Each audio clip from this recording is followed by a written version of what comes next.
Yo, what is up, everyone? What is up? Hey, young world, the world is yours. How's everyone doing for this fabulous Sunday afternoon out here in Las Vegas? Here from the high-tech headquarters of FightHype.com, the Las Vegas headquarters, of FightHype.com. Your boy Sean Zattel holding it down with another live round by round. And we do have a world title fight today. We do have Badu Jack versus Ilunga Makabu for the WBC Cruiserweight Championship. But that's not the main event. The main event, as everybody knows, is Jake Paul against Tommy Fury.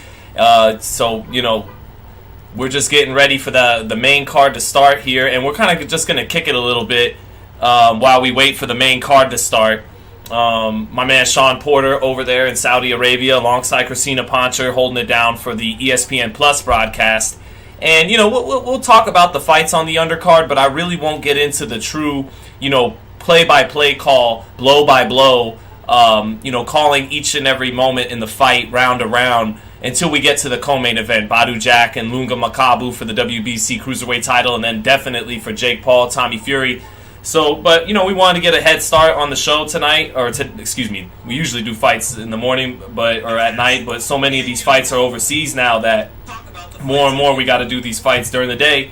So, just going to hang out a little bit, talk some boxing, take a look at the results and the fights that are on the undercard, and, have a good time until we get to co-main event time between Makabu and Badu Jack. So, when is it starting? Says B. Neil. Kamal saying when's the actual fight starting? Main event time, check back in if you want around 2 o'clock probably West Coast time. So, about 2 o'clock West Coast time should be around the time of ring walks for Tommy Fury and Jake Paul. But, I wouldn't want to miss either the co-main event. I mean, that is the title fight tonight, technically, Senses saying Sean as real as they get. I appreciate that, Senses. Leader Bikes saying USA. Yeah, a little USA. Well, Jake Paul was trying to sell that at the last minute. A little USA versus UK, United Kingdom rivalry going on here. And it's true. It is two cruiserweight prospects from the undefeated, against, subpar competition. Jake Paul's fought better competition, to be sure. But, because of the Anderson Silva fight, who was able to knock off Julio Cesar Chavez Jr., who was well past his prime, but still a guy who at one point was the WBC middleweight champion, over 50 wins as a professional and 30 knockouts as a professional boxer. And Anderson Silva, even at 46, 47 years old, pieced him up and then pieced Jake Paul up in a couple of rounds in Jake Paul's most competitive fight, that and the first Tyron Woodley fight. And those are the two fights where Jake Paul's been hit. But anyways, it is technically, an undefeated American prospect against an undefeated British prospect. And we'll see who comes out on top. I got to give a slight edge to Jake Paul today because of his tenacity. Tommy Fury in his last couple fights has still fought like a guy who's a little hesitant and timid of getting hit. And Jake Paul's taken some lumps, even dating back to that first fight he had with the other YouTuber, Anderson Gibb, who's, I know has continued to box and won some fights on his scene. And he actually gave Jake Paul a bloody nose in that first ever time Jake Paul got in the ring, and that was with headgear. And Jake Paul fought through the bloody nose and stopped him. Jake Paul got hit with a good right hand a couple of times in that first Tyron Woodley fight, and then knocked him out in the rematch. And then against Anderson Silva, he ate a lot of uppercuts in that fight and ate some good shots and got the knockdown in the last round. So Jake Paul, love him or hate him, has shown me some tenacity in his fights and has shown me some punching power in the right hand. And Tommy Fury hasn't really shown as much punching power, but Tommy Fury is the faster fighter, better hand speed, better feet, more liveliness and bounce in his feet, and a better jab than Jake Paul. But Jake Paul, not to play too much armchair psychiatrist, but I believe him more than I believe Tommy Fury when it comes to both fighters' mental heading into this fight. So we'll see. Jake Paul doesn't really have a left hook. He doesn't really have a jab that much, although he'll and that front foot, I was joking last night, that front foot will really be heavy, leaning over when he jabs to the body. But that jab to the body he does just enough to bring the eyes down or make him think twice about something down low. And then he brings the right hand up top. And that's what his game, his style revolves all around right now, is the right hand. He doesn't really have a great uppercut or a left hook or a great jab. But he's resourceful. He kind of finds a way to make things happen outside of the right hand, and then at some point the right hand comes for him and wins him the fight. And Tommy Fury, he likes to keep his hands down quite a bit and rely on his legs and kind of still fighting in the amateur style where you shoot off fast punches, but you don't really sit down on them, and you shoot them off and you try to get out of range with your feet more and then reset back in there. But him keeping his hands down and trying to pull straight out, he could get caught by the right hand, the overhand right of Jake Paul. We'll have to see. And one thing that's interesting about watching Jake Paul kind of fight is, it's kind of interesting to see a guy fight with no amateur background, because in the amateurs, as everyone knows that follows boxing, amateur boxing is very different than professional boxing, and not everybody that wins the gold medals does great in the pros. And, there's a transition there, and sometimes guys in the pros can't break some of their amateur habits that brought them success. So it's kind of interesting in a late starter like Jake Paul to see a guy never have those amateur habits in the first place and try to learn the pro style from day one. A little interesting there. And I wish someone like Emmanuel Stewart was still around so that, I could talk to him and ask him about that, Let's see. Someone said Sean is sawed off. Elaborate on that, man. I'm a little lost. Maybe, I'm 31 years old now. I might start slowing down on the stream or on the slang. Let me know what it is. Soupy1 says, man, we don't care. Do you stream the fight? Yes or no type of question. No, we do not stream the fight, Soup1. And Soup1, my man, if you could please just read the title. It says Jake Paul versus Tommy Fury, round by round commentary and watch party. It doesn't say Jake Paul versus Tommy Fury live fight, Jake Paul, Tommy Fury live highlights or live. It's a round by round. It's me calling the fight. Not everybody has the $49.99. Some people just love to hear old school kind of radio commentary, blow by blow commentary, and that's what we bring to the table with these fights each and every time. So, and then of course when I'm in the building, like Canelo Plant, like Crawford versus Porter, like Fury versus Wilder 3, when I'm in the building, I'm commentating those fights live. Like Spence Ugas, but when they're overseas or I can't make the fight, I'm going to call the fight live, round by round, right here from the office. So, Ada Russian says Justin Bieber. I always prefer the Ashton Kutcher comparisons, but the Justin Bieber is better than the Drake Bell comparison, so I'll take that one. Crazy Leg says I got a fire stick. I'm good. What time is the Ring Walk UK time? Let me see real quick. Let me check for you. Because it's 2 o'clock West Coast time here in the United States. So in the UK, that would have to make it out there in London, 7:14. So at about 10 o'clock UK time. 10 o'clock at night UK time. So Jeffrey Smith saying, what's good, brother? Teflon Ron giving me the $2 super chat saying, is the script you sent true? Jake in round 8. I know that. No. I think that's definitely a hoax. I even saw something recently on the internet today that Dylan Dennis might have had something to do with. I didn't look into it that much. I'm not saying certain professional competitions in sports aren't rigged, even including in this sport. Anything's possible. But do I think that script was legit and was leaked? No, I think it was a satire, a parody. Of all the talk of the scripts going on after the holding call at the end of the NFL and all the stuff in the NBA and in all the sports. But no, I don't think that was a legit script. But I appreciate the super chat. Can you watch the fight here, Maria McPhee? No, this is a live round by round. And, we heat it up more and more as we get closer to main event time with the Badu Jack fight and the main event. That's when it's time just to call the action blow by blow. But we do got some time to kill here in the next 2 or 3 hours. So we could talk some boxing. Who said that? Cherry Eye? Let me see here. Cheek Eye, good to see you too, brother. So, and then let me see. Last minute odds here. Let's check some last minute odds. Oh, my bad. Can't do that. Almost effed up. You guys almost got what you wanted right there. My fault. Jake Paul, Tommy Fury odds. And let's get to these last minute odds here. So Paul comes in as a minus 180 favorite, and Fury at plus 140. So you bet $180 to win 100 for Jake Paul. What's the total over under? 6.5.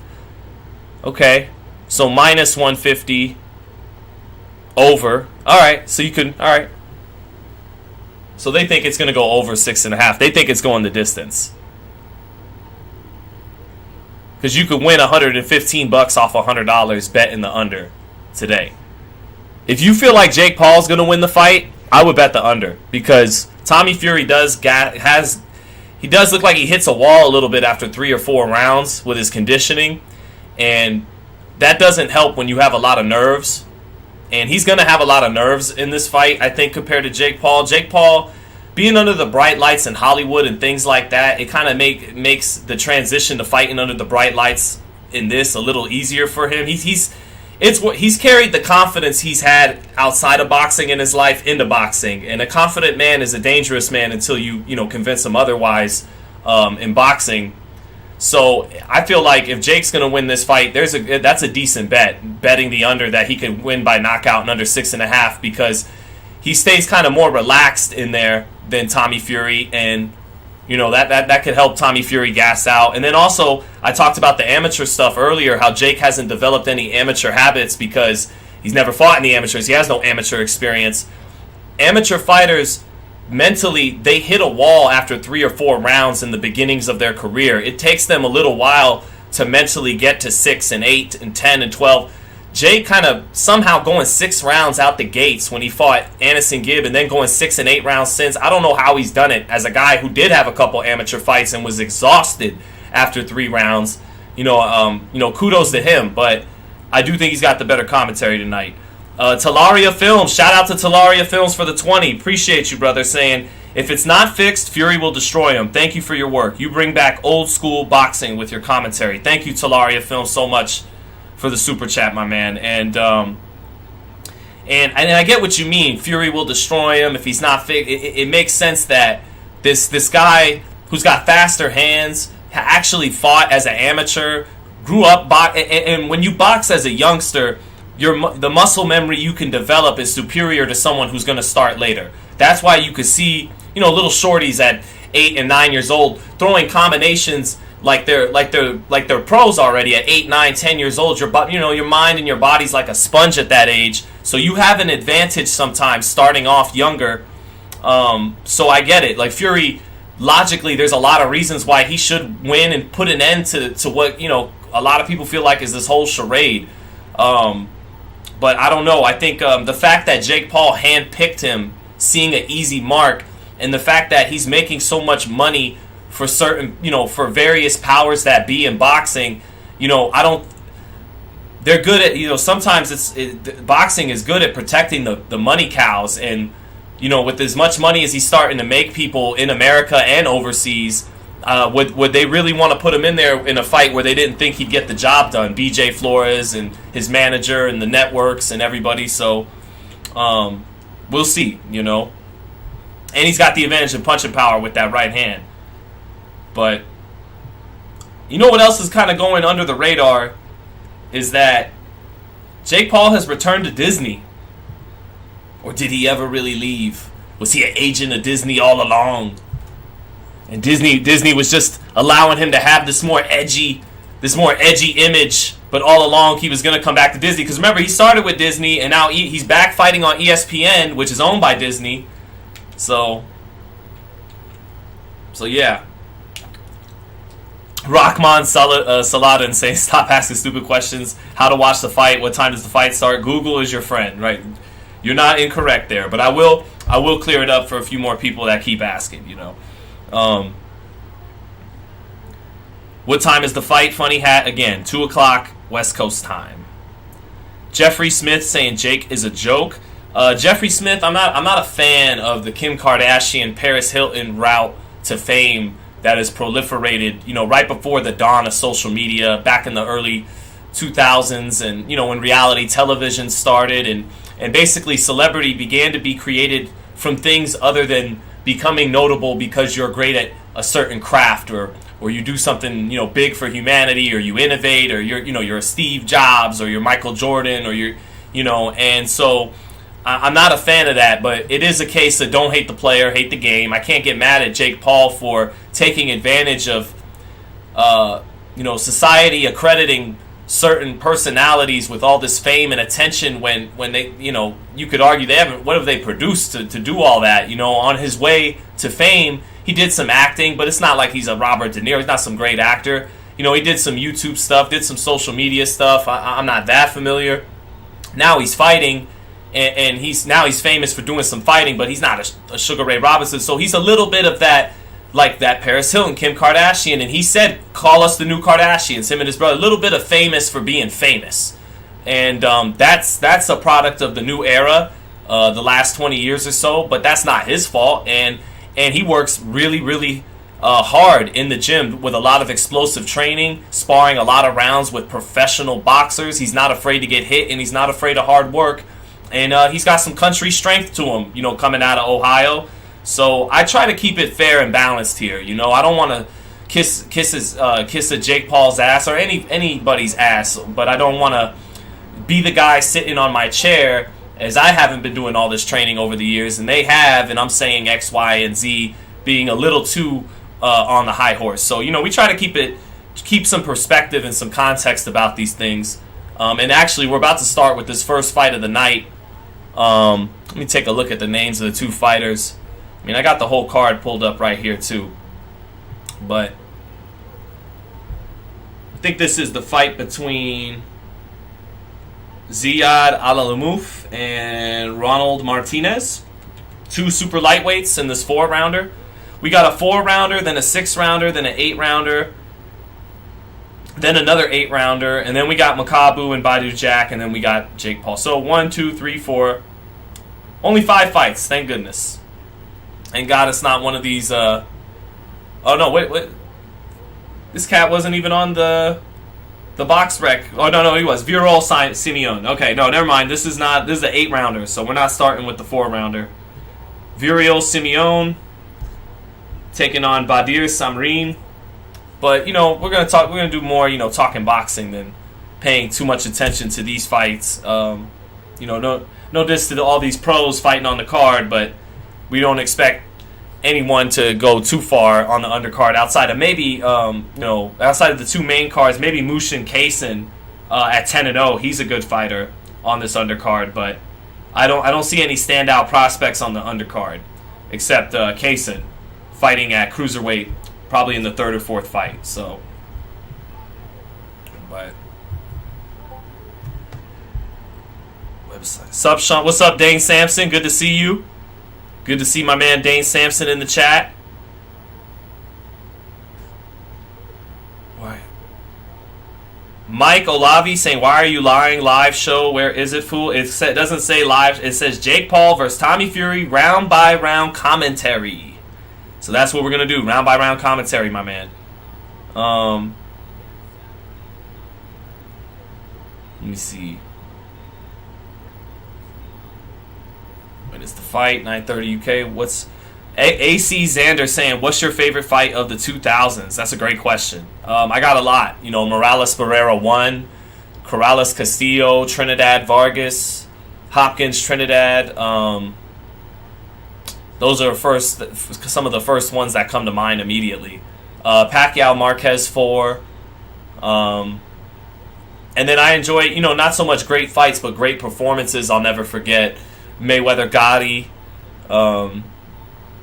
Mayweather Corrales. There's so many great fights that I loved throughout the years. I loved all the Eric El Terrible Morales wars. Even there was even some good fights. I can remember Tomas Adamek and Paul Briggs. That was a good fight. And on, man. In the 2000s, that'd be fun for me one day to do a live on the top 10 or top 20, top 25 greatest fights of the 2000s. That'd be awesome to put a list together about that. That's definitely my favorite era because that was the era I grew up in, So,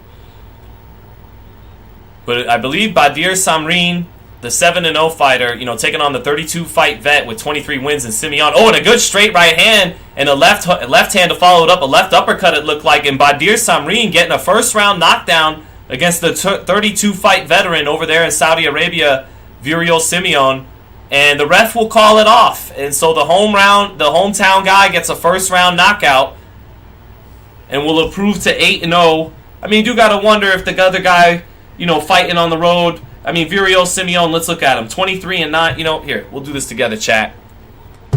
Do this together. So we have our first result from Saudi Arabia already. Virial Simeon BoxRec. And this man has gone down with a first-round knockout loss. Although, you know, you look at it, and, okay, at first you look at his record, and you see... Get out of here, Cleveland Browns. You see 23 wins, 9 losses. But he's lost by knockout 6 times. Coming from Romania, he's 41 years old, Romanian, and coming off, you know, 1, 2, 3, 4, 5, 6, 7 of his last 9 fights he's lost, 2 and 7 coming into this fight.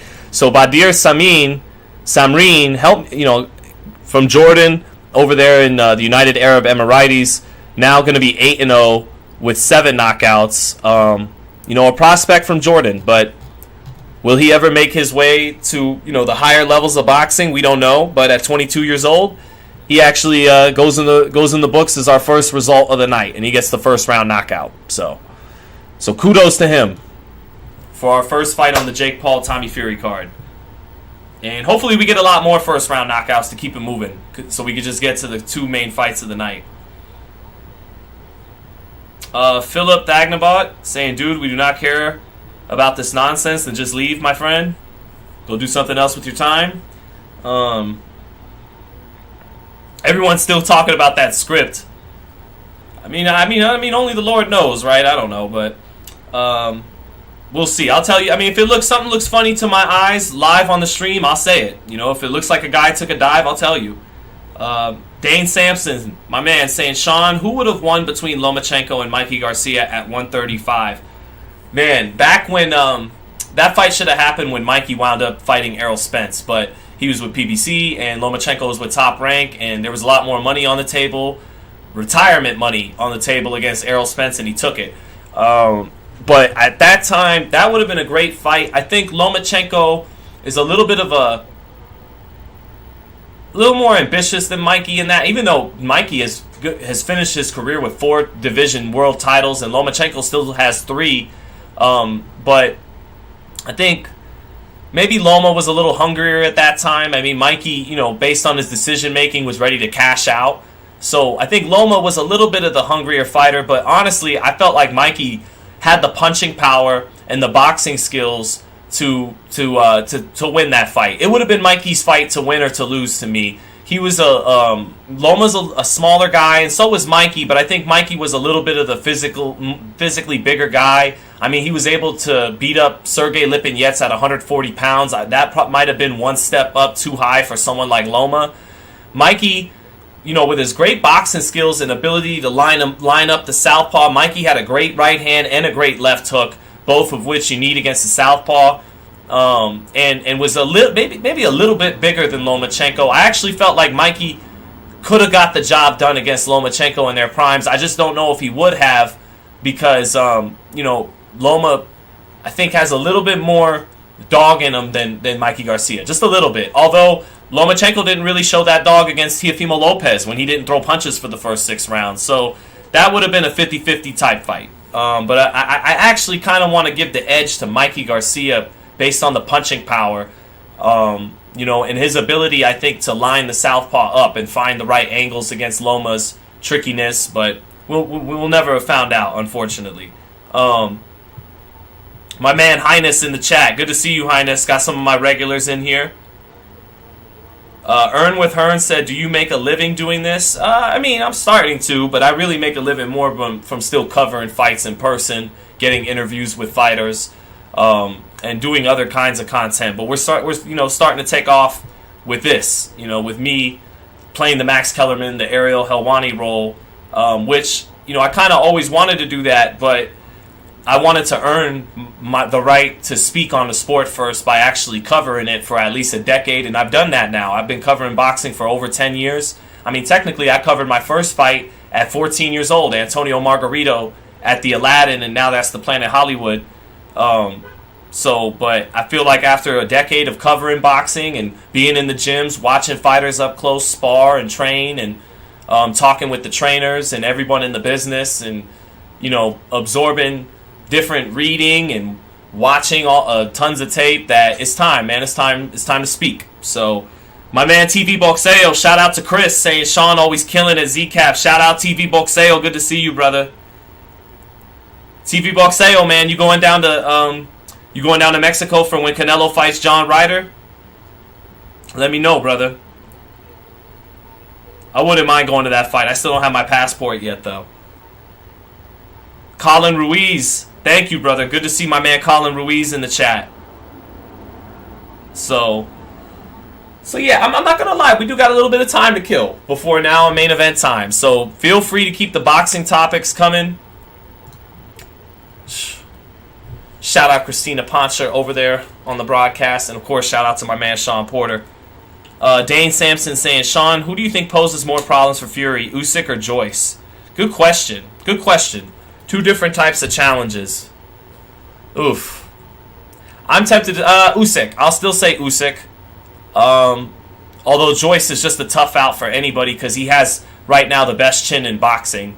And punches so hard. And even though he's slow as molasses, he has good technique on the way he throws every punch under Ismail Salas.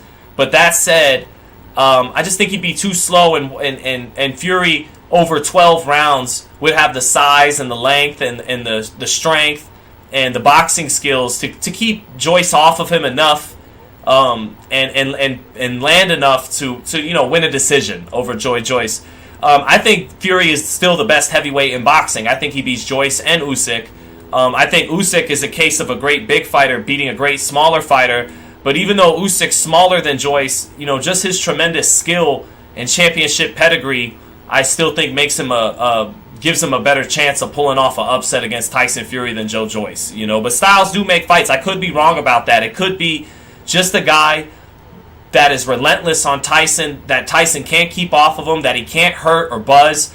That might be the style that beats him after all, like a Joe Joyce, and not a guy with good hand speed and angles and combinations like Alexander Usyk. But more times than not, the guy with better skills and the better all-around fighter is the tougher matchup regardless of style. And Usyk is still a better all-around fighter than Joe Joyce, although, again, styles make fights. Usyk, a small heavyweight, kind of a blown-up cruiserweight. Could he keep Joe Joyce off of him for 12 rounds? I don't know. One thing I don't like about Joe Joyce, though, is, and I like Joe Joyce. There's nothing not to really dislike in terms of, watching his fights and as a fighter, but I see my man Joe Joyce a little sauced at some of these fights out here in Vegas. I've seen him, and I know I'm snitching, man. Forgive me, but seeing Joe Joyce a little sauced time and time again at some of these fights says that could catch up to you at the elite level of the division, And I know Tyson Fury had his years having fun, but I don't know if he's still living like that now that he's become rededicated the last couple years. And we know, so someone, Graham Rumsey said, Sean, do you agree with the general sentiment on boxing Twitter right now that Al Heyman and PBC are ruining the sport?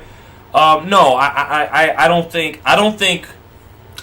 PBC, Showtime, their legacy is sealed from the numbers from the Mayweather era. At the end of the day, those are their Super Bowl rings, like Jerry Jones with his Super Bowl ring. Like even if from and they have the biggest fights on the schedule right now are all PBC fights. Well, Inoue Fulton's not PBC, but it's one PBC fighter overseas, and I get it, man. At the end, I have the heart of a hardcore too. So Spence Crawford not going down, the way they went about Errol Spence in the wrong side of the street, and Errol saying, get a belt. Okay, well, now that you got a belt, I'm going to take these fights and unify, and just the whole, and I've had, legitimate, sometimes heated discussions with people I really respect that work over there, And my point to them always is, look, I know for you guys it's a business, and for Bob Arum it's a business, and for Eddie Hearn it's a business, and for the fighters it's a business, but for us it's a sport. And, you know, when Spence versus Crawford doesn't happen, that'd be like CBS and Fox being like, we're not going to do the Super Bowl because we got the AFC and you got the NFC. It's like, at some point, the sport has to take precedent over the business. But they all do that. You know, Arum flexed after the Ramirez Hooker fight. Well, you signed with the wrong promoter, you know. Eddie Hearn isn't making the Dmitry Bivol Beterbiev fight Top Rank and Matchroom. That's the fight fans want to see for Undisputed. Now, granted, the context, when a huge money cow and a great fighter like Canelo Alvarez looms between the two of them, he's going to get dibs sometimes, and I get that. But still, they're standing in the way of an Undisputed fight because the business, because they don't think Beterbiev and Bivol is worth it to the sport because it doesn't make the money for both sides of the street that they want to bring them together. So what does Hearn do instead? He wants to match Bivol with Buatsi and Canelo again. So they all do the same bullshit sometimes, and part of their short-sightedness, these companies, these promoters in boxing, is it's led to what we got today. Not just Jake Paul versus Tommy Fury being a more significant fight than 95% of world championship boxing, but the fight also not taking place in the United States of America. Ever since ESPN in the 90s, around the time of the Mike Tyson bite, and around the time HBO really and Showtime, premium cable, gained a stranglehold on boxing, network television relegated it to a niche sport. ESPN would cover Tiger Woods. They'd cover Serena Williams. They would cover NCAA women's basketball. You know, Gino Auriemma and the UConn team winning 100 million games in a row. They'll cover all of that more than boxing, and that continued to rescind boxing in the mainstream public to where it was only shown through paywalls on premium cable. And so, I can go on and on. You know, PBC and Showtime have done some things I definitely don't agree with, but they all do, and they're all culpable for the state of boxing right now, where, you know, Tank and Ryan's going to do great business. Plant and Benavidez is a fight we've all been looking forward to, but still certain Beterbiev Bivol isn't going down right now for Undisputed. Crawford versus Spence isn't going down for Undisputed. Jaron Ennis is waiting to fight one of the real top guys. Benavidez just now at 26, after winning his first world title at 20, is finally getting a big fight. And, you know, this reflects on everyone that's been running the show in America, and that's why the show is beginning to go overseas. So we got to tighten up here in the United States so that boxing can remain the mecca here in the United States, because it's losing its grip. You know what I'm saying? So we shall see. But I appreciate the question. Let me see here. Hope you appreciate it. Let me see here.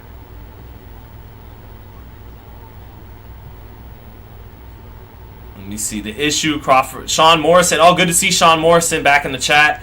The issue, Crawford doesn't understand business. He doesn't have a promoter. Well, maybe he'll sign with Golden Boy. And I've kind of given up on him and Spence for the time being. And I've been hoping that Crawford just signs with Golden Boy, whatever, beats Alexis Roca, while, you know, Virgil is busy with Stanionis, and then he fights Virgil by the end of the year. That's my best case scenario for Bud right now that I'm hoping for. Colin Ruiz says, I agree, Sean, and pirating also contributes to the problem. Proof of it is here in the chat, right? Weedy Gonzalez, good to see you, Weedy. Good to see you, Weedy. Cristo DeWet says, mega clickbait. My man, it says Jake Paul versus Tommy Fury, round by round commentary and watch party. We're watching together, having a fun little party with over 2,000 people in the chat, and when the Tommy Fury fight goes down, it's going to be a round by round commentary. So, as someone who has made money off some clickbait before in the past, this wasn't clickbait. So, clockbait, says Cristo DeWet. So now, okay, so I don't know what clockbait is. Let me see here. Look at Instagram. Who do you think would have won between Charlo and Harrison? Tony Harrison and Charlo? I mean, they already fought twice, so I mean, I think Tim Tszew's going to win the fight with Harrison. I think Harrison, you know, the way he in the second half of fights have gotten away from him, like against Willie Nelson and Jarrett Hurd. I kind of think that'll be the case with Tim Tszyu again, but we'll see. Let's go. Got me hanging on a string now. And now Mushin Kaysen in the ring. And this to me is probably the best prospect on the undercard. Taking on Tyrell Jafarov, 18-5 with 17 knockouts is the opponent. But Mushin Kaysen, 10-0, 7 knockouts. He sparred with a number of guys out here in Vegas. He sparred with Jake Paul. He sparred with Hasim Rahman Jr. At 10-0. He sparred with Andrew Tabiti and a number of guys out here. So Jacob Piggott saying, dude, answer the damn question. What question, Jacob? I don't see any question from you preceding that last statement.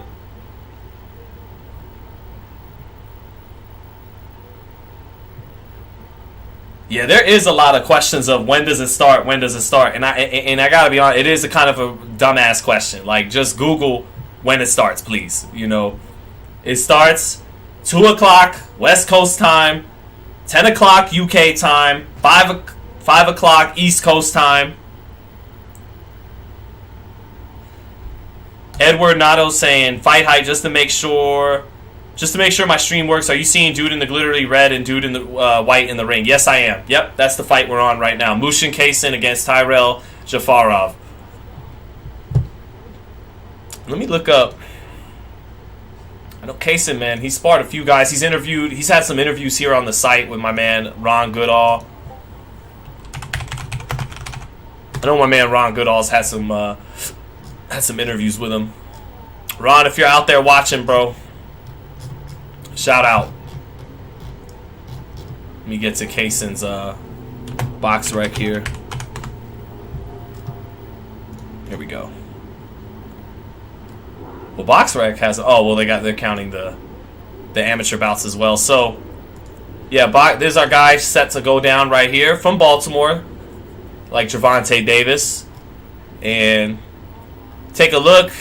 You know, very thin resume, not fought anybody yet at all, but first guy with at least on paper a decent winning record in Tyrell Jafarov. But I bet this guy has probably never fought outside of his country, and is not here to put up any real competition. Yeah, all his fights have been back in his home country. Well, he fought once in Ukraine here back in 2020, and he lost. So here's the fight we got coming up now. Mushin Kaysen against Tyrell Jafarov, I'll say. Here we go.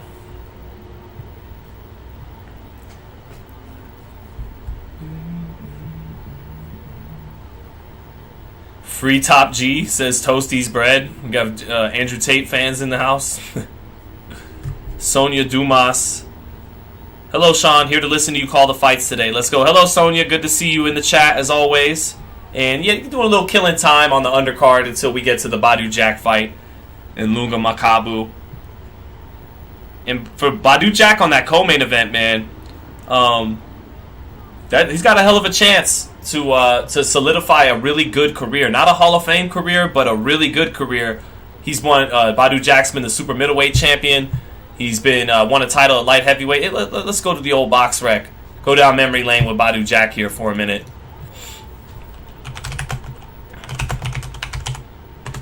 He's got a minute he's got an opportunity here. He's 40 years old. This is going to be a tough fight for Badu Jack because just the fact that he's a blown up light heavyweight, blown up super middleweight. He's not really a natural cruiserweight, and Ilunga Makabu is, and he's a competent cruiserweight. He may not be an elite fighter, but he's a world champion for a reason. And just the fact that he's a blown up super middleweight, light heavyweight at about 40 years old. Well, he's 39.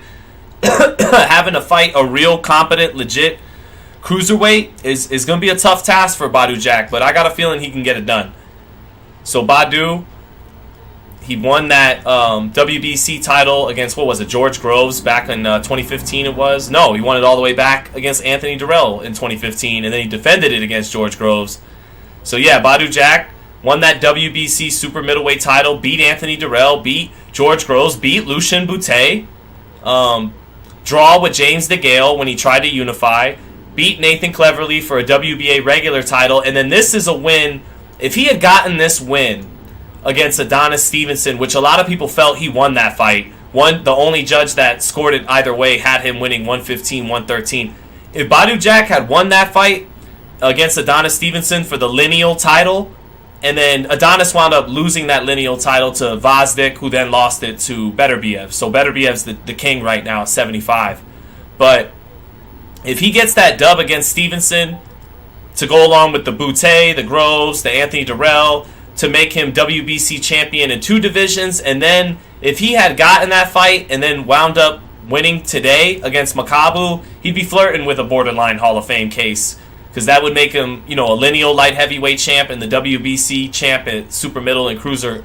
But as it stands, depending on how you see this belt right here, he's either going to become a 2-division or a 3-division champ. I know in the International Boxing Hall of Fame, they count regular titles as world titles and interim titles at world titles. So Badu Jack wins tonight at Cruiserweight. He becomes a 3-division champion, super middleweight, light heavyweight, Cruiserweight. And shout out to him, man. That's a tip your hat type of career. So, who Junior Makabu win his belt off again? I'm trying to remember.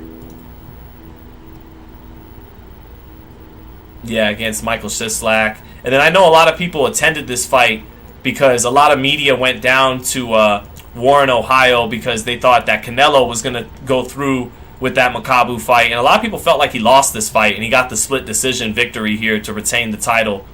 But I'm honestly looking forward to that fight once we get there for co-main event time. Okay, Kaysen is in the second round now, and I'll take a look at this Mushin Kaysen fight a little bit more. Please, can I have a shout out? Says Lee Firth. Shout out to Lee Firth. Lee Firth. Shout out to you, brother. Thanks for being in the chat. Starts in 1 hour. Oh, Lee Firth said, you're my favorite YouTuber. Thank you, brother. That's awesome. Good to have you in here. Just reading a little bit of the chat here for a second. Lee Caxi says, I love the fact that all the Furies have the same voice. Shithouse! Absolute shithouse! Jake Paul is getting knocked the fuck out tonight by Tommy. There'll be no more bullocks, no more rubbish. The Dorsa, the shithouse, the YouTuber, the disgrace, abomination to boxing is no more. After me son, Tommy Fury, this is Big John. Big John, Tommy came from me balls, just like Tyson. He's a real man's man, fighting man. He's gonna take Jake Paul out, put an end to the scandal, put an end to the circus. So, they all do talk like that a little bit. You are correct. You are correct. Let's see here. Oh, that's it for the fight. Oh, man, I missed it. You blink, and it's over. Mushin Kaysen with the W, as expected. Let me get some replay here. I was too busy being John Fury. Can I also have a shout-out, Anime Lover? Shout-out to Anime Lover in the chat. Coolio Dumble saying Tyson Fury versus Frank Sanchez in Saudi. If Fury wins, Usyk in the summer. Wait, Tyson Fury versus Frank Sanchez, and if Fury wins, Usyk in the summer in Saudi. Coolio Dumble, you saying you got some inside info? Tyson Fury's fighting Frank Sanchez in Dubai? Word? Thanks, guys. I'm happy you guys like that quick impersonation. I'll bring it out again during the chat. I used to have a better Tyson Fury than that, but... But when I beat the middleweight, when I punched the middleweight in the face, Alexander Usyk, the little middleweight, the little scrawny, little shithouse cheesehead, absolutely rubbish, absolute dog shite, that he could ever beat a man of me, 28 stone, gypsy warrior, ancestor of Nunabakna, ancestor of King Darius the 28th. There's no way a fighting man like me could lose to a middleweight. I'm too big, it's absolute nonsense! So, Let's see here. He's useless! Right, Pompey Roy. Absolutely. What does NDL mean? That's a good question. Thoughts on the NDL? What defense league is that? I know the ADL. Can I have a shout out? Harris Masood. Shout out to my man Harris. My man Radio Raheem interviewing Mushin Case. And shout out to my man Radio Raheem, man. It's one of the guys that I covered many a fights in Las Vegas. And Raheem sometimes save him a little money. Just crash at my house. And man, from like 2012 to 2016, 2017, we would roll to the fights together and cover quite a few fights together, working for different outlets. But I learned a lot being around the talent of Radio Raheem. Very talented individual and very smart man too. And a guy that sometimes people wouldn't like because he wouldn't kiss ass. He would get in there and ask some tough questions, even when it felt like they didn't need to ask. And I like that sometimes from an interviewer, to cause something, to bring some energy beyond just the standard fare interview. And so I'm happy to see my man Raheem getting some opportunities out there in the Middle East. It's well overdue. Ali Monagis says, shout me out. Shout out to you, Ali. Forgive me for not getting that last name perfect. Jake Paul easily wins this, says Silent Killers. Tommy is a bodybuilder, not a boxer. You might be right. They keep saying he's top heavy, and doesn't have much in his legs. I do want to see how Tommy Fury holds up conditioning-wise after about rounds 3 or 4. I want to see how he does, what he does defensively. If he just relies, keeping his hands down sometimes and pulling straight out, relying on his feet. He does have faster feet than Jake Paul and faster hand speed than Jake Paul and a better jab than Jake Paul. But Jake Paul has a better right hand than him. He's a little more relaxed and a more confident man in that ring from what I've seen so far. And he sits down on the punch. And Tommy Fury still fights a little bit like an amateur, fast shots, but not sitting down on everything, not really comfortable in the pocket. And Jake Paul's never fought in the amateurs. But because of that, he hasn't developed any amateur tendencies. He's trying to learn the pro game right from rip. And here comes Jake Paul now walking in with a ski mask, on definitely biting off of Floyd Mayweather there. Even wearing a hat, a trucker's hat, that looks like the hat Floyd Mayweather wore when he beat Canelo Alvarez. But hey, game recognized game. Kobe Bryant did take the turnaround fadeaway from Michael and things like that, so you borrow things that have worked before. And Jake Paul with that ski mask, biting off of Floyd Mayweather, to use a little hip-hop terminology from back in the day. He's biting, but it's okay. It's okay. He's doing what he does. Justin Cruz, can I get a shout out? Shout out to Justin Cruz, brother. Who do I want to win? Lee Firth. I take wanting to win out of it once it comes time to call a fight. Otherwise, what's the point, right? I got to call it objective and down the middle. Even when it's a buddy of mine, like when Sean was fighting Terrence Crawford. If you go back to that fight, I was calling it right down the middle, and I had Crawford ahead by a round coming into the late rounds. Right now, Deontay Wilder's being interviewed down there in Saudi, and he's wearing the traditional hijab and the garb. Let me hear what he's saying for a second here. He's talking about fighting in the Middle East, is Deontay Wilder.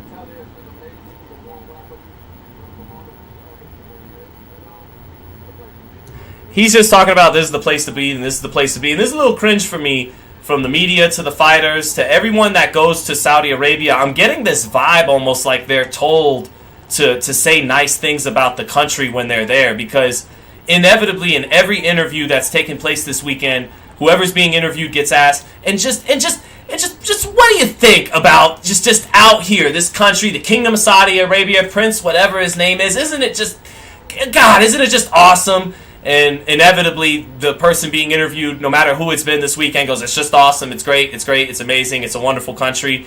And, okay, cool, but it's not like, it'd be like if every time I interviewed someone for these fights I cover in America, and I go, Canelo, Inoue, and what do you just think about the United States? Just fight, and we do ask that. We do ask, what's it like to fight in America? But it's not like I sell the United States every time I ask them about fighting here. I just ask them, what's it like to fight in America? But I'm not like, what do you think? And President Trump and President Biden just the infrastructure we have here and the freedom of speech.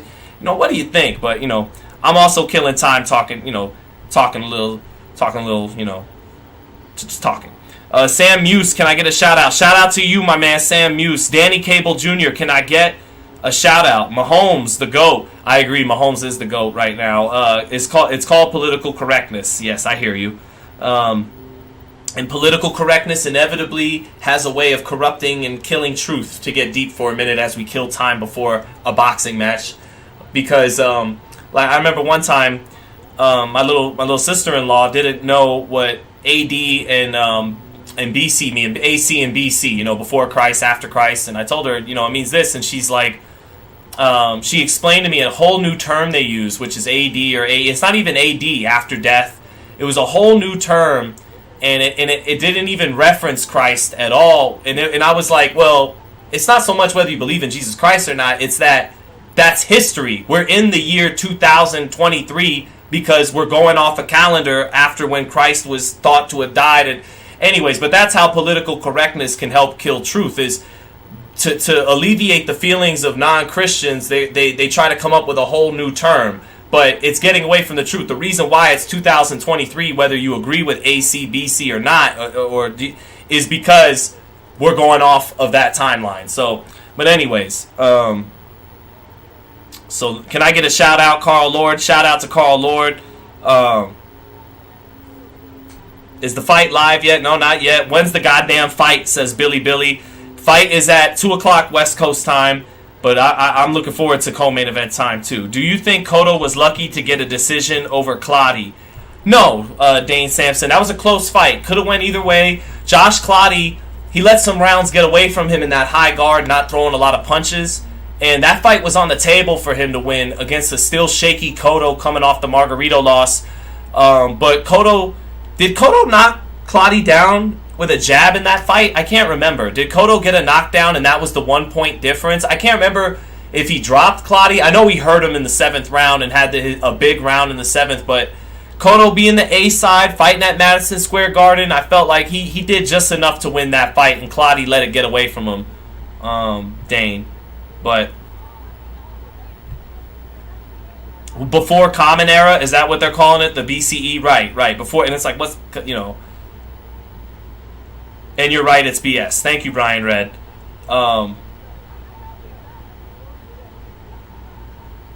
Another shout out to Carl Lord. Wolf said, what about the Buddhists? Shout out to the Buddhists, man. Shout out to everyone, regardless of your, religious beliefs. Shout out to you, man. We all gotta share the planet and have respect for one another. See, we get real out of balance having to kill time between. Can you imagine if this is what Showtime and DAZN started having talks about religion and politics and stuff in between? That would not go over well. Yeah, we're just right now, Deontay Wilder still talking with Christina Poncher. Coach Larry Wade, shout out to Coach Larry Wade. I love that man. Shout out to him, man. Clayton Malowski said, you're the best media guy in the game, and it's not close. Thank you, Clayton. Man, there's a lot of great people in the media, but thank you, brother. That's the goal, right? Got to try to be number one. Dermont saying, respect. Shout out to you too, my man.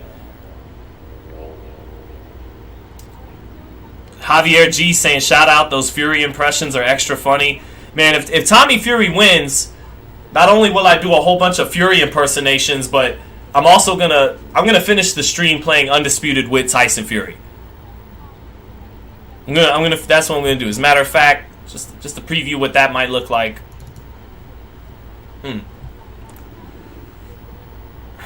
Lucito Diaz saying, how do you think Jake would do in pro boxing? Lucito, we're finding out how we'll do in pro boxing right now. It's an evolving story. Yeah, it's an evolving story that we got going on. We shall see. Maybe Jake Paul is an agent of chaos sent to create a new order in boxing and in combat sports. I don't know. My man does love his duality symbolism quite a bit and does talk about his spiritual higher powers and whatnot. Let's get a little Shinobu. Says do a Fury impression again, please. I don't know, man. I don't want to jump the shark with one.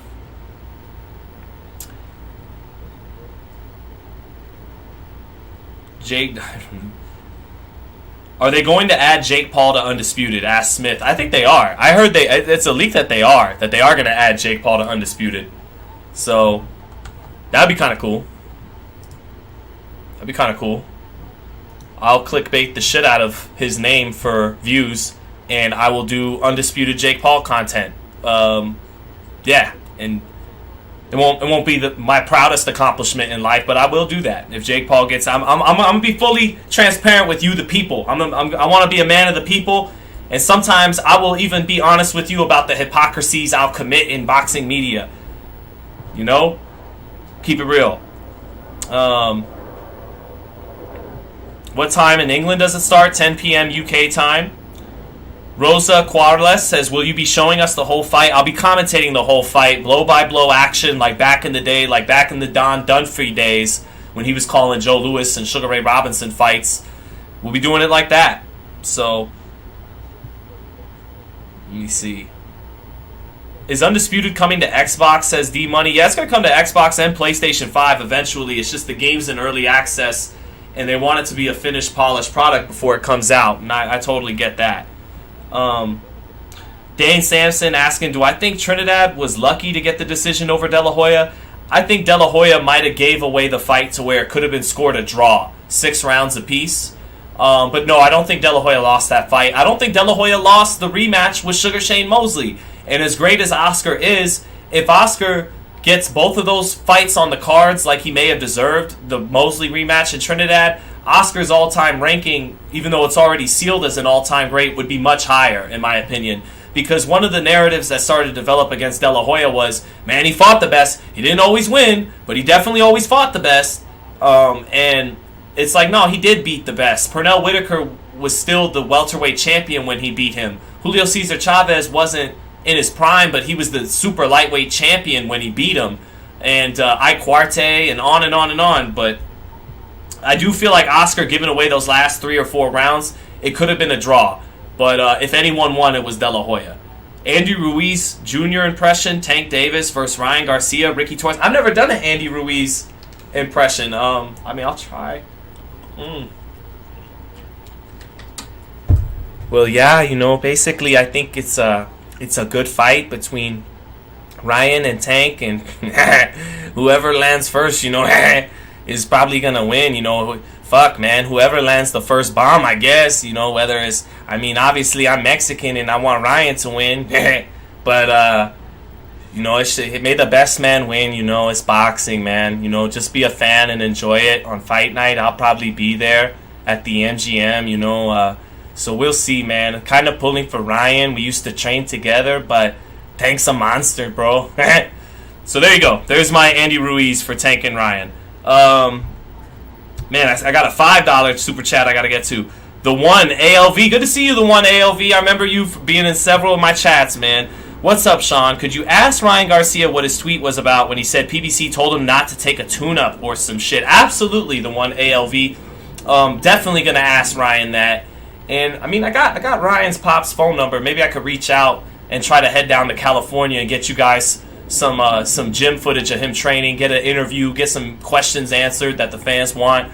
But Ryan and his pops are going to be getting a lot of phone calls, so hopefully they got time for your boy at some point in March. But that's one of the first questions I want to ask him. I want to say, now wait a minute, Ryan. When you first said you weren't taking the Hesta fight, that sounded like your decision, your call. You said, you know, fuck the tune-ups. Let's get right to the big fight that the fans want. So one thing I want to ask Ryan straight away is clarify that. Were you going to fight Hesta and you wanted to fight Hesta and you were kind of co-opted into not doing that date? Or, you know, was that your call? You just skipped your tune-up, you know, because that's very interesting if, in fact, you know, he was co-opted or coerced into not doing his tune-up fight, because I think that tune-up fight, you know, it's not the end-all be-all, but that was important for Ryan to get that tune-up fight in, because he's had 3 fights in the last 2.5 years, and Tank's had 5 fights in the last 2.5 years. He's sharper and more active heading into the fight. So And Hesta, let me fix my hair there a little bit here. Hesta, I messed it up even more.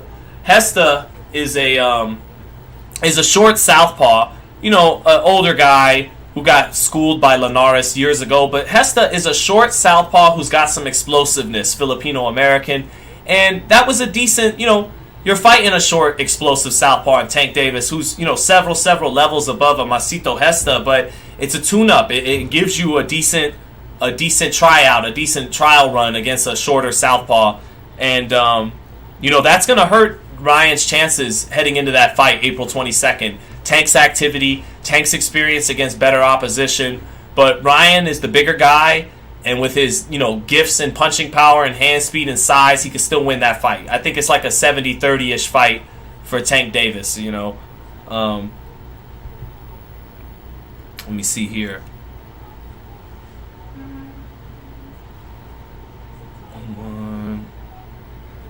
Who won the Muslim boxer fight? Kason won. Yeah, Kason won that.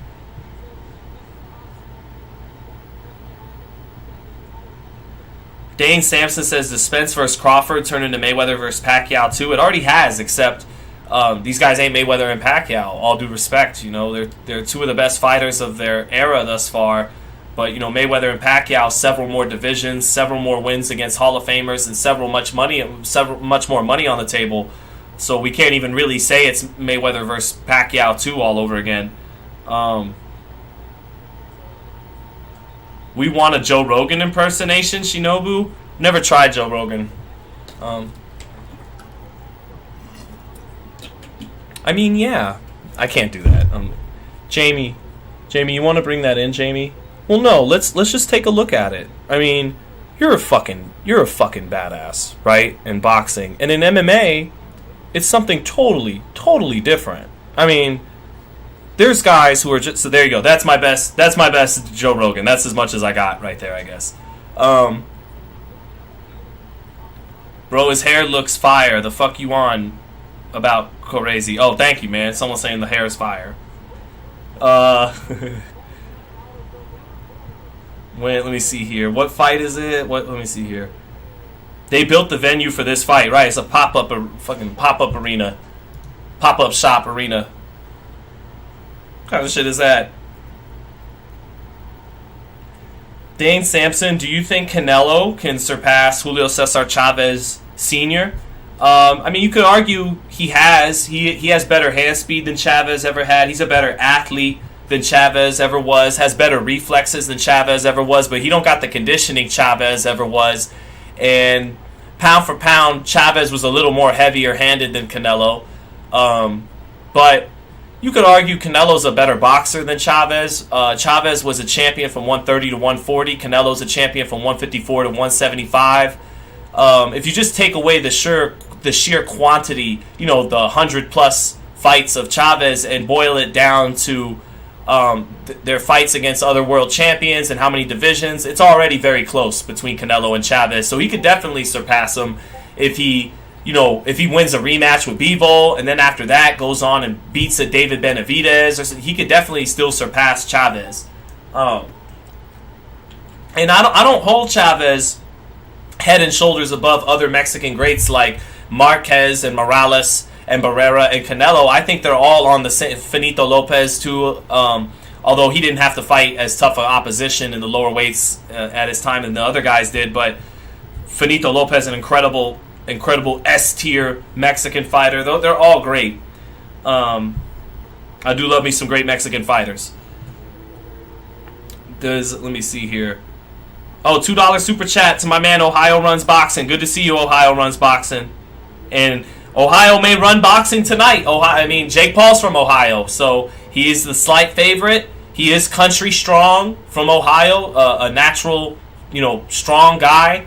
And so we'll see. Devin Haney's ringside with his brother Bill Haney Jr. Shout out to them. Liam T said, answer the question for fuck's sake. Which question, Liam T? I'll look for it. If for the millionth time, it's the how long until the Jake Paul fight. My man, Google is your friend. It starts at 2 o'clock West Coast time. Let's see here. Kaysen win by decision? No, he got the stoppage. Let me see if BoxRec fired that official result up yet so we could go to it. Sean Kaysen. Here we go.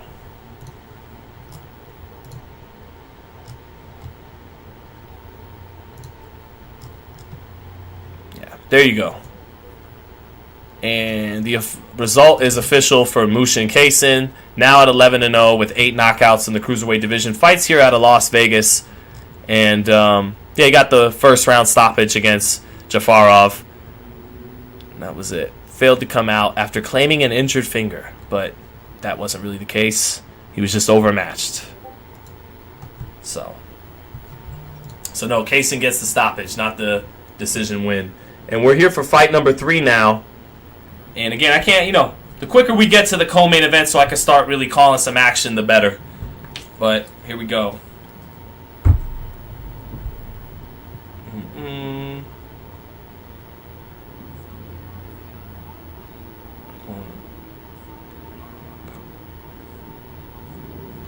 Shinobu said, "Thank you for the Joe impersonation. Brave of you for us to try a new one for us." I tried.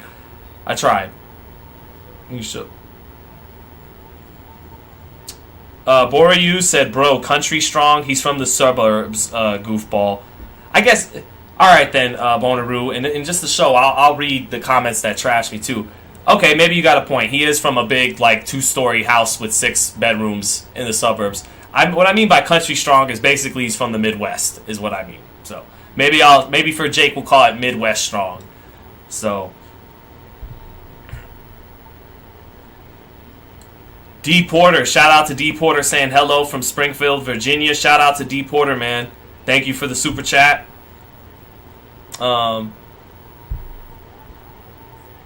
Let's talk. Channel has it started. Are you going to?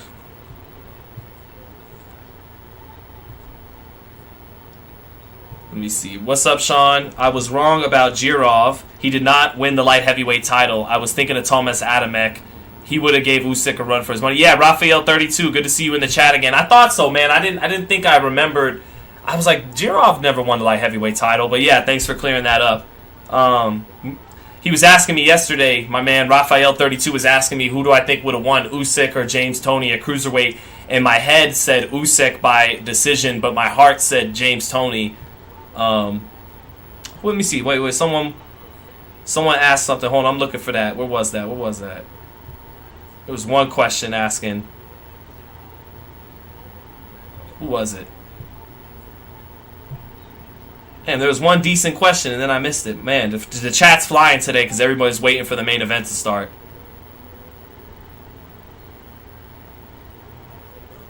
I want both men to win. Alright, you're going to show the fight. D Porter. Shout out to the West Coast, California, New York. Gerard Peters, shout out to you too. Man, my bad. I missed someone. Someone had a decent boxing question. Chat's flying, so I had to miss that one. Neil. Come on, my Somali people, where you at? Says Amar Bile official. Shout out to Somalia. Shout out from Spain. Thank you, Sylvia Lombardi. Shout out back to you in Spain, man. We're just waiting for the big fights to get started here. Ronald Martinez, 3-1-1. Ecuadorian fighter, set to go now in our 3rd fight of the night. And after this 3rd fight, I think, God willing, Lord willing, it's time to get to the real. Oh, yeah, baby, this is the last one. Alamayuf against Ronald Martinez, and then we get to the real deal. We get to Badu Jack fighting for the WBC Cruiserweight title, and we get Jake Paul and Tommy Fury in the main event. Thank God. Thank God. Trust me, I'm like you guys. I want to get to the fight already, too.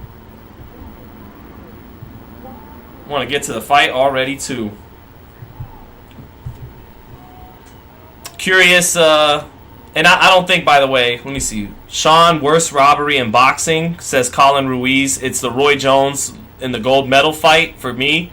The one that always comes to mind is like Pernell Whitaker, Julio Cesar Chavez. That was that was pretty egregious, pretty obvious. Whitaker outboxed him. That even made the cover of Sports Illustrated. So that's always the first fight that comes to mind when big robberies are discussed, is Pernell Whitaker and Julio Cesar Chavez.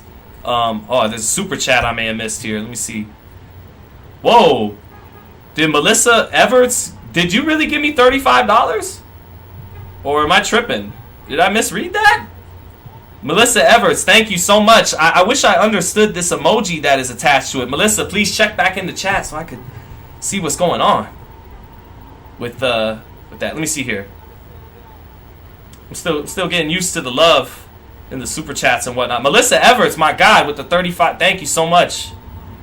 That's a feeling I'm going to have to get used to. That's awesome. Thank you, Melissa.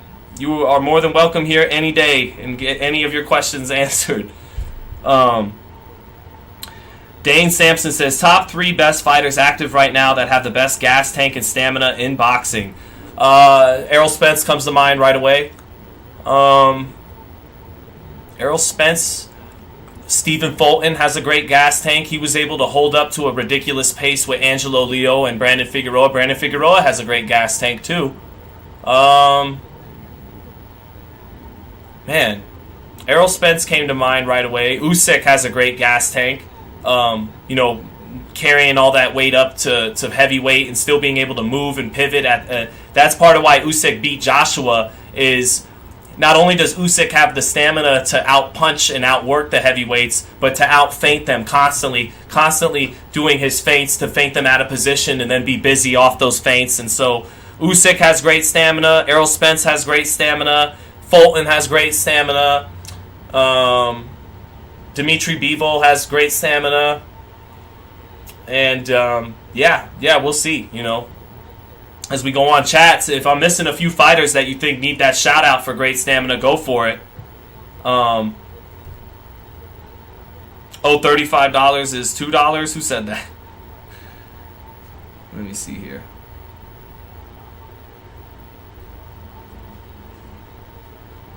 Just checking more in the chat. Give me a moment here.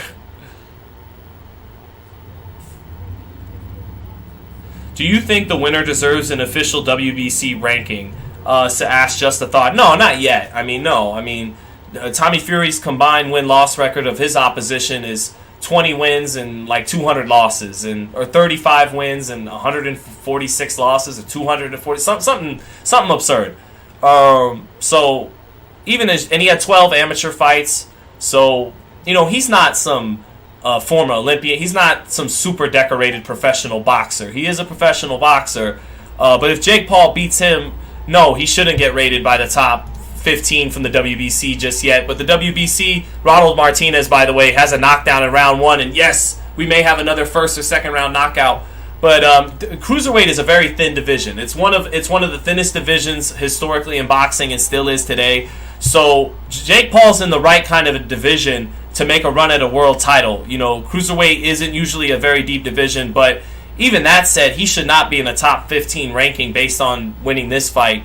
But Mauricio Suleiman, and just like the other 3 sanctioning bodies, they love their 3%. And I know it hurts them to see this man. Someone reported, I don't know if it's true or not, but someone reported that $25 million to Jake today and $7 million to Tommy Fury. The sanctioning bodies are like, and we're not getting 3% of that? What? Well, goddamn it, who cares if he's ranked or not? We need to find a way to get 3%. And that's basically the sentiment the WBC is having right now. So come hell or high water, if this man keeps winning fights, they're going to get their 3%. He's going to get ranked. I got another super chat I got to get to. My bad. Willie Strokes sending $7. Thank you, Willie Strokers. Appreciate that, brother. Tyler Richardson with the $20. Tyler, thank you, brother. $20, and you didn't even say nothing, man. Speak your piece. Drop the mic on us. Thank you so much, Tyler Richardson, for the 20, man. I really appreciate it. I got a son to feed, so it always helps. And I just want to do a good job for you guys. Main event time. Give you guys the action, called right down the middle, every blow. So, in the second round of the Martinez-Alamayu fight, Martinez dropped him in round 1, hoping to drop him again here and get us quickly to the fights we're all awaiting here. Are you laughing at the $7? Because it's from another country. I don't know the currency exchange, but who cares, man? Shout out to the man for sending us $7, brother. Let's not hate on the currency that he sent it. I'll take any of it. It's all appreciated. Let me see here. Stephen McFarlane, it's going to be a live round by round, so I'll be calling the action as if you were hearing the fight on the radio like back in the day. Boryu coming with the heat for me in the comments earlier, checking me on how Jake Paul isn't country strong because he's from a 2-story house in the suburbs. Now Boryu saying these goofballs donating to this goofball when you could be buying the fight. So I do like to read everyone's take here, and so I got you too. Thank you for the $1, my man, Jello309. Appreciate that, brother. So, hey, Boryu, maybe they're trying to support someone they like in boxing media. They want to see a man of the people win. So, but you are entitled to your perspective, and I'll read your comments like I try to read everyone else's. Marvelous Irv, good to see my man Marvelous Irv in the chat. Sonia Dumas saying Canelo. She loves her some Canelo, man. She's gonna bang for Canelo every time. Oh,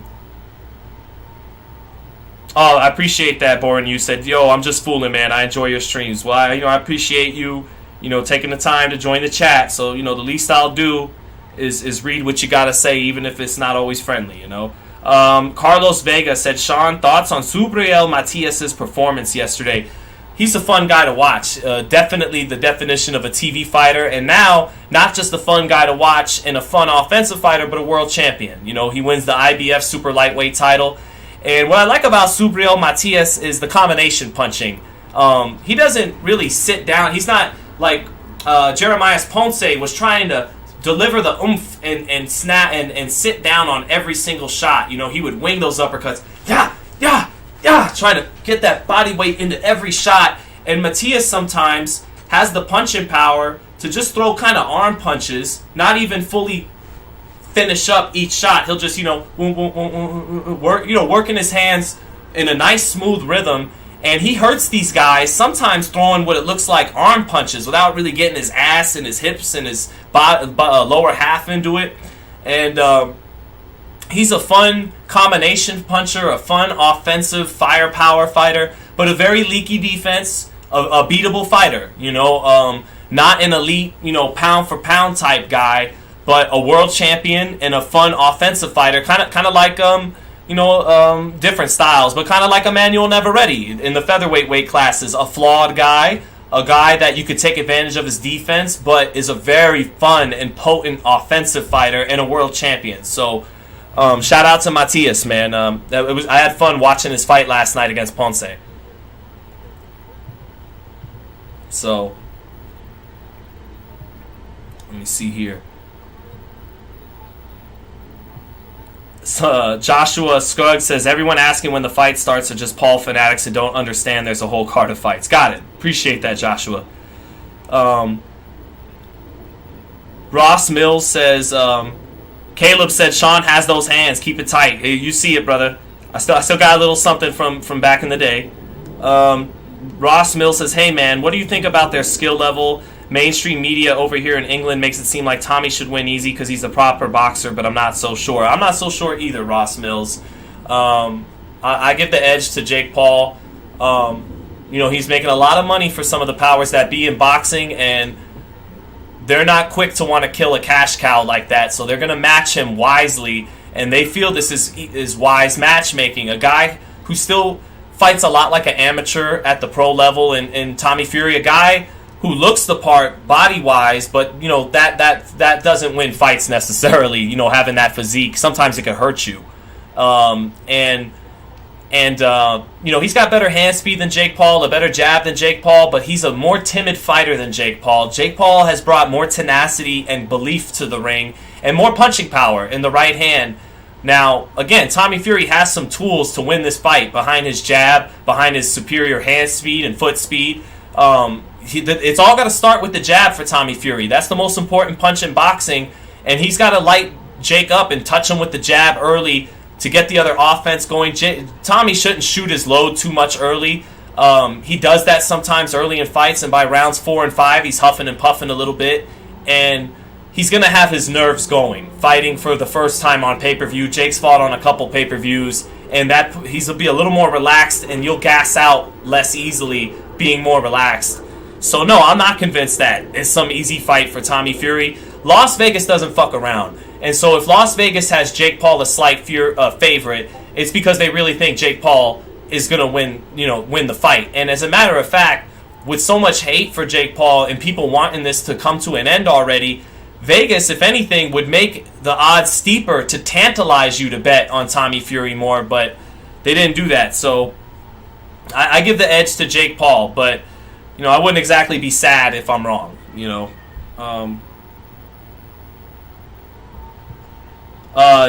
Dirkis Maritz with the 14 from ZAR. I don't know which country that's from, but say Mase Pos. Mase Pos. I said it. I don't know what that means, but I said it. And thank you for the super chat, my friend. Oh, Frames Gone. Thank you, brother, for the $5. What would your walkout song be? Also, Winky Wright is my favorite all-time boxer. What is your expert synopsis on his career? My walkout song, it always changes. Ask me a different day. I loved it when Bernard came out to back then. They didn't want me, now I'm hot, they all on me. When he fought Jermaine Taylor, because the message behind... I like it when a fighter comes out to a song that kind of attaches a meaning to their life and their career. So I don't know. What song would I come out to? I don't know. I don't know. Something dope. Maybe Time for Some Action by Redman. Or let me look at my recently playlist. Maybe The Man Right Cheer by Mystical. Let me see here. Maybe Rock Cocaine Flow by De La Soul. I don't know. But anyways, on to Winky Wright. Awesome question, Jay. I got Winky Wright right there. There's a picture of Winky Wright right there on my wall. Winky Wright is one of the all-time greatest 154-pounders, super welterweight, junior middleweight, whatever you want to call it, of all time. Up until Jermell Charlo became undisputed last year, he was the last undisputed at 154. Dominated Sugar Shane and Trinidad. And if Winky would have got the decision against Jermaine Taylor at middleweight for the middleweight championship, I think Winky would have been even more respected than he is. But Winky Wright in his prime had one of the greatest defenses. He still has the all-time best high guard I've ever seen. Just keeping the hands up. He has one of the greatest jabs I've ever seen, especially for a southpaw. Had really good hand speed and was a dog. Even though he wasn't a puncher, he took the fight to Jermaine Taylor, who was a puncher and was bigger than him, and he backed him up for most of that fight. So Winky Wright's one of the all-time greats in my book. Appreciate the super chat. Lee Firth, I've seen you ask this a few times where you're saying, what did you think of the Gervonta Davis, Ryan Garcia back in 2022? I don't think any differently of it in 2022 than I do in 2023. My opinion on the fight is the same, that Tank is the favorite because of his savvy and skills and experience. Things like feinting. Ryan Garcia doesn't know how to feint as good as Tank Davis, and little savvy skills that you accumulate as a pro that Tank has gotten in his favor could be the difference between two guys that both punch hard and both are fast. Ryan's advantage is in size. Tank's advantage is in skill, defense, and savvy. And skills pay the bills. I give the edge to Tank in the fight, but Ryan got a great chance to win the fight by knockout too. But someone said Winky was. Eric Pena said Winky was, even though his stance was horrible. No, Winky's stance was awesome, man. The high guard. Whenever I wanted to try to get some get back in sparring, when I would compete a little bit as a teenager, I would always say my last ditch effort was I'm gonna just fight like Winky Wright. I'm just gonna have this force field high guard come in behind the jab and walk you down. And Errol Spence does that a little bit these days out of the southpaw stance, but I love a guy like Winky Wright because so many guys can learn from him the fundamentals: a great high guard, a great jab, setting shots up behind the jab, being busy, Winky Wright is a great guy for young fighters to study. Let me see. Last round here for Alamayuf and Ronald Martinez, and then we get to the good fights. We get to Badu Jack and Ilunga Makabu for the Cruiserweight Championship, and then Jake Paul and Tommy Fury. David Andrews said, love the Ruiz impression, was spot on. It wasn't bad, right? For coming off rip. It wasn't bad. Come get your prime from Wanky Wines? What was that? RL Master 13? The Buddha Vlog says, thoughts on Rocky Marciano. My thoughts on Rocky Marciano is pound for pound one of the greatest punchers ever and one of the toughest fighters that ever lived. And my thoughts on him now is it's silly to put him in hypotheticals. Who would have won this fight, that fight in the heavyweight division? Because The Rock was 5'11", $190. So he wouldn't even be a heavyweight, in the modern boxing era. He would have been a cruiserweight. And he might not have even been a cruiserweight because he would have been a cruiserweight if he's weighing in the same day, like they did those days. But if you're doing the rehydrating and weighing in the day before the fight, Rocky Marciano might have fought at 175 in modern boxing. And so, if you're quick to shit on The Rock because you go, there's no way he beat a Deontay Wilder or a Tyson Fury. He's too little. He's too, that the things have evolved too much. Well, that's not really fair. I like to think, how would Rocky Marciano have done against Arthur Beterbiev? Because that's really a guy who's his size. That's who Arthur Beterbiev, when he rehydrates, is probably about 190 pounds, like Rocky was on Fight Night. So when I think of Rocky Marciano, I think, how would he have done in the modern era at light heavyweight or cruiserweight? And I think with his power, he would have done very well. So appreciate the question on the Brockton blockbuster, Rocky Marciano. Free Slave Mind said, how is Floyd Mayweather in person? Huge ego that you have to possess that kind of ego to get where he has. And Floyd is like a Gemini. I don't know I know he's not a Gemini in real life. He's kind of like a Gemini. He's got those two sides. But when he wants to be, he can make you feel good. Sean, you're doing a great job. I just want to let you know. Doing a great job. A lot of media members, they don't know boxing. You know boxing. Thank you, Floyd. Oh, I feel great. When he wants to, he could be very classy and dole out props, and then when he wants to, he could be a mean motherfucker. But honestly speaking, and I'm not just saying this because I'm on FightHype and I got a Mayweather Maidana 2 poster behind me, most of my interactions with Floyd have been really good, have been positive, and I got to know him, not get to know him, but I saw him out and about multiple times here in Las Vegas when he was Pretty Boy Floyd in the mid-2000s, 04, 05, and then after the De La Hoya fight, things changed. It became harder to get your autograph, harder to get your pictures because, everywhere he went, he would get mobbed. But Pretty Boy Floyd was great with fans, and, I got a great story about Floyd, actually. Floyd was cool. Before he had his own gym, the Mayweather Boxing Club in Chinatown in Vegas, he would train at the gym I was training at as a teenager, Barry's Boxing. In this short interim period where he left Top Rank and before he really got the Mayweather Boxing Club up and running, for the Baltimore fight, around that time, he would train at Barry's Boxing here in Las Vegas, a gym that mainly trains amateurs up for amateur tournaments. And so Floyd would be in the gym, and all of us amateurs would be waiting outside ready to do our class and do the gym, and you would hear Floyd talking shit, beating the shit out of his sparring partners, and every now and then you'd peek in and you could see it, and the other guy you'd see the blood on the towels after the sparring. And then Floyd would interact with us as kids. He would be funny. He would, y'all training hard? And then, talk with us and go back and forth with us. And then he would tease us and he'd do his sit-down sit-ups where he sits down, comes all the way up, throws his 2 uppercuts, and then goes all the way back down. You guys have seen him on 24/7. And he goes, if any of y'all could do 25 of these, you get a free ticket to the fight. And so all of us were trying to do it, and we couldn't do it. And whenever I would see Floyd after that, he would ask me, you still boxing? He'd be nice to me. And I saw him after the weigh-in for the Carlos Baldomir fight, And I take a picture with him, and one of the autograph go-getters I knew, and he knew I was 15 years old and Floyd was more likely to sign for me than him, and he asked could he sign the speed bag. And so I said, I'll ask him to sign it, and I asked Floyd to sign it, and he writes Floyd Mayweather perfectly. I wish it really would have been my speed bag in this silver Sharpie.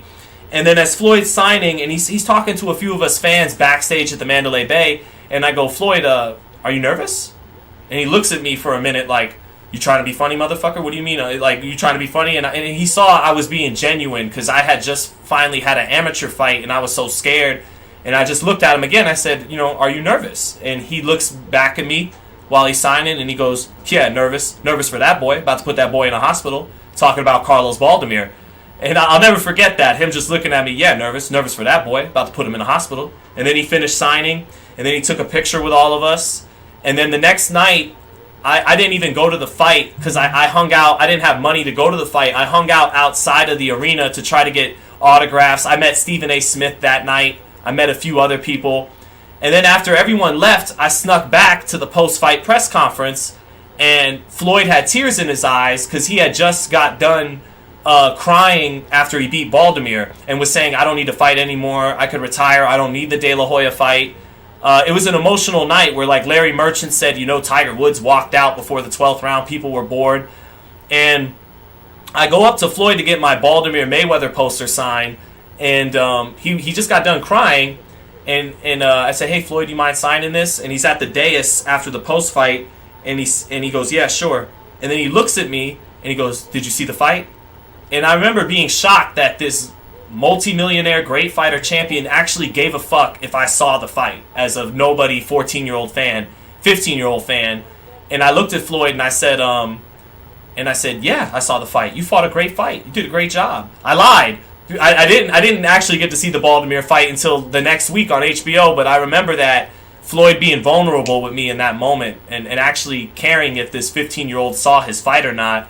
And me kind of picking him up and going, yeah, I saw it. You did great. You won, And so, killing some times here. I know people are saying no one cares, just show the fight. But we got some time to kill in between, this Ronald Martinez fight wrapping up and getting to Badu Jack Makabu. And then we can start really calling some action. So, you look like Drake Bell, says Verify. Not the first time I've had to hear that, unfortunately. Great story, says Colin Ruiz. Thank you, Colin. I hope someone enjoyed it.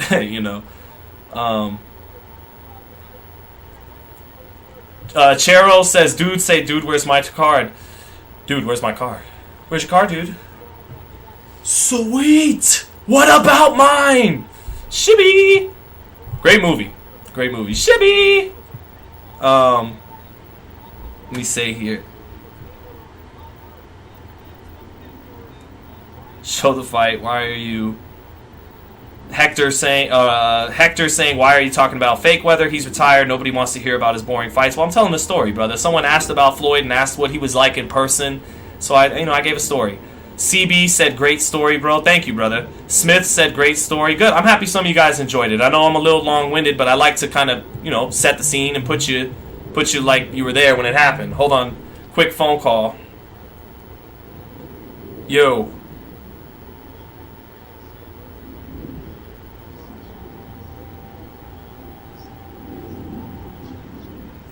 Right.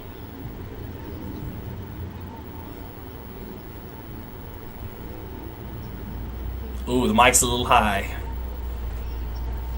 No, I know, but I like to keep it, we like to keep it funky. All right, the mic is down just a little bit now, a little more.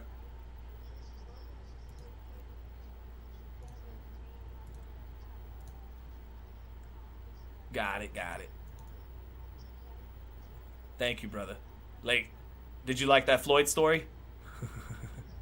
Okay, all right.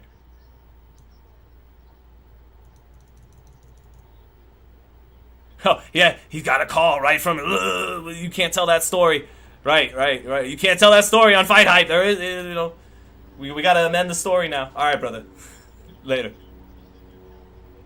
Oh, I know. No, that they know I'm joking. I'm joking. That's the whole joke. That's the joke. Yeah, it's a joke. We're gonna. Yes. No. That's all. Got you, brother. All right. All right. How we sound in chat? We sounding good with the mic levels now? I heard I was a little high out there. And actually, having just got the call from FightHype HQ, I want to amend that story a little bit. Actually, what happened was Floyd came down from the dais with a 10-inch penis, and then Miguel Cotto in his prime and Antonio Margarito were there, and he just shot them a look each, and they both cowered into the corner in the media room of the Mandalay Bay. And Floyd came up to both of them. This was never told by media, and he said, "I'll beat both of you on the same night. You guys better show Money May." I see, and that's another thing. I want you and Miguel Cotto and Antonio Margarito here in 06 in this media room to know I'm gonna be Money May one day, and I'll beat the shit out of both of you right now. And they both just ran away scared. That's actually the real story that happened that night after Mayweather Baltimore. There were no tears shed by TBE. You know, I just want to amend that story a little bit. So, oh, see, Lee Firth said, "Why would you want to watch the fight when the best person here is going to do commentary for us?" Exactly. You know? Yeah, I didn't have to, we go.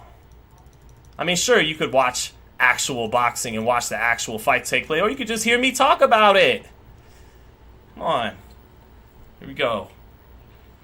Eddie Habernick says, thoughts on Canelo? Canelo, all-time great. One of the best fighter of the last post-Mayweather Pacquiao era.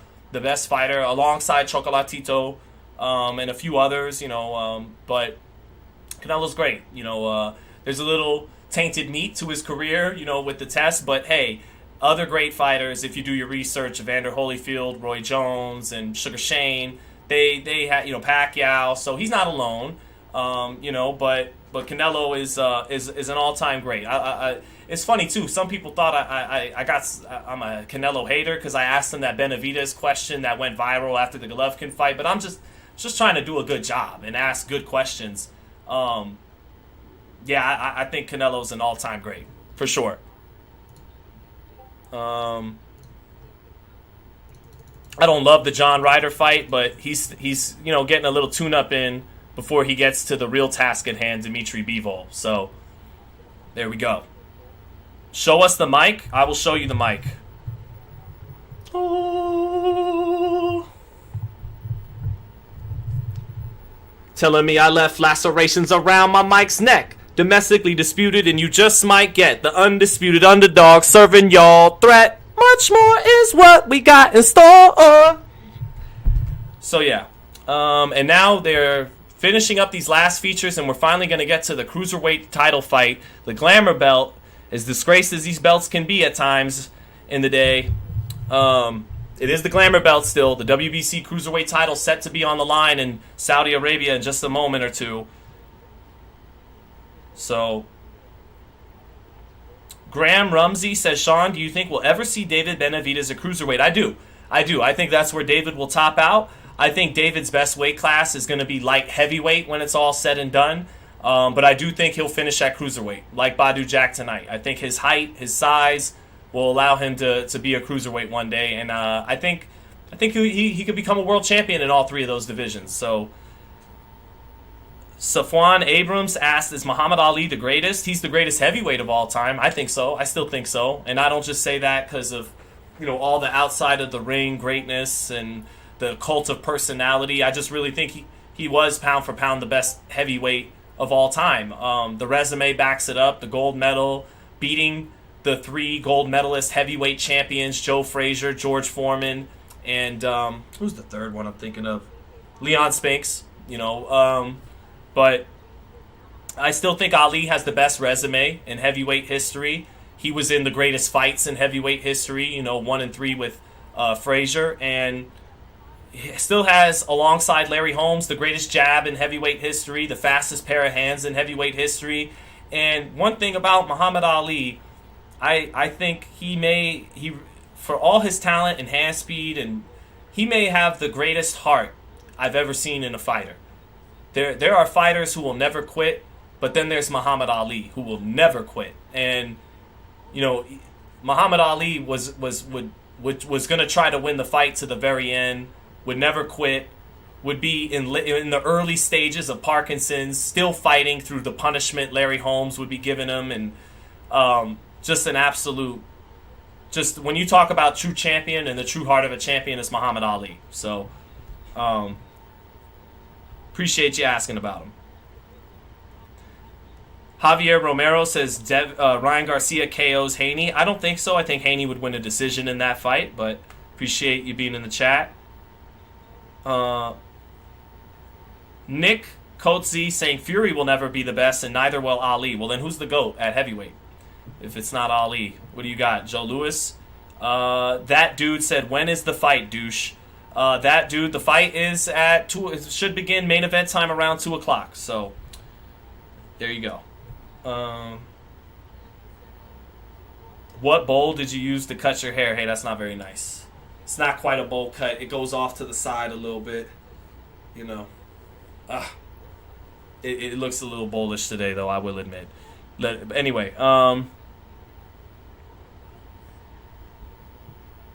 where can you watch the fight? On ESPN Plus. Shakur Stevenson thoughts. Top 10 pound for pound. Maybe the best pure boxer in the sport right now coming up. Maybe the best pure boxer. I don't think he'll be able to go up as many weight classes as Devin Haney. I think he'll top out more around 140. But, Stevenson is one of the top 10 fighters in the game right now. And he's going to be buying his time a little bit the next 12 months because Haney's going to be tied up with Lomachenko. And so we'll see. But yeah, Stevenson's one of the best fighters in the world. What games are on the machine in the back? NFL Blitz. This is an NFL Blitz arcade cabinet. Desmond Hone said, I still got to catch up with you. Great boxing reporter, man. I would like to see you have your own show on ESPN. Wow, thank you for that, my friend. The El Pipara... Sorry, I can't pronounce it too well, but thank you, brother. JRiz554 said, hair's cool, dude. I got the same style and more girls than ever. Right. At the end of the day, these haircuts are meant to please, wifey and not gentlemen. See? Oh, what? Say it again. I love his hair. See? See? Come in. Show him you're a little baddie. No, I'm just kidding. She's not going to do that. Thank you, though, love. Hold on. Wait. Come here. Come here, please. You let the people know. Come here, sweetheart. Let the people know. Jake Paul, Tommy Fury, final call. Tommy Fury. What? Word? You going with Tommy? You just. I have to. For what? Why do you have to? For boxing. Oh, that's deep. It's for. But Jake Paul's good for Jake Paul brings a new youthful audience to the sport. People that usually don't watch boxing, they watch Jake Paul, and that's good for boxing. Samantha, don't you know that? Don't you know that? None of our moms know Jake Paul. What's that supposed to mean? None. Your moms knew 50 Cent. You meaning you ain't hot until mom knows who you are. My mom knew who 50 Cent was. She don't know Jake Paul. Yeah, exactly. All right. What a sound point made by a beautiful woman. Thank you, baby. Love you. There we go. That was the thoughts of Samantha Zittel. The company of FightHype does not share the sentiments and thoughts of Samantha Zittel. That is her thoughts, okay? Anyway. So she's a real one. Someone said Faithia said she's a real one. Yeah. That's her crush. Hey. Mommy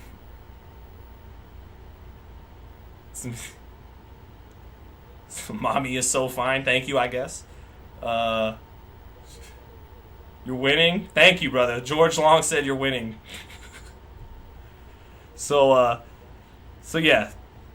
Derby said, is that your girlfriend? That's my wife. And Samantha actually really knows her boxing, my wife. But ever since she had my son, she can't really watch the fights like she used to. But she always really knew her boxing, actually. I schooled her well. I made the poor girl sit through so many old classic fights and watch pay-per-views. And she started going to all the fights, so...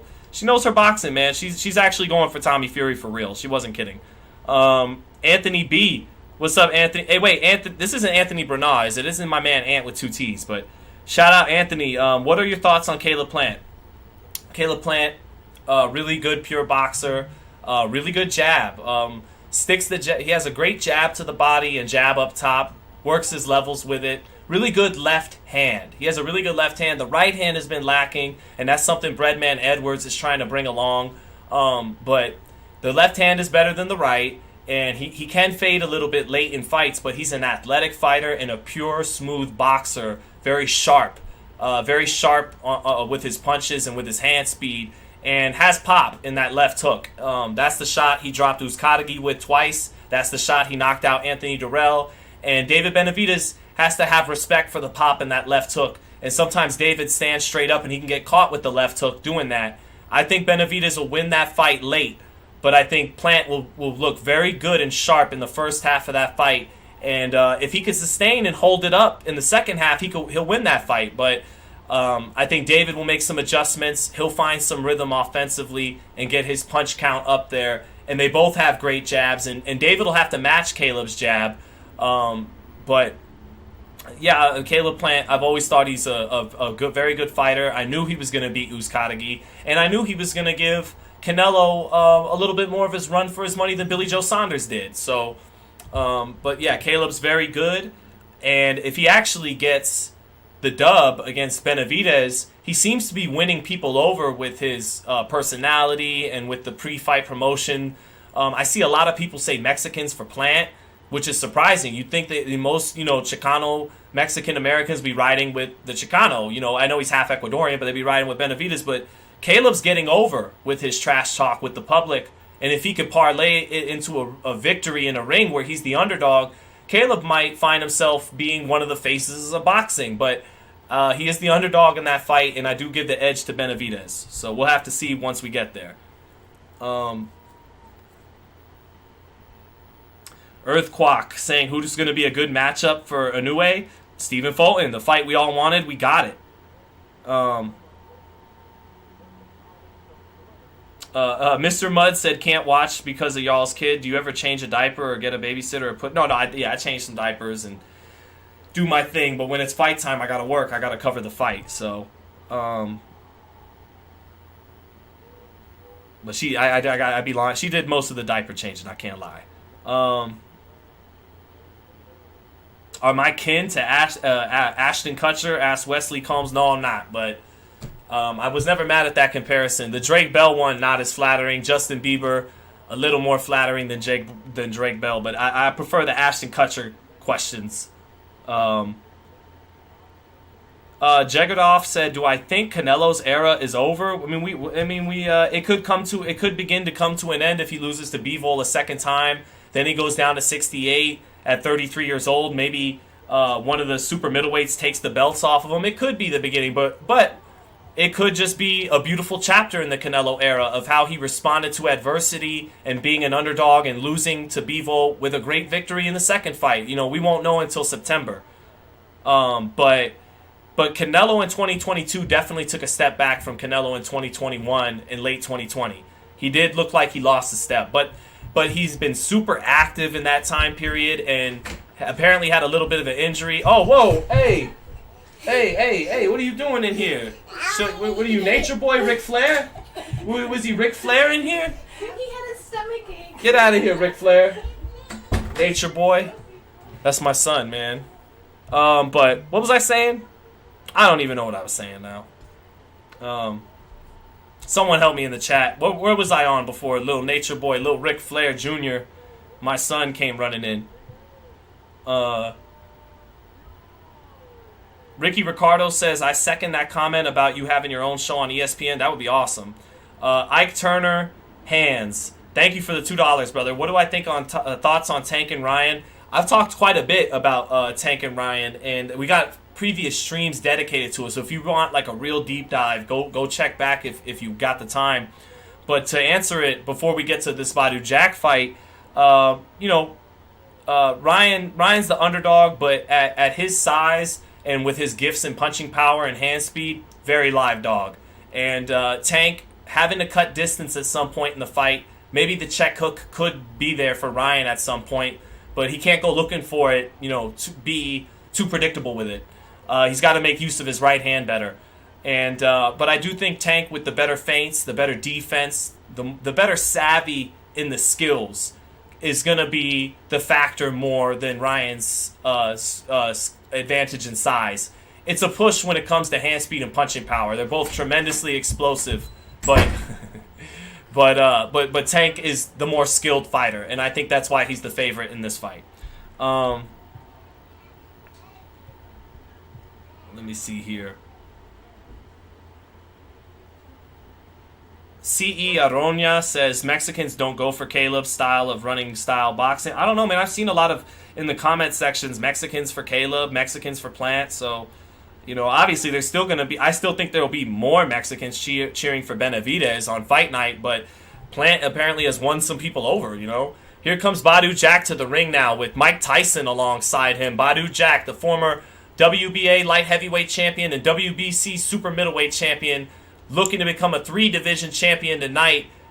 And got Jonathan Banks in the corner from the Kronk. And let's get going, man.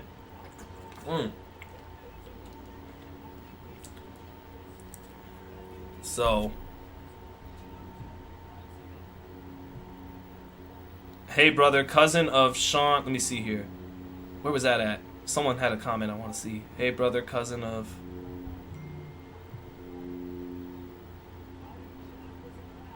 my fellow... Dang, we got... This is a lively chat, so I'm missing some of these chats I'm trying to read. Dang, my bad. We're just going to have to get going. We're going to have to get going to this... obviously a scam since he keeps ignoring the chat, says Katie Holmes. Katie Holmes, you're not Tom Cruise's ex-wife, Katie Holmes, are you? It's good to have you here. I'm not ignoring the chat. I literally lose some of what people are saying in the chat because it's moving so fastly.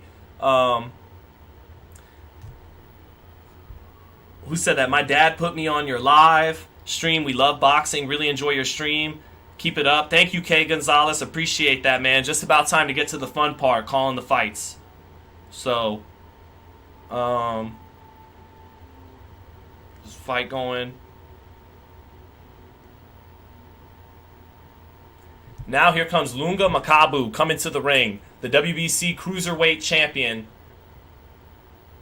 And actually, you know, let's literally last second. Let's check these odds tonight on Makabu and Badu Jack's fight for the WBC Cruiserweight title. This is technically the title fight tonight.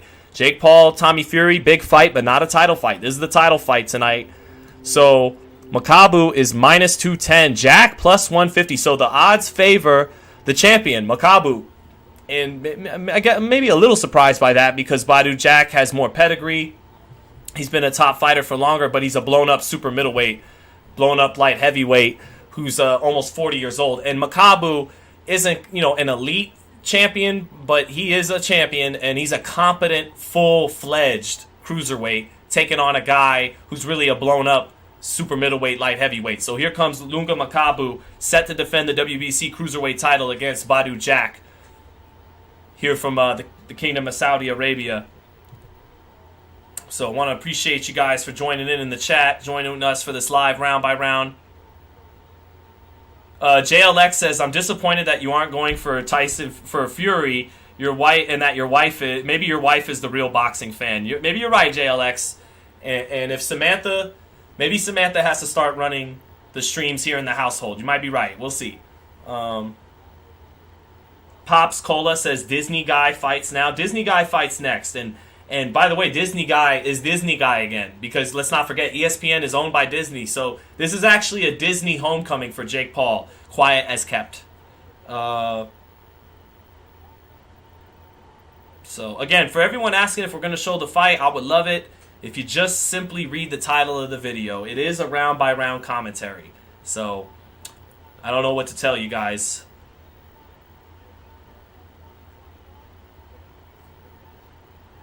Andy Jennings, thank you. The Bronco Kid. Shout out to the Bronco Kid in the chat. My first time seeing you, brother. Never forget Badu Jack's cut. Yeah, and that Marcus Brown fight, man. Yeah, and like the Marcus Brown fight, no doubt. That was one of the worst cuts you'll ever see that happened on Badu Jack's forehead. Tail of the tape.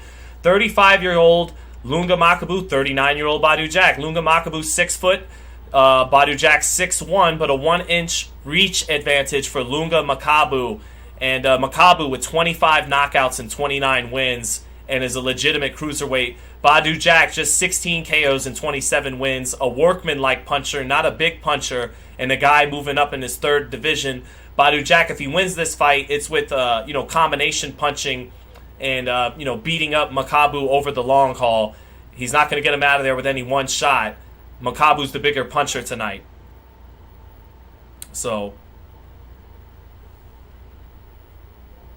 a lot of questions. Is this a scam? Is this a scam? No, this is what the video says it is. It is a Jake Paul, Tommy Fury round-by-round commentary. But actually right now, it's a Badu Jack, Lunga Makabu round-by-round commentary. And we're getting set to start as soon as the referee is finished with his center ring instructions and the ring announcer is done introducing both fighters.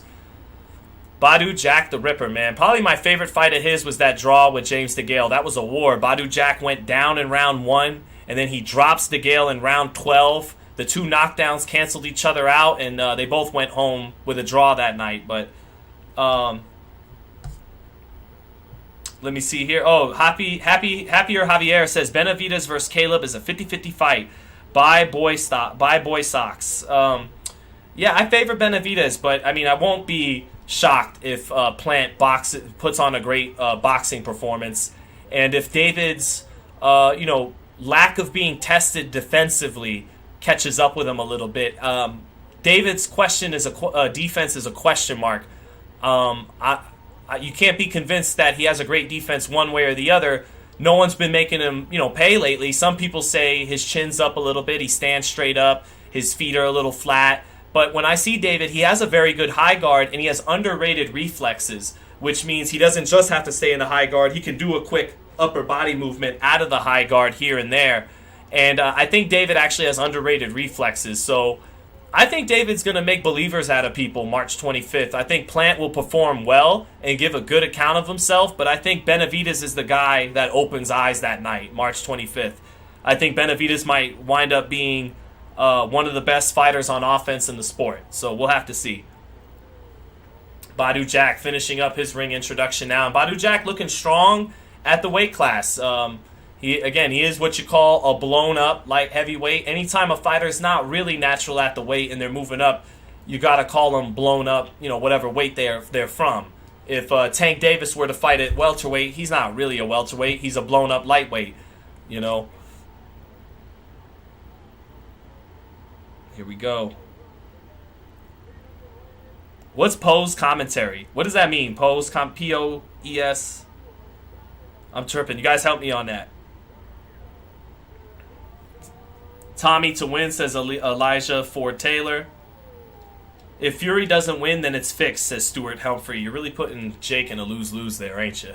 I hear you, though. I mean, I get it, but I get where you're coming from. But it's like, damn, then you're giving Jake no opportunity to do anything positive today. It's either he gets knocked the fuck out or he won because it was fixed. Let's let the fight unfold. If we see something funny happen, then we'll say it. Something looks funny. But if Jake goes out there and wins the fight, he wins the fight.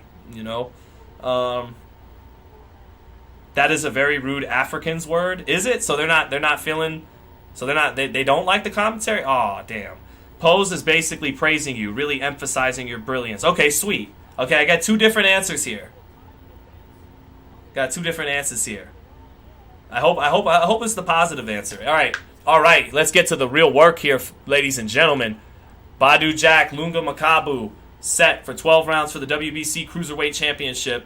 And here we go. HGC saying, I'm with you, FightHype. I'm with you too, HGC. Appreciate you, man.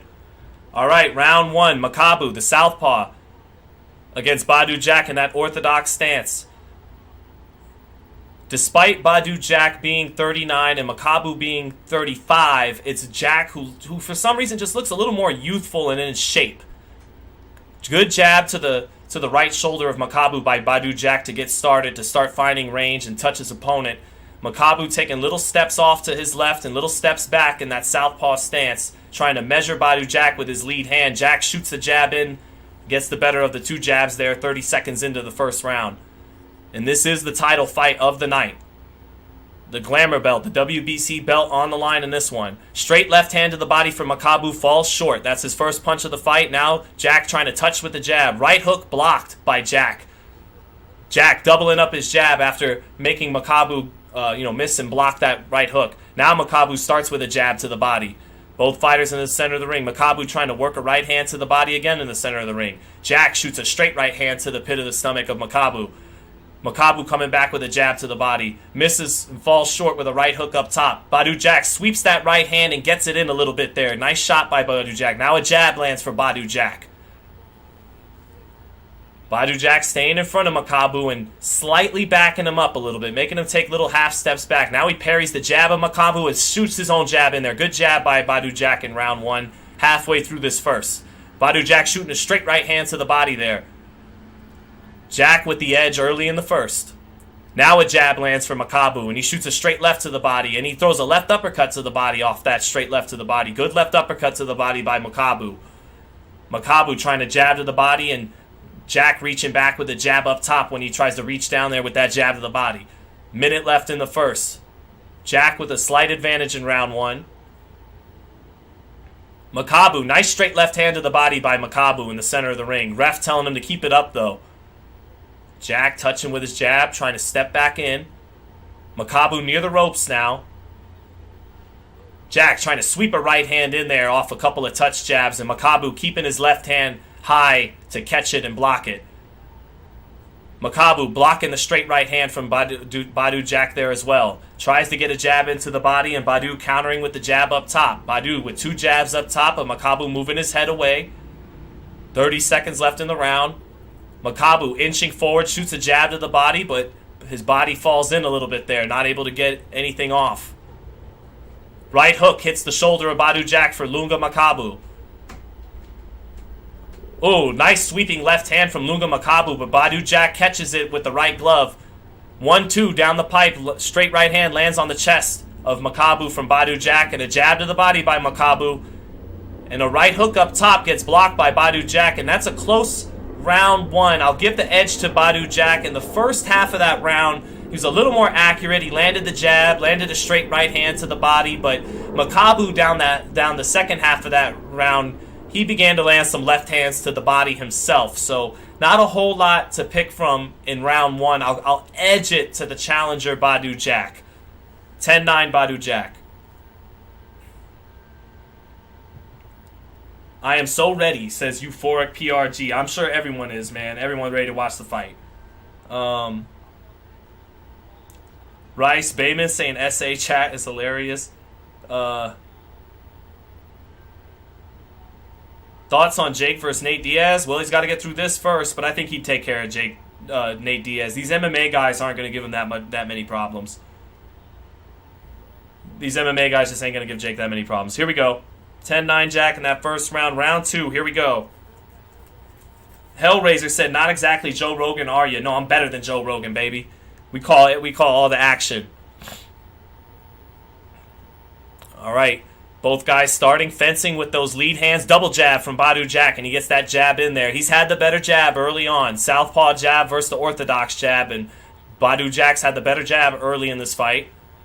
Right hook to the body by Makabu, and Jack trying to come back with the jab up top, but not in time. Nice jab to the body by Makabu. Makabu shooting the jab up top now, but it gets blocked by Badu Jack. Makabu trying to back Jack up a little bit, but now Jack holding his ground in the center of the ring, catching another jab from Makabu. Makabu dipping underneath the jab of Badu Jack. Both guys yet to land a big shot. Jab by Makabu, that southpaw jab in the center of the ring. Badu Jack trying to shoot a straight right hand in through the center, but didn't quite get it off, and a left hand to the body gets in for Makabu. Now a nice straight right hand to the body sets up a left hook to the body by Badu Jack, punching in combination. Now a 1-2 lands for Badu Jack. Good 1-2. Best shot of the fight so far. Nice clean 1-2 in the center of the ring landed for Badu Jack. Minute 45 left in the second. Makabu gets caught with a straight right hand again. Try to throw the right hook off the lead, but Badu Jack with the straight shot getting there first before the hook. Nice straight right hand by Badu Jack. Now Badu Jack blocks a sweeping left hand by Makabu exactly halfway through the second. Jack a little ahead in this round again. Straight right hand to the body by Badu Jack. Straight left hand to the body by Makabu, and then he throws another straight left hand to the pit of the stomach, and he gets that in twice. But Badu Jack steps in behind the jab and sweeps the right hand to the body. Makabu falling short with 2 lead right hands. Gets in with a sweeping left hand to the body, and then a right hand to the body of Badu Jack. Minute left in the second. Jack with a double jab and steps off to his left, trying to work that angle. Makabu places a straight left hand and almost gets it in there. Jack starting to use a little bit more of his feet now, stepping off to his left, stepping over to his right, steps out of range. Makabu dipping down a little bit, not feigning as much as Badu Jack. A little over 30 seconds left in the round. Nice sweeping right hand to the pit of the stomach by Badu Jack. Makabu trying to do a lead right hook to the body, and Jack snatched him to the body with a right hand there when he stepped in. Makabu off with a lead left hand, falls short with the jab. 20 seconds left. The jab gets caught again by Badu Jack. Ooh, nice sweeping left hand to the body by Makabu. That's been his best punches so far, those left hands to the body. Another left hand to the body by Makabu. And he tries to bring that left hand up top, and he lands a jab against Badu Jack. Good close to the round by Ilunga Makabu. Oh, left uppercut caught by Badu Jack on the guard, but it split the guard a little bit too. And maybe Makabu, with some of those left hands to the body and finishing the last 10 seconds strong, maybe he wins round 2. That was a close second round. Badu Jack had a better first half to the round, landed a nice 1-2 in the center of the ring, landed a couple of nice right hands to the body, close second round. I'll edge it to Badu Jack again because up top, more accurate than Makabu. But Makabu did split the guard a little bit there with a left uppercut in the final 10 seconds with that combination. Could be 19-19, could be 20-18 Jack. Yeah, close second round, man. Close second round. Definitely a close second round. Tom Thumb said, Sean, as usual, first-class commentary. Much love, my brother from the United Kingdom. Thank you, my friend. Appreciate that. Round 3, here we go. Ilunga Makabu, 19 out of 80. Landed punches, 16 of 57 for Badu Jack. So I'll call it 19-19 right now after 2. Ilunga Makabu getting his jab blocked twice to start the third round. Always an interesting matchup when it's Southpaw versus Orthodox. Who can get that jab going? Makabu trying to jab to the body, but getting countered up top by the jab to the head by Badu Jack. Badu Jack now trying to throw a left hook, right uppercut combination, and then he follows it up, placing a left hand to set up a straight right hand, and that right hand got in. But now a good left hand to the body by Makabu, and Makabu jabbing to the body and getting another left hand to the body. And now a couple of clubbing left hands up top where Jack has his hands up, but still had an effect on Badu Jack there. And that's the physical strength and size of the natural cruiserweight showing up there from Makabu. Good jab. Oh, nice right uppercut by Badu Jack. Makabu landing 2 jabs after eating that right uppercut, though. And Makabu starting to pick up the aggressiveness a little bit against the smaller man. Badu Jack moving over to his left. Nice counter right uppercut after catching the straight left to the body. But Makabu responding with a couple of shots after that. Now Makabu getting in close with a nice left uppercut to the body against Badu Jack. Nice left hand to Badu Jack's body again by Makabu. He's found something there. Sweeping that left hand, and now he brings the left hand up top, and Badu Jack blocks it, but the uppercut gets in after that from Makabu. Halfway through the third, and I think the physical strength of the natural cruiserweight showing up here in the third round. Sweeping left hand to the body by Makabu, and another left hand to the body. That's been his best punch of the fight, that left hand to the body. Right uppercut misses for Makabu, and he follows up with a left hand after that, and Badu Jack blocks it and gets out of the way. But Jack is starting to feel the physical presence of the cruiserweight. Makabu blocks the jab of Badu Jack and misses the right hook after that. Oh, big right hook lands for Makabu in between the punches of both fighters. Right hand lands for Makabu as well, and Badu Jack is along the ropes, and a left hand to the body and then a left hand up top land for Makabu.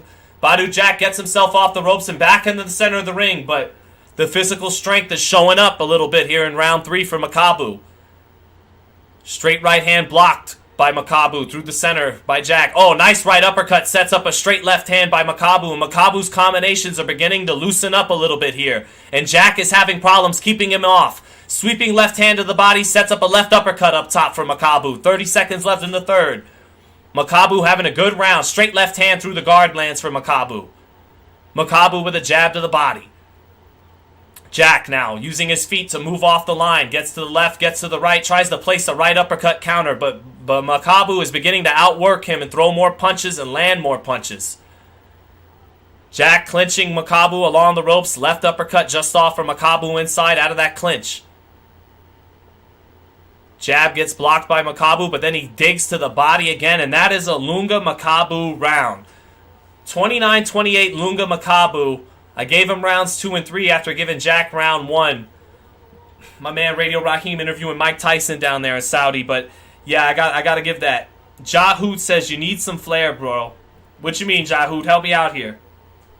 You want some of that Moro Ronaldo? You want some? Oh, and a good right hook there by Ilunga Makabu. He keeps digging. He keeps digging with that left hand of the body like the digging in the Crate crew from the 90s in New York. You know, I'm calling the fight, brother. Someone said bring back in the Junior Nature Boy. Lee Firth said, Sean, your commentary is amazing. You're on fire. Keep it up, mate. Thank you, brother. Mac Dejab says, sounds like Makabu going for it. He began to go for it there in round 3. Christopher Easley said, nice fight call, man. You're doing awesome. Appreciate it. Sean, you're doing 100, says Luis. Thank you, brother. Appreciate that. R.A. loves the Niners jersey all day. All right, back to round 4. Makabu began to impose himself in round 3. Badu Jack starting with a jab up top and shoots a straight right hand to the body, but it's beginning to become a little apparent that he's got the smaller bullets. Makabu feinting a little bit more now. Looks like he's loosened up. Shoots the jab twice, and Jack using more movement than he did in the first 3 rounds now after feeling some of that strength. Jack placing a nice right hand to the body after catching a right hook by Makabu up top. Nice counter shot to the body by Badu Jack, but another nice sweeping right hand off the jab by Badu Jack.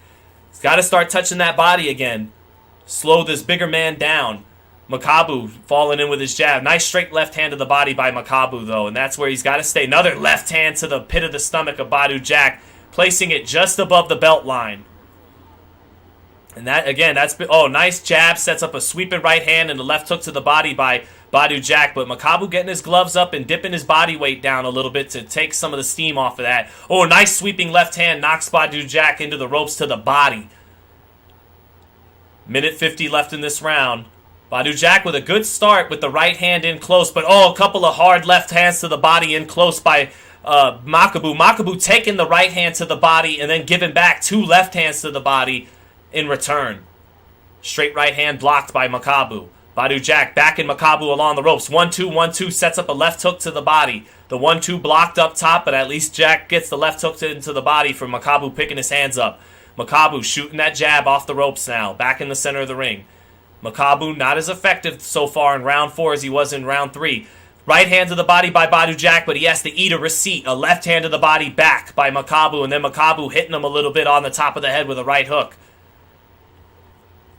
Makabu trying to back Jack up and hook off the jab. Down goes Ilunga Makabu. Makabu trying to hook off the jab, and Badu Jack placed a straight right hand in the middle of Makabu's right hook, and boom! Knocked Makabu down. Makabu down in the 4th. And he's up. Badu Jack now with a man in front of him who's been dropped. Can he follow it up? Makabu missing with the right hook. Badu Jack placing a straight right hand to the body. Makabu up on his feet, doesn't seem too badly hurt. Right uppercut just off for Badu Jack. Right hook to the body by Makabu. 30 seconds left in the round. Oh, straight left hand lands for Makabu when Badu Jack tried to load up on that right uppercut. Now 2 right hooks by Makabu, but Jack getting his hands up just off with a straight right hand, trying to punch in between that right hook again for Badu Jack. Badu Jack sweeping the right hand and Makabu getting the hand up to partially block it. 10 seconds left in the round. Jab to the body by Makabu. Straight right hand lands for Badu Jack, but Makabu is trying to back him up again. Right hand again for Badu Jack. Counter punching and timing in between the punches of Makabu. And Makabu goes back to the corner after that knockdown. Big moment for Badu Jack. Big moment. Big moment. 38-37 Badu Jack. 2 rounds to 2, but with the knockdown in the 4th. Here, let's look at the replay. Makabu, jab. Then tries to hook off the jab. And Badu Jack kind of actually ate the right hook a little bit and then let the right hand go before Makabu's hands could return home And that sweeping right hand wasn't a straight right hand, it was a sweeping right hand. And that knocked Makabu down. Good knockdown for Badu Jack. Man. Yeah, 10-8 round, obviously. Eddie Perez says, great commentary. I appreciate that, Eddie. Man, we got almost 5,000 people in here. Will this guy commentate the Jake Paul fight? Indeed, I will. Yep. We'll be commentating it, Deshane Watson. Round 5. Makabu dropped in the 4th round after having a good 3rd round. Badu Jack starting with some double jabs, and then he shoots that jab off the double jab. Sweeping left hand to the body back by Ilunga Makabu, throwing it like an uppercut to Badu Jack. But 1-2 by Badu Jack lands cleanly. Nice straight 1-2 with Makabu trying to back him up. Makabu trying to throw a right hook, an awkward right hook, and Jack getting his hands up most of the time to block it so far, but it's getting in sometimes too. Badu Jack looking to counterpunch a little bit. Good jab by Ilunga Makabu, backing up the smaller man. Badu Jack's back touching the ropes. He slides off of there back into the center of the ring. Ooh, again, Badu Jack countering that right hook. Makabu trying to throw the right hook twice in the same shot that knocked him down. Badu Jack sweeping that right hand in to land it. Oh, they trade again. Straight right hand and a right by Badu Jack and a right hook by Makabu. They continue to trade those two shots. And usually the straight shot favors the hook in the exchange. Oh, nice straight left hand pops up the head of Badu Jack by Ilunga Makabu. And a left uppercut inside by Ilunga Makabu. Badu Jack trying to regain distance control here in the center of the ring. Straight right hand by Jack. Ooh, hard left hand to the body by Ilunga Makabu. And then he comes back with a straight left hand to the body after that sweeping left hand to the body. Badu Jack along the ropes and a right hook to the body by Makabu. Makabu doubling up the jab halfway through it. Badu Jack coming back with his own jab. Nice left uppercut by Ilunga Makabu up top. He set that up off his southpaw jab, but Badu Jack took it well. Maybe some of the steam leaving Makabu because Jack was able to eat that uppercut well. Little over a minute in the 5th. Close round. Makabu a little ahead. Nice left uppercut by Makabu. Oh, but back comes Badu Jack with a straight right hand that sets up a left uppercut. Makabu, oh, getting countered with a sweeping right hand by Badu Jack again in close, mid to close range. Makabu sometimes opening up with those sweeping shots, and Badu Jack with the shorter, crisper right hands is able to punch in between his shots effectively at times. Good jab by Ilunga Makabu, and that body work keeps coming from Ilunga Makabu. A touch straight left hand makes Badu Jack go back into the ropes. Makabu getting his hands up to block the left hook back from Badu Jack. Straight left hand in the center of the ring for Makabu. Jack shooting off the 1-2 in the middle of the ring. Makabu coming back with his own 1-2, but more accurate from Badu Jack. Good right hand. 20 seconds left. Still feels like anybody's round. Sweeping left hand there by Makabu to the body. Makabu's body language a little more tired than Badu Jack right now in the 5th. Good combination by Badu Jack with about 10 seconds left. Still a little quicker on the draw, but Makabu looking a little tired here to close round 5, and a little bit of swelling around the right side of his face from Jack's jab, but that was a close 5th round. I could see that round going to Makabu, but it was close. Very close round.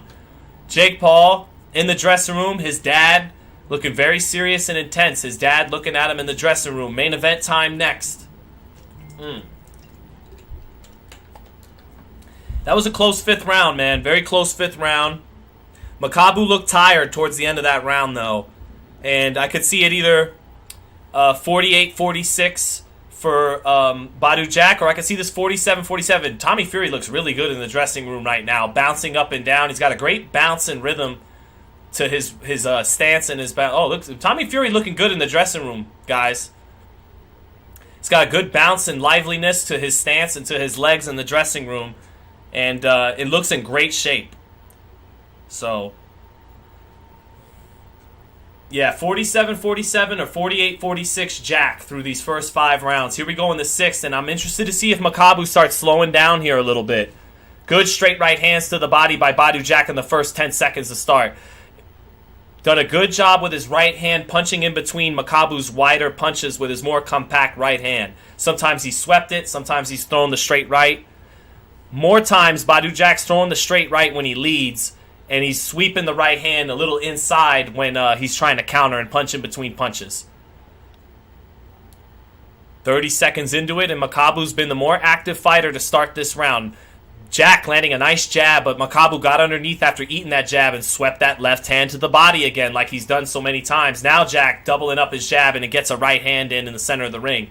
Makabu throwing 2 lead left hands and then a right hook. Not a lot of hand speed by Makabu, but he's still coming forward and landing some of those lead left hands. Straight left hand through the center lands for Makabu, but not as much snap on his punches as earlier. Makabu staying on top of Badu Jack, though. Being the more active fighter with his punch. Another straight left hand. Not as much pop on it, but it lands again for Makabu. Jack not active to start round 6. Playing a little bit of keep away, looking to pick his spot. Another straight left hand lands for Makabu. Now Makabu digs to the body with a left uppercut and digs with a right and a left behind it to the body. Now he tries to bring a right hook up top, and that sets up 2 more sweeping left hands to the body and close for Makabu. Halfway through the 6th, Makabu winning this round. 1-2 to the body by Makabu. Jack not letting his hands go so far in round 6. Makabu, 2 right hooks, and Jack gets his hands up to block it. Maybe pacing himself a little bit.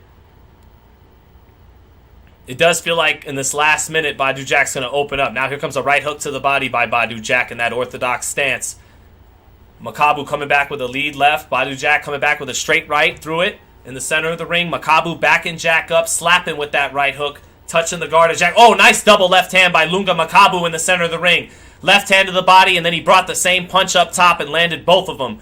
Badu Jack not reacting well to that shot a little bit. Now a 1-2 back by Badu Jack to stop the momentum a little bit of Makabu. Makabu is winning the 6th round.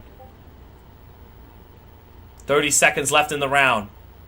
Fighters in the center of the ring. Jab lands for Makabu. Badu Jack not being active. Tries to counter with a 1-2 as he steps back from that left hand to the body.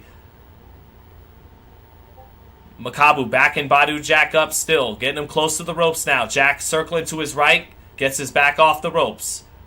But this round was not his. This was Ilunga Makabu's round.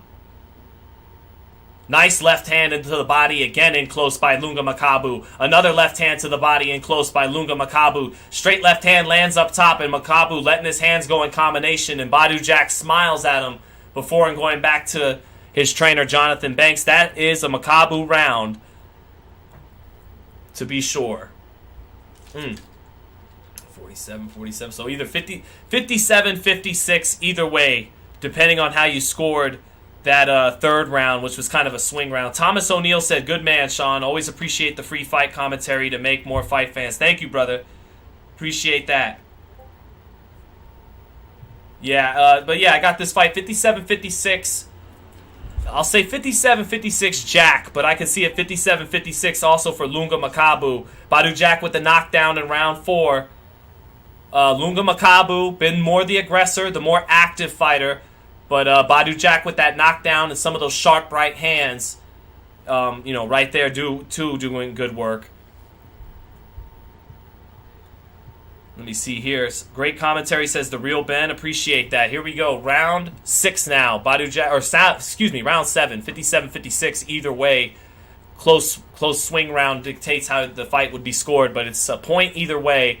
Badu Jack, I'll give him the point advantage with the knockdown. Good straight right hand countering the combinations of Makabu. Another straight right hand down the pipe lands for Badu Jack, but Makabu taking it well. Now Badu Jack lands the jab. Nice straight right hand to the belt line for Badu Jack. Badu Jack going to have to come out with more energy than he did in the 6th, and he's doing that to start. Makabu, the bigger guy, able to physically walk through Jack's punches sometimes and then just club him to the body like he did just there with a clubbing left hand to the body. Oh, nicely placed straight right hand to the body by Badu Jack, though. Not clubbing that right hand to the body and placing it sharp. Badu Jack with a solid first minute to this round. Nice feint by Jack, and then he steps into the jab off the feint. Nice jab, and then he sets up 2 punches after that. Shoots another straight right hand to the body off the jab up top. Jack moving off to his left to reset Makabu's positioning. Makabu touching with the jab, staying on top of Jack. Just touching him, slapping with a right hook. Ugly right hooks by Makabu. Makabu a little off balance, a little buzzed here in the 7th, even though it wasn't a punch. He got pushed off a little bit, and his legs didn't react well. Here we are halfway. Oh, good left uppercut on the inside by Makabu. Badu Jack clinched a little bit after that left uppercut on the inside. Now he blocks a right hook from Makabu, makes Makabu fall short with a right hook, and counters him with a right hand to the body.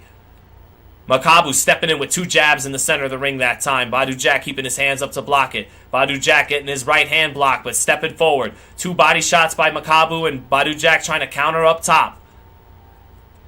Good body work by Ilunga Makabu, and he finishes with a sweeping left hand up top. Badu Jack in danger of letting the round get away from him after a good first minute. Oh, another right hook to the body by Makabu after a left hand up top sets it up.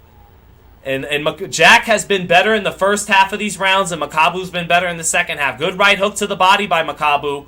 Set up off the 1-2 up top. Left uppercut inside by Makabu again. Now he touches Jack twice with the jab. Digs to his body with 2 or 3 shots. Badu Jack comes right back up top with a sharp straight right hand up top, though. Cleaner punches to the head for Badu Jack. Now he sweeps the right hand off the jab, and that lands. Straight right hand to the body by Badu Jack. Another straight right hand to the body. And these are crisper shots. But then a straight left hand back by Ilunga Makabu and a jab. And then a jackhammer left hand punching downwards almost on the top of Badu Jack's head and close. That's a Makabu round to me. Jack let that one get away from him a little bit. Even though his sharp straight right hands are sharper than the kind of clubbing, almost starting to get tired shots of Makabu. But he let Makabu work and work and work midway through that round and maybe take it away from him. Another close 7 round. I got this fight even with the knockdown. 66-66 so far. Very evil scorecard. A lot of 666s going on. But I can't help that that's the score of the fight right now. Man. Solid fight. Solid fight. Back and forth fight. Badu Jack a little bit sharper. But Makabu heavier handed. Not a sharp puncher, not a snappy puncher, Ilunga Makabu, but some heavier hands, being the natural strong cruiserweight, and a very consistent body attack by Ilunga Makabu. Sharper, crisper shots by Badu Jack throughout the fight and the knockdown. So very close fight so far. And Makabu, to me, an even fight. I could see a 66-66, or I could see a 67-65, one way or the other. It's been some close rounds. That knockdown, if the fight continues this way, that knockdown is going to help Badu Jack out tremendously on the cards. Might pay the difference at the pace we're going. Here we are in the 8th round. Makabu staying on that front foot. Lead left hand knocks Jack's hand up a little bit. Then he steps in with a right uppercut to set up another straight left hand. And Badu Jack stepping out of the way, but some of that shot still getting in there as he pulled out. Makabu working his lead right hand there. Jabbing, trying to hook off the jab to the body and to the head. Jack just backing up to start round 8.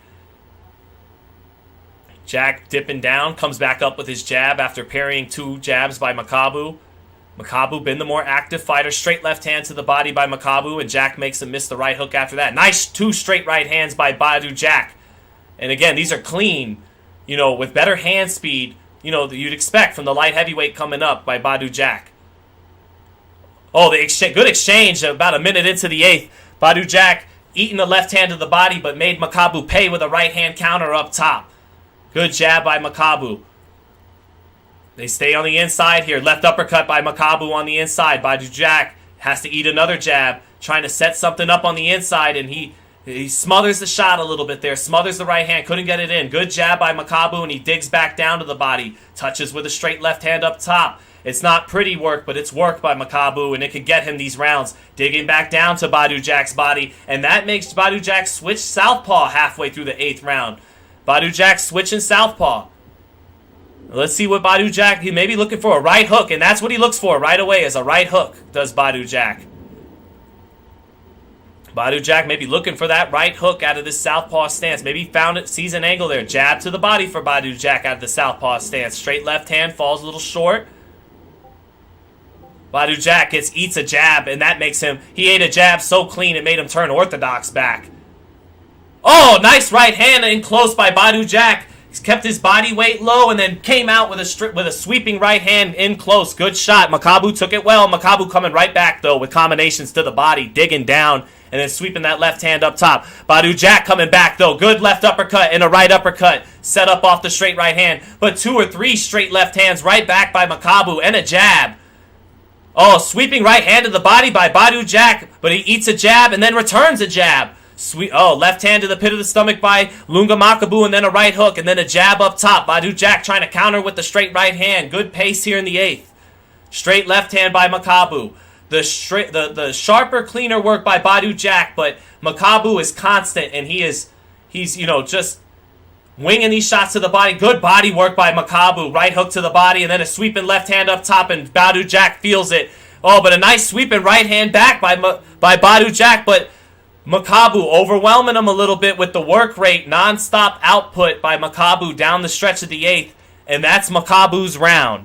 Makabu, not as fast, not as sharp and precise with his punch placement as Badu Jack, but he's busier and bigger, and those clubbing shots are adding up round after round. But on the replay, they show the sweeping right hand and the beautiful right uppercut by Badu Jack. So it's very possible that in these rounds where Makabu is out-throwing and outlanding Badu Jack, according to like a CompuBox kind of output, and sure enough, Makabu has thrown 575 punches and landed 162.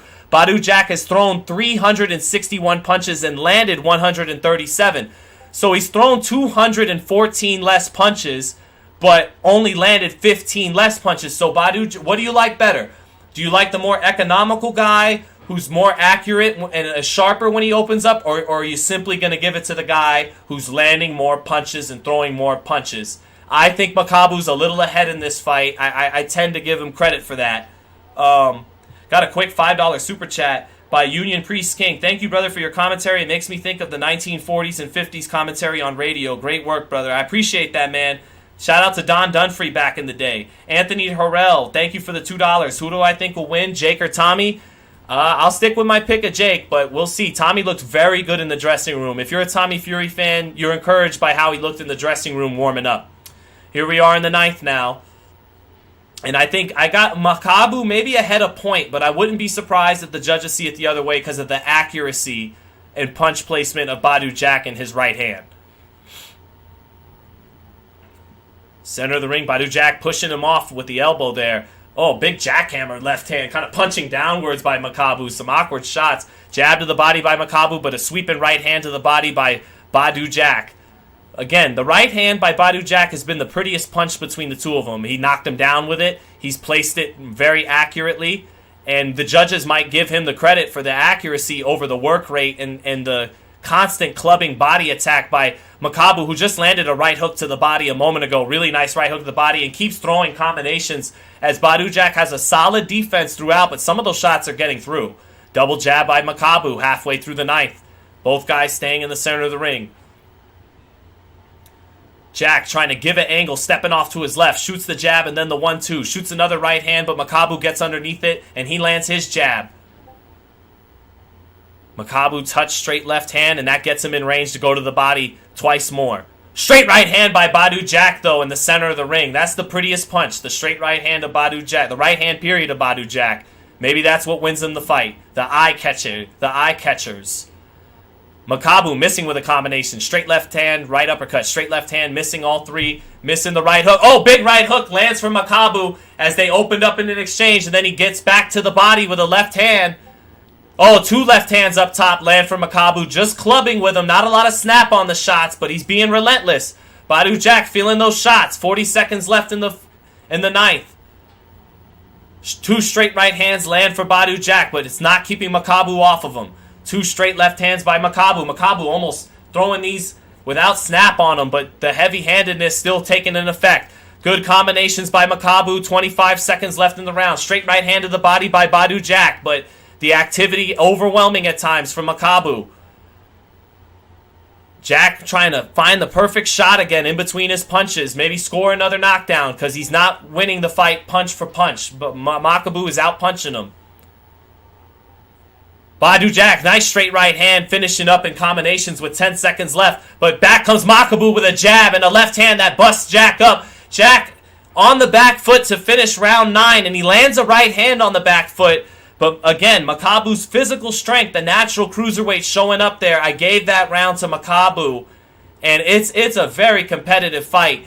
And the right hand of Badu Jack is the prettiest shot between the two of them. But in between those right hands is a lot of punches by Ilunga Makabu.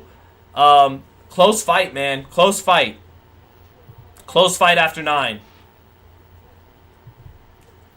Could see this 86-84 Makabu. I could see it 8. Oh, and Makabu was buzzed a little bit by that sweeping right hand on the replay at the bell. Makabu trying to press, and a sweeping right hand got him on the chin. And, made his body do a little jingle-jangle. And maybe the judges see that, and they gave Jack the round. It's going to come down to what the judges like. Do they like the activity and the work rate and more punches being landed by Makabu, or are they going to give Badu Jack because of that beautiful right hand he keeps landing? Round 10. Jab to the body by Badu Jack. Makabu on the front foot. He's definitely been the guy on the front foot for much of the fight now as it's progressed. Jab to the body and misses with that ugly right hook up top, does Makabu. Good jab lands for Makabu. 2 hard left hands to the body by Makabu. And then in the clinch, he bangs away with that free left hand to the body. The fighters get themselves out of there. 30 seconds into the 10th. Badu Jack trying to pick his spots and pick his shots. Not just go punch for Makabu. 2 good jabs to the body by Makabu, and then a jab up top. Badu Jack shooting a 1 to the head and a straight right hand to the body. Badu Jack trying to 1-2-3, trying to hook off the right hand, but Makabu getting his hands up to block it and comes back with combinations. Badu Jack sweeping a right hand in between those combinations, but that's just 1 punch, and Makabu busy with the combinations. Oh, good left hook to the body and close by Badu Jack, and Makabu responds with good body work, but not as clean as Badu Jack there. Badu Jack, for the minute here, trying to back Makabu up. Straight right hand through the guard. Straight right hand to the body. Nice jab up top for Badu Jack. Nice right hand set up off the left hook up top by Badu Jack. And now 1-2. Makabu's on the ropes. Straight right hand to the body by Badu Jack. He's got to keep pressing his advantage here. Makabu looks a little tired. Badu Jack just off with the sweeping right hand off the jab. Now Makabu trying to show more energy and let his hands go again as he came off the ropes. Good sequence there for Badu Jack with Makabu along the ropes though. Badu Jack looks a little fresher. Got a little more life in his legs still. Huge moments here for Badu Jack, man. A chance to become a 3-division champ. 2 left hands land, though, for Makabu, and he continues with combinations with about a minute left in the 10th. Badu Jack along the ropes and a left hand to the body, and he clubs away straight left hand up top for Makabu with Jack along the ropes. Jack allowing that activity to come through. More combinations inside by Ilunga Makabu. Left uppercut, right hook. Straight left hand on the inside by Makabu. Nice right hand to the body by Badu Jack. Punching in between Makabu's punches, but will those right hands here and there be enough for the judges? I think they will be.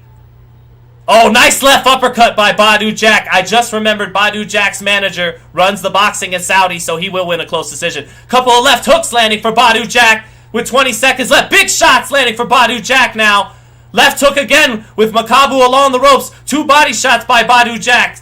10 seconds left. Good finish to the 10th round by Badu Jack. They exchange at the bell. Badu Jack definitely got the better of that 10th round. Good 10th round for Badu Jack. Very close fight, but I just remembered as I was calling this, in these close rounds where it could go either way, Badu Jack actually is even though he's the challenger, he probably got the better political sides out there in Saudi Arabia. Amir Abdallah, his manager, is running the boxing out there for the commission in Saudi Arabia. So if anything, in a close fight, the benefit of the doubt would go to Jack. And he just had a beautiful 10th round where he buzzed Junior Makabu with that left hook twice. And with the knockdown and now buzzing Makabu in the 10th, maybe Badu Jack is just 2 rounds away from becoming the WBC Cruiserweight champ. Nick Gray said, who said that Jason Shields says, dude trying to get a job at ESPN. Let's see. Man, chat, you guys are awesome so far. Championship rounds, 2 rounds left. Will Badu Jack get to be a 3-division champion? Over 7,000 people. So 409 power punches thrown for Makabu, 157 landed, 147 landed for Badu Jack, and 245 thrown. So CompuBox, Makabu is outthrown and outlanded Badu Jack, but he's been dropped. He's been hurt in the 10th. And the prettiest eye-catching shot between the two has been the right hand, and down goes Makabu on a sweeping right hand for Badu Jack in the 11th round. Makabu down off a sweeping right hand. He's tired. He had his glove up to partially block the shot, but it knocked him down anyways. Second knockdown for Badu Jack, and Jack the Ripper could smell the WBC title now. 1-2, 1-2, blocked by Makabu. Jack trying to follow up his advantage here. Makabu is tired. Makabu is tired, but still throwing punches so the ref doesn't stop it. Badu Jack stepping in with another sweeping right hand. Misses the right uppercut, lands the right uppercut that time. Makabu is hurt, but showing the heart of a champion, still throwing. 2 minutes left in the round. 2 right hand knockdowns for Badu Jack in this fight. Nice jab, sets up a straight right hand to the body. Makabu is hurt. Makabu is hurt and still punching, but his punches don't have any snap on them. Nice left uppercut by Makabu, still throwing punches. Badu Jack comes back with combinations, and the left hook landed the best in that combination that time by Badu Jack. Oh, nice right uppercut by Badu Jack as he took a step out of range to make him flail and miss with that sweeping left hand from Makabu. Halfway through the round, right hook to the body by Makabu, showing that dog. Right hook up top by Makabu. Not going down without a fight is Makabu in the 11th. But this fight has to be getting away from him now after the second knockdown and being hurt in the 10th. Makabu still letting go of his hands on the inside, even though he looks arm weary. Minute left in the 11th. Badu Jack not going crazy, not punching himself out to follow up the knockdown.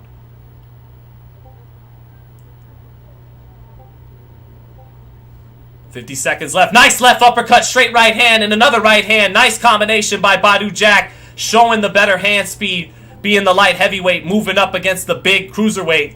And that hand speed paying off for Badu Jack there. Oh, nice counter right hand to the body by Badu Jack. He actually ate the right hand up top to stay in range and then sweep his own right hand to that body. Great composure and heart and job by Badu Jack tonight. Not getting overwhelmed by this, heavy-handed clubbing puncher. Kept killing his body. Straight right hand to the body by Badu Jack. 10 seconds left in the 11th round. Badu Jack showing off a couple of nice quick combinations here and there. Nice left uppercut near the bell, though, by Makabu. And that'll do it for round 11. Makabu finishing with Badu Jack along the ropes in a combination, but dropped for a second time. Badu Jack gets the knockdown in the 11th. He got the knockdown in the 4th. And with those 2 knockdowns and with hurting Makabu in the 10th, you got to think Badu Jack is 1 round away from his 3rd world title. He was the WBC super middleweight champ. He was the WBA light heavyweight champ. And here we go on the replay. Makabu shooting a jab to the body. Not good balance. Badu Jack came back with the jab and moved off to his left. Jabbed again. Sweep the right hand. Beautiful angle by Badu Jack. Stepping over to his left. And I mentioned throughout the fight earlier that Badu Jack had the better feet. And he kept trying to find the angle moving off to the left off his jab. He jabbed. Tyson Fury does that beautifully. When you jab on the angle, moving off to the left, and then the other guy isn't squared with you anymore, and boom, he swept the right hand, and Makabu did not see it coming, and that got the knockdown for Badu Jack, and that knockdown probably is going to wind up sealing the deal so he can win his 3rd world title in the 3rd division. Round 12, here we go. Makabu needs to produce something, something dramatic here. But barring, I don't even think Badu Jack needs to win this round. And Badu Jack has lost some close fights against Pascal, had to settle for a draw against DeGale and Stevenson, so maybe he looks to close the show, and he throws a good combination in the first 30 seconds here. Blocking the right hook of Makabu, staying in range with Makabu, not playing keep away. Jack maybe still looking to win this round, to not leave any doubt. Good left uppercut to the body by Makabu. Makabu has shown that courage. He hasn't taken a step back after being dropped twice. Straight right hand lands for Badu Jack. Makabu staying on the front foot, staying on top of him. Sweeping left hand to the body by Makabu, and then 2 jabs up top by Makabu. But back comes Jack with a huge right hand. Jack took those 2 jabs and swept the right hand. He does a combination along the ropes and finishes Lunga Makabu in the 12th round. Makabu, lazy with the jab, falling in twice. Jack kind of taking all the momentum, taking all his body weight, and then coming back up with a sweeping right hand, taking all the body weight he took from dipping down away from those 2 jabs from Makabu. He sweeps the right hand back, gets everything on it, hurts Makabu. Makabu forced to go back into the ropes, and Jack did the old Oscar De La Hoya when you get a guy on the ropes. Throw your combinations until the ref waves it off, and the ref did wave it off. A 12th round TKO for Badu Jack the Ripper, now the WBC super middleweight, the WBA light heavyweight, and the WBC cruiserweight champion. Hell of a career for 39-year-old Badu Jack. Tip of the cap to my man Badu. I've interviewed Badu Jack several times here in Vegas over the years. Good man, good family man. Gives back to his communities too. And I'm happy for him. A blue-collar type fighter too. Not a crazy talented guy, not blessed like Roy Jones or Floyd Mayweather, but good talent coming out of Sweden, and lost a fight early in his career by knockout. Floyd Mayweather still picked him up, got him to the WBC title at 168, and it's just been a hell of a career for Badu Jack, man. It's been a hell of a career. 3-division champion, tip of the cap to the veteran, Badu Jack the Ripper. Nice co-main event. So, for those of us that, maybe don't love the Jake Paul experience, we definitely got World Championship boxing on this card too. And I think the Jake Paul-Tommy Fury fight is suspenseful. It's about to be a good fight. I look forward to calling this main event for you guys once it's time. David Andrews saying, great commentary, brother. Thank you, guys. Yep. So I hope you guys enjoyed that. Not everybody did. Darren Lewis says pathetic stream. I'm sorry, Darren Lewis. Sorry, not sorry. But I hope you enjoy it next time. Love the commentary on the ending, says Yusuf Ghanem. Appreciate it, man. Earthquake says best commentator I've seen. I appreciate that, man. Here we go. Who won? Badu Jack wins. Badu Jack wins that fight. Gets the WBC Cruiserweight title. Great job by him, man. Yes, sir. Mike Tyson loved it ringside. I know Badu's, practices Islam, and so does Tyson, Mike Tyson, and most of the people ringside. So, cool moment for Badu Jack. Good guy, good family man. Shout out to him, no doubt. So, when is the Jake and Tommy fight? Up next, man. Up next. Stephen Phillips says, love the commentary. Keep up the good work. Beast is out, says, thanks for the commentary. Can't wait for the Jake Paul fight. Indeed, man. It'll be time to call this fight. Can't wait. Daniel Moraguez says, great job, dude. Thanks. No, thank you, brother. Thank you, everyone, for enjoying the commentary thus far. And we still got main event time, man. So, you're doing great commentary. Keep it up, says Christopher Vanos. Absolutely, man. I got this. I got you guys. Just wait for that main event. Oh, wow, Badu Jack's wife is like, you're going to give me a heart attack over here watching you fight. Good woman. So, you are good, but need to at least show a picture up of the fight. I can't do that, my friend, but thank you. Ryan Dayoff saying this commentary rules. Thank you. You got it, brother. Blake Orr says, great commentary. Can't wait for the Jake Paul fight. You guys got it, man. Glove Up or Shut Up says, your passion and knowledge for the sports shows. Keep it up. Nice. Thank you, brother. I can't help but read all your nice comments. It's nice. And we got a little time to kill in between now and main event time. Anything you guys want to talk about in the chat, shoot my way. We could talk X's and O's. We could break it down. Brian Fisher, can you say hi, Devin and Brian? Hi, Devin and Brian. Shout out to you. Shout out to Brian Fisher. Thank you, brother, for the super chat. Anytime, shout out. Anyone who wants a shout out, go for it. Acro said, you white. And Acro, I want to appreciate you for your eyes working well.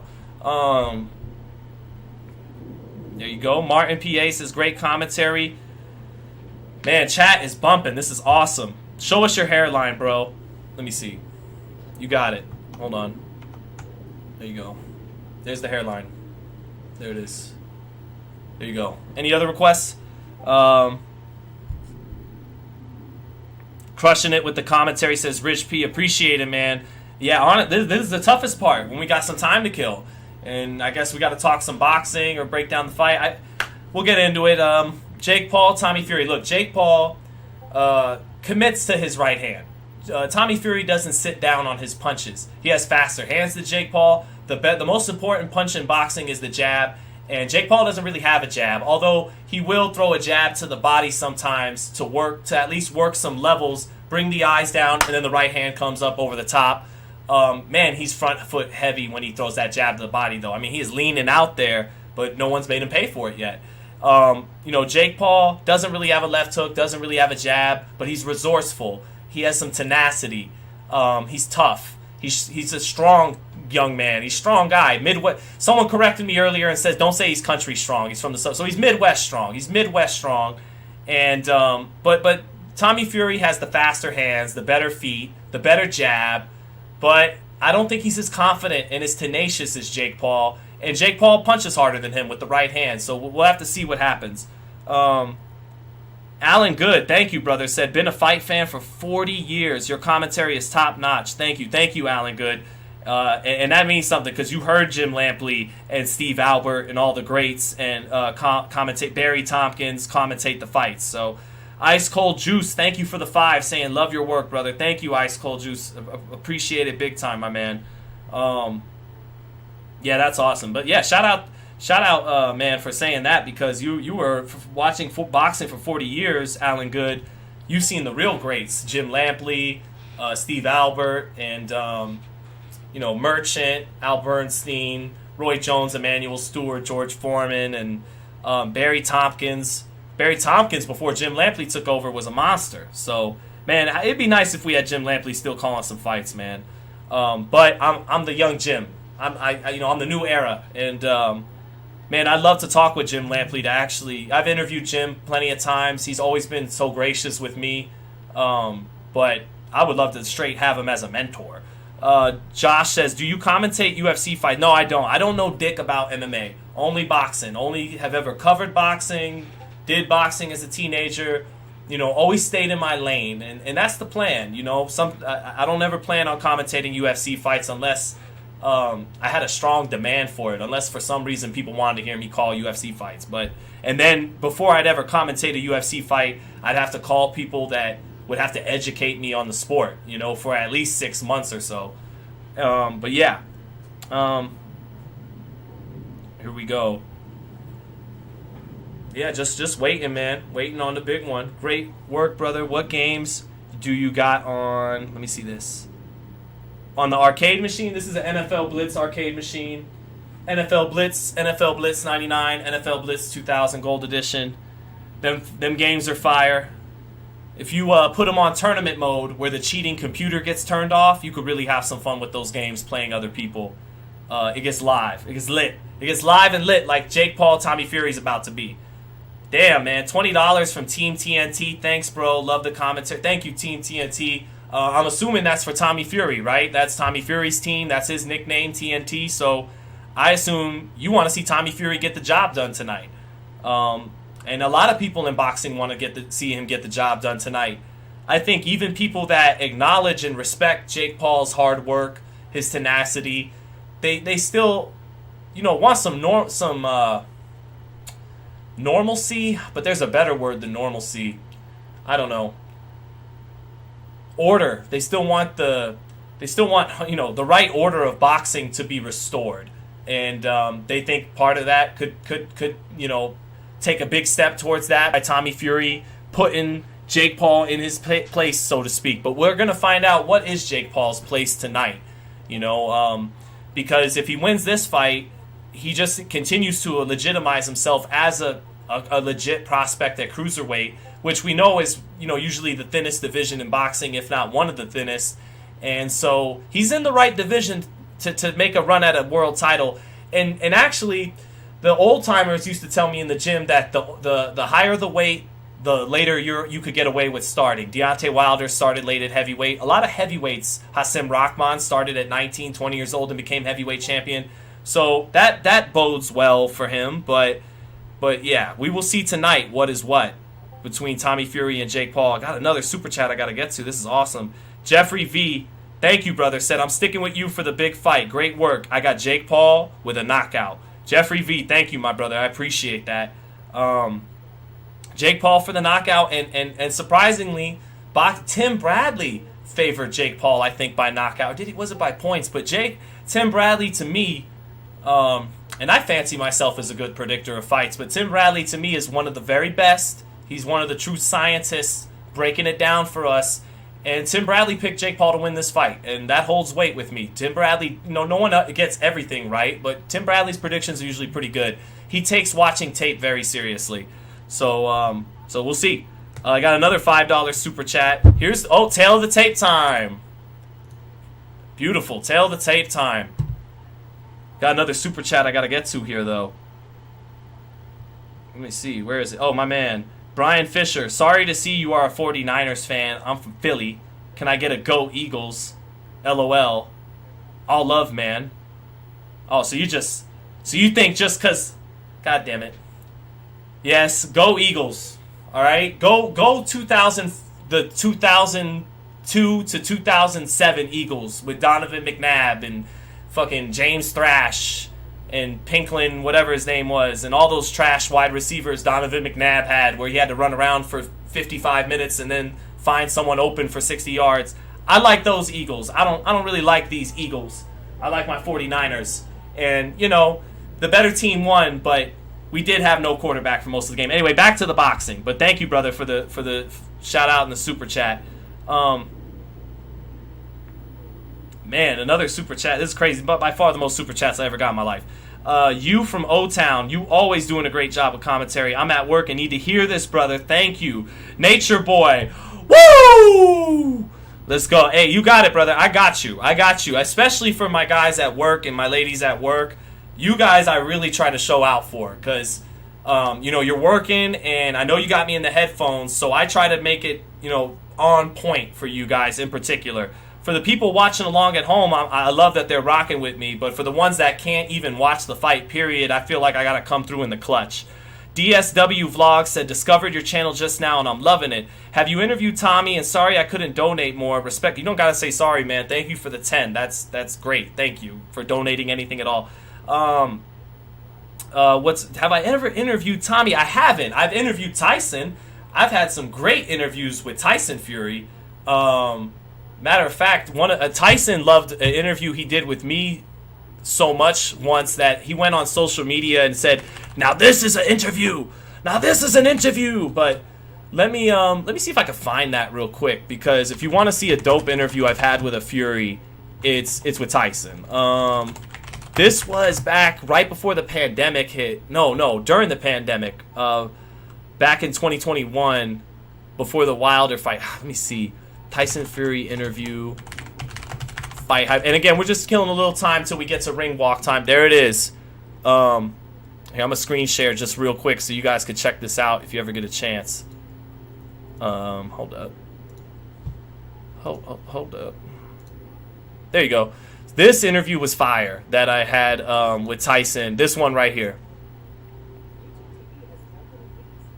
and he.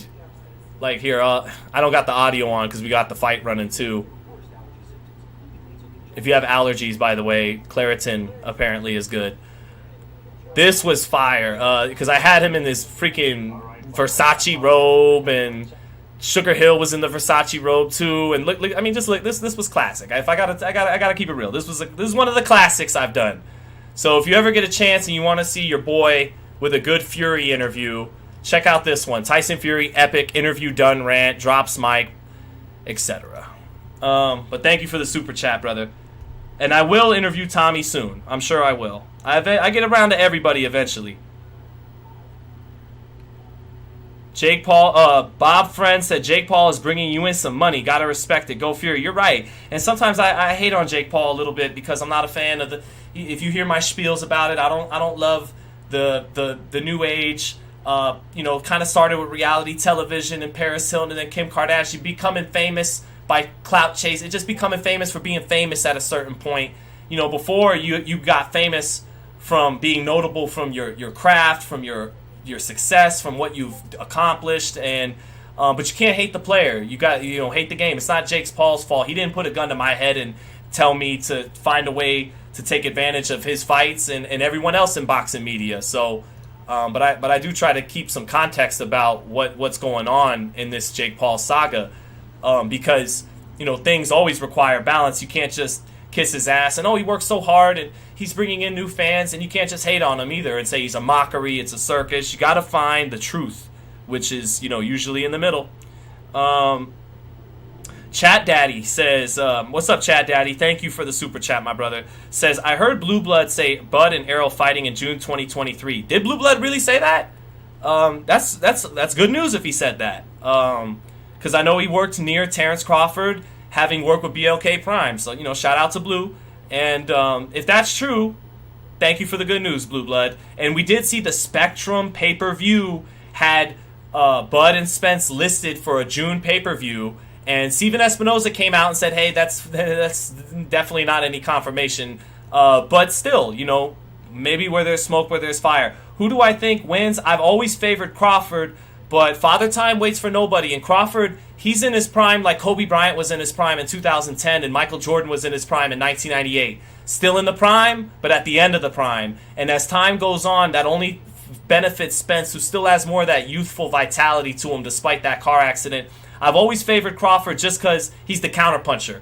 And I think he can find those beautiful counters in the exchanges when both guys open up in the heat of the fight. But I could definitely see Spence beating him too. Spence burying him early with a lead behind his busy jab, his busy work rate, and then Crawford having to play catch-up and Spence winning the fight. Let me see. I got a couple others. Dustin Sadler, thank you for the $10, my brother. Wish you had something to say with the 10, my man. Thank you, brother. Benjamin G said, better than Lampley, better than Merchant. Bite your tongue, my friend. You have the flow for this era. Nice. You're right. It is a different era. Jim and Larry did their thing, and they were highbrow, brilliant men. You felt like you needed to wear a tuxedo sometimes watching their pay-per-views with how highbrow the production and the commentary was. But I appreciate that, man. Those are the guys I'm trying to follow in the footsteps of. Jake Paul, because I see Jake Paul clowning with Radio Raheem backstage. Trying to follow in the footsteps of Jim, Emmanuel, Larry, Al Bernstein, those guys. So appreciate that, my man. Let me see here. James Williams, thank you for the super chat, my brothers. Can Jake Paul cut off the ring? He has slow, uneducated feet. Most of Paul's fights are in a phone booth. Oh, and I think I may have missed another one. CZK, or VT, thank you for the 50, man. Says, thanks for the great work. I appreciate it, man. You got it. Can Jake Paul cut off the ring? Yes. No, not particularly, no. Cutting off the ring is tough for some world champions to do. It's something us fans are always saying, cut off the ring, cut off the ring, cut off the ring, use the jab, and go to the body are always the three things we're yelling on our seats, right? Like, that's always the three things that were, but it's not easy. I don't think Jake Paul knows how to cut off the ring, and I think that Tommy Fury has better feet than him. He has more lively, bouncy feet and faster hands too, and a better jab. So Tommy Fury definitely could wind up winning this fight, but I do think his conditioning could be an issue for him, and the fact that he doesn't keep his hands up to catch punches very well. He relies on his legs, and sometimes he'll lean straight back in a straight line, and he could get caught pulling out by a right hand from Jake Paul. He keeps his left hand low sometimes, and kind of with that loosey-goose gypsy style like his brother he tries to emulate, and relying on your reflexes like that and fighting with your hands low at various times, you could get caught doing that, and the right hand could come crashing down at some point in the fight. So yeah, we shall see. We are just awaiting the main event time now. And man, let me check. Jesus, do we really have 11,000 people in here? That is awesome. That is awesome. Get ready, guys, because I'm coming with the round by round. I'm calling it right down the middle. And if we see something funny, I'll say something's funny. If Jake Paul comes out tonight and looks like Sugar Ray Robinson by some miracle, I'll say he looks like Sugar Ray Robinson. If he doesn't look that good, I'll tell you he doesn't look that good. If he looks somewhere in between, which he probably will, I'll tell you that.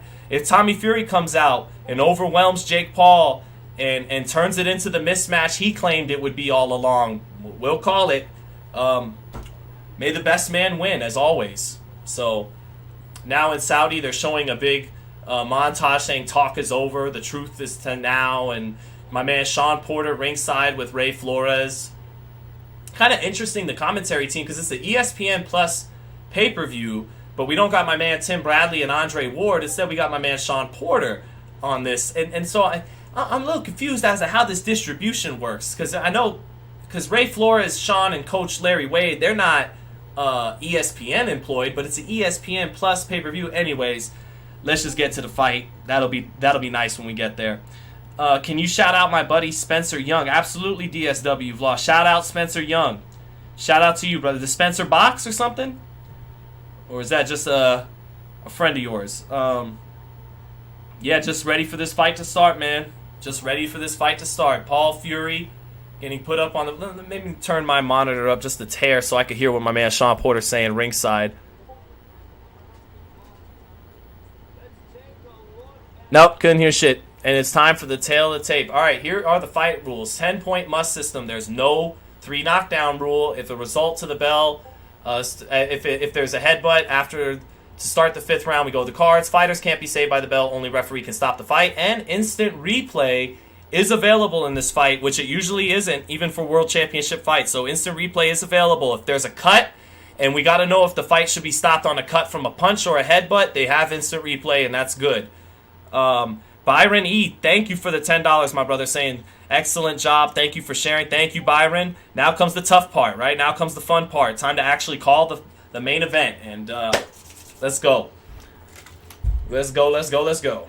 I kind of got to take a piss, but we've come this far now without taking a piss. We're not going to take one now, especially not with 12,000 people watching me. Here we go. Looks like we're just about ready for ring walk time, and they got my man Michael Buffer there. Michael Buffer holding it down since the 80s, did those WCW pay-per-views, and now here he is, doing Jake Paul fights overseas in Saudi Arabia. Shout out to Michael Buffer for the Sega Dreamcast game Ready to Rumble back in the day, too. Let me see, $2 super chat. Thank you, brother. Joshua Guzman saying, great job. I appreciate that, Joshua. Now comes the real task. Time to call the main event. Surviving Sobriety, thank you for the 5. Thank you so much, man. All you guys are awesome. All right, now they're showing a little package here of Muhammad Ali, greatest heavyweight of all time.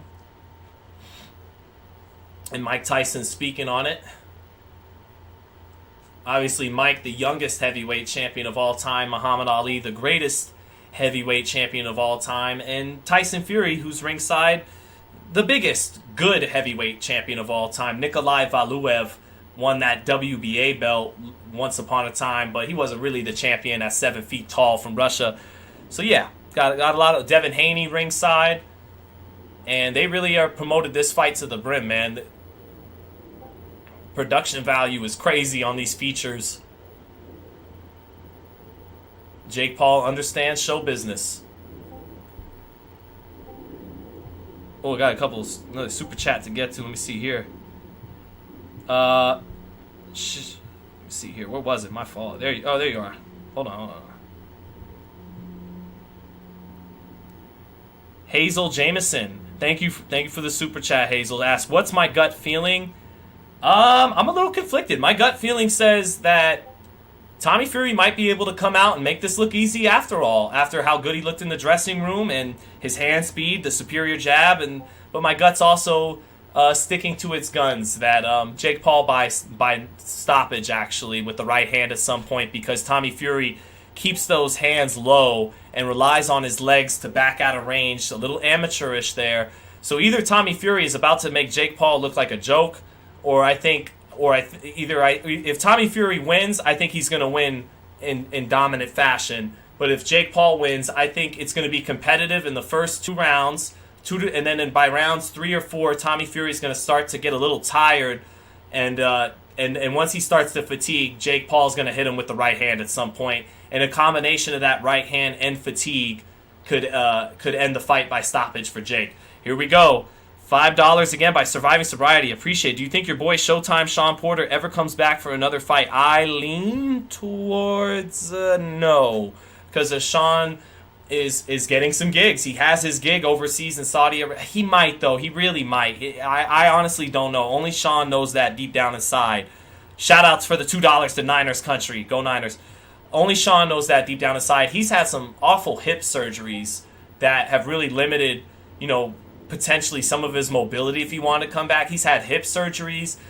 He was a exciting, at times, pressure fighter, so he took some punishment and took a lot of blows in his big fights. So I don't think he could just come back necessarily and be the same fighter. I'm leaning towards Sean's not going to fight again, and that he's going to grow and grow and grow in other endeavors in boxing, like media, and maybe even getting involved into the business side at some point. So I know he wants to build up the American amateur program out here. Here comes Tommy Fury wearing Bambi on his robe. Bambi in gold letters, the name of his daughter, who was taunted and made fun of by Jake Paul, which I do think is crossing the line. Everything's fair game in boxing. Bernard Hopkins threw down the Puerto Rican flag. Guys tell each other they're going to knock each other unconscious and with their families watching, but boxers never talk about each other's kids. And Jake Paul he'll cross any line to promote himself in his fight. And I do feel like as a family man, he crossed the line doing that. But there's no room to cry about it for Tommy Fury. He's got to make him pay for those words in the ring. And so he wears Bambi with the blue butterfly on the eye, wearing his daughter's name across his robe. So here we go. Set for fight time, set for ring walk time for Tommy Fury, who is a slight underdog tonight. And even though he has his 12 amateur fights and he's been boxing since he was 10, 11 years old, he's the underdog, and the best win between these two fighters is Anderson Silva. Yeah, Silva, a 47-year-old MMA guy, but a guy that beat Julio Cesar Chavez Jr., who was well past it, but is a professional who was a WBC middleweight world champion and had over 50 professional wins and over 30 knockouts as a professional boxer. And Silva stopped him, and Jake Paul beat Silva. So that's the best win between the two of them. So Tommy Fury coming to the ring, Tyson Fury behind him now, wearing almost like the Jennifer Lopez at the 2000 Oscar Awards, Grammy Awards, when she wore that famous green dress. Tyson Fury almost got the man version of it on, the green Versace shirt on, behind his brother, his half-brother, Tommy Fury. And the Furies have been very confident, all predicting a knockout. Tyson Fury, very comical with Radio Raheem before the fight, saying, let me ask you all a simple question. How many boxers has Jake Paul faced?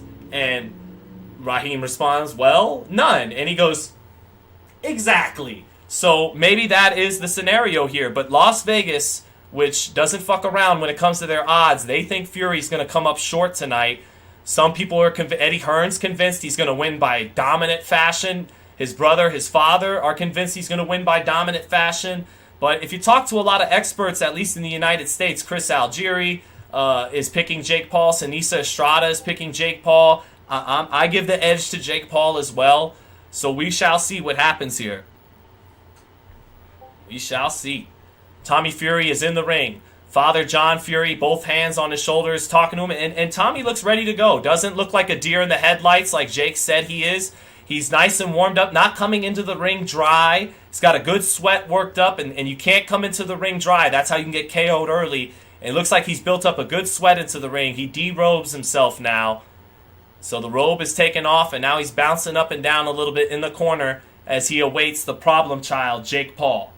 So we shall see if Jake Paul, now technically fighting his first real boxer, a guy who had 12 amateur fights, a guy who's fought a combined 25 or 35 wins and 240 something losses, but a guy who's got the faster hands, whose muscle memory dates back much further back as a young boy than Jake Paul's, and that muscle memory is harder to drill down in it, for a fighter the later they start. So we'll see. Hassan Rahman Jr., he should be fighting Jake Paul tonight, but instead he's in the super chat showing us love. Thank you, Hassan Rahman Jr. Thank you, brother.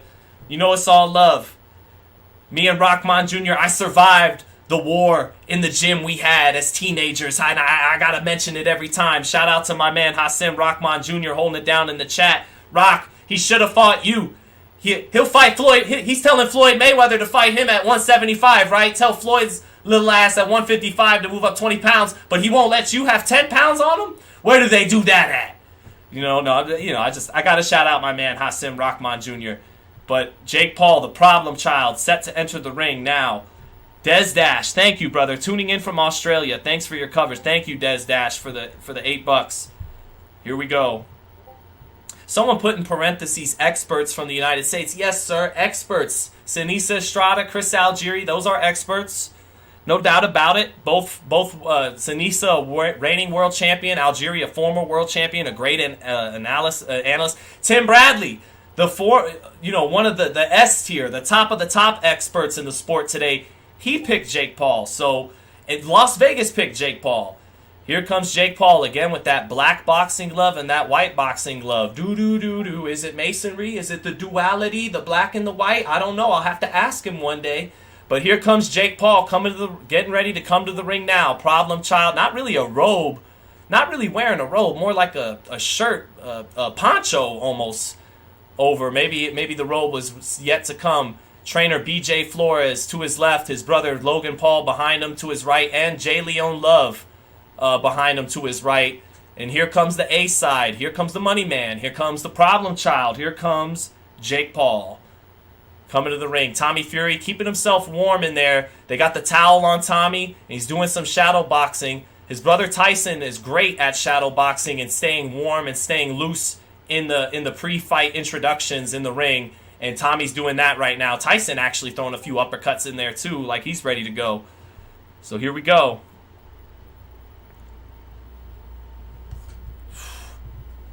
Yep, Fury just keeping himself busy there in that ring, throwing some uppercuts, keeping himself nice and loose and moist. Pause, but moist, because you can't come into the ring dry. George Foreman on those old HBO broadcasts said the number one thing that would drive him crazy is a fighter coming in without having a good sweat worked up. And go back to them old 80s and 90s fights. Them guys, got a great sweat worked up in the ring. Here comes Jake Paul. Jake Paul, not as much of a sweat worked up as Tommy Fury coming to the ring, but a decent one. And Jake Paul actually looking like a little bit more the nervous guy coming to the ring than Tommy Fury. Jake Paul taking a deep breath in as he gets through the tunnel before he's visible to the arena. So, here we go. Jake Paul, what song is he coming out to? I'll turn it up just loud enough so maybe I can hear what it. Let's hear. Hold on. Let's see what we coming out to.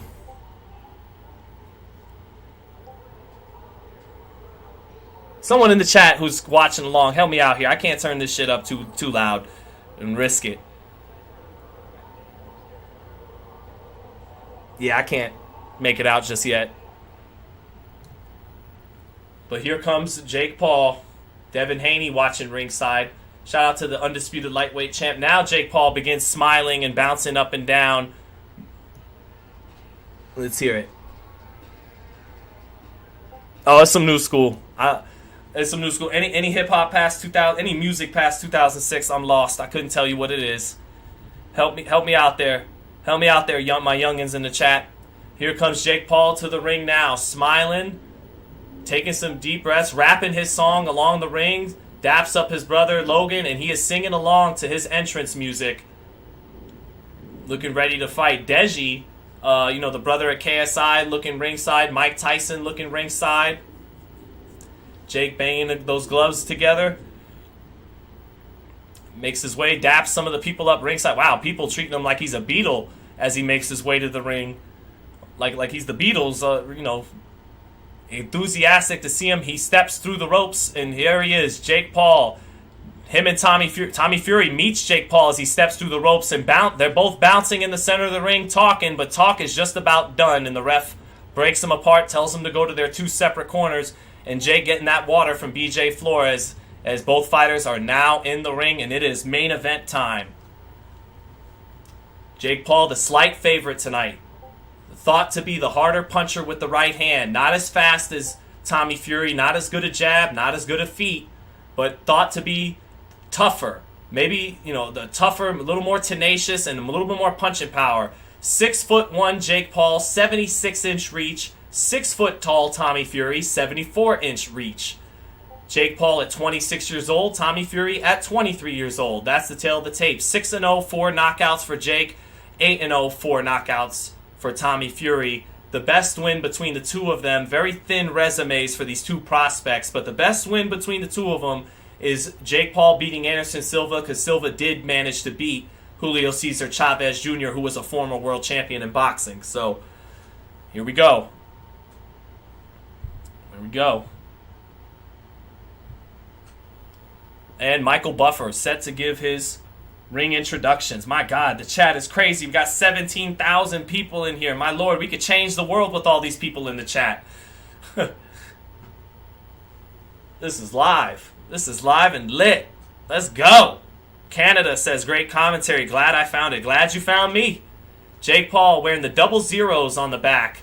And again, didn't really come in with a robe tonight. Almost came in like with something that looks like a poncho almost. Tommy Fury, hand over his chest for the United Kingdom anthem, national anthem.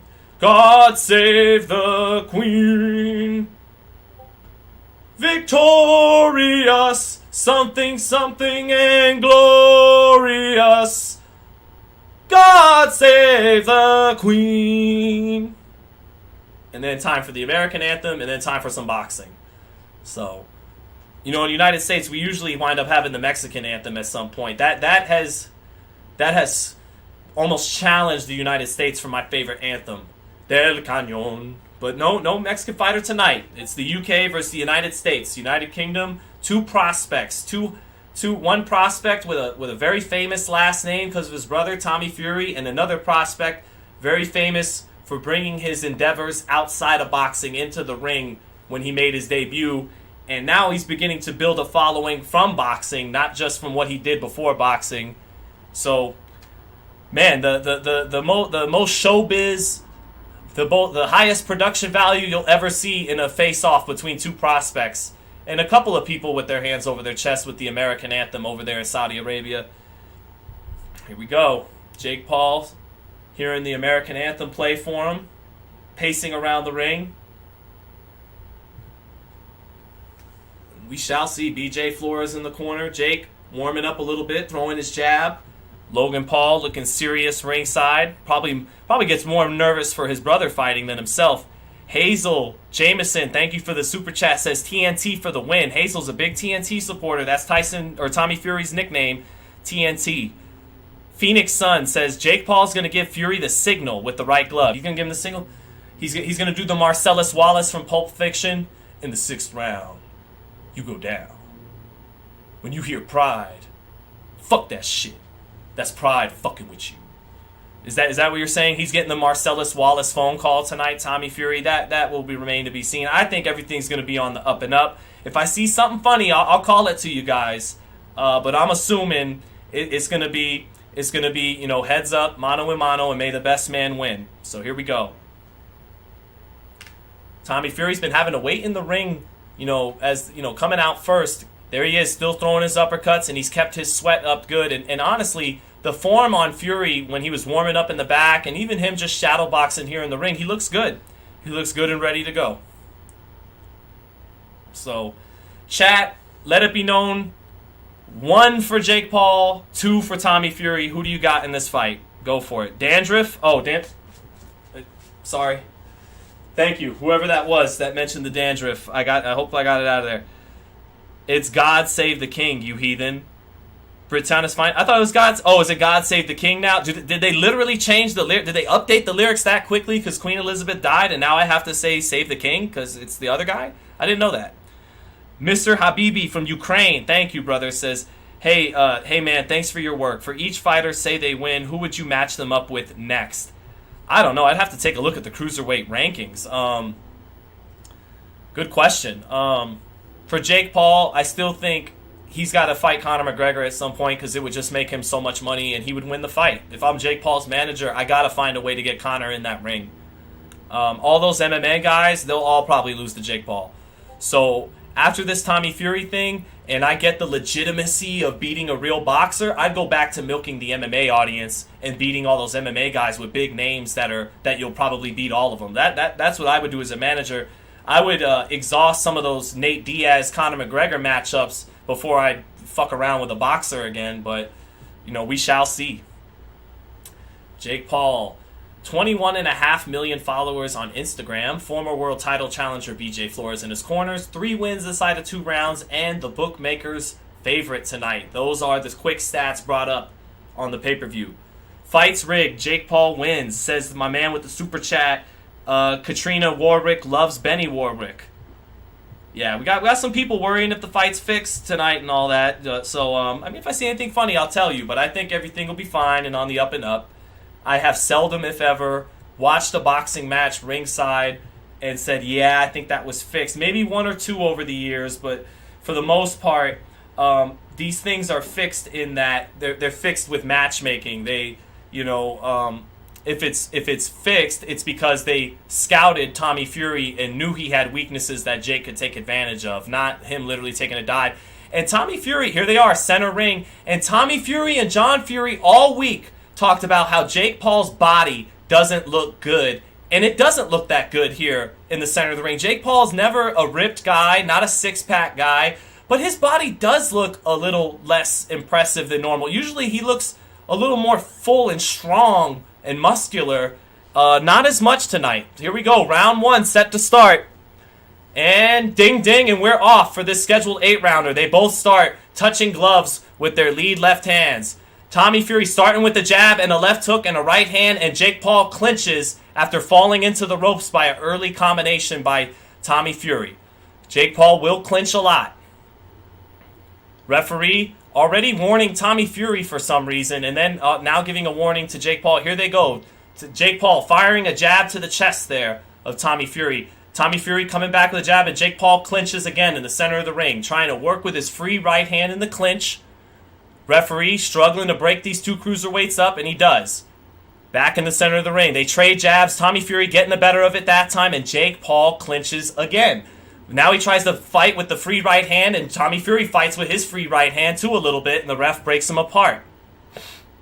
Referee already warning both about their clinching, telling both. This referee has obviously not reffed a lot of big fights, having worked in Saudi Arabia. Here we go, minute into it, and a lot of clinches. Early advantage for Tommy. 2, 3 jabs by Tommy. Back Jake Paul up. Jake Paul shooting a jab to Tommy's body now. Jake Paul off with a right hand, trying to shoot that right hand over the top of Tommy's jab, but Tommy saw that coming and didn't get hit by it. Lead left hook by Tommy misses, and then he clinches Jake Paul and leans his body weight on him as Jake tied him up immediately. The referee is on Tommy's case, but it's Jake Paul initiating that clinch. Back in the center of the ring. Jake Paul taking little steps forward. Tommy back with the jab again, touches the body, and they fall into a clinch. Tommy putting his hands up to look at the ref. Tommy throwing a left hook right hand out of the clinch, and Jake getting his hands up to block, but Tommy is active early. Good jab to the body by Jake Paul. And then he tries to throw a right hand to the body, and Tommy backing into the ropes away from it, and they clinch again.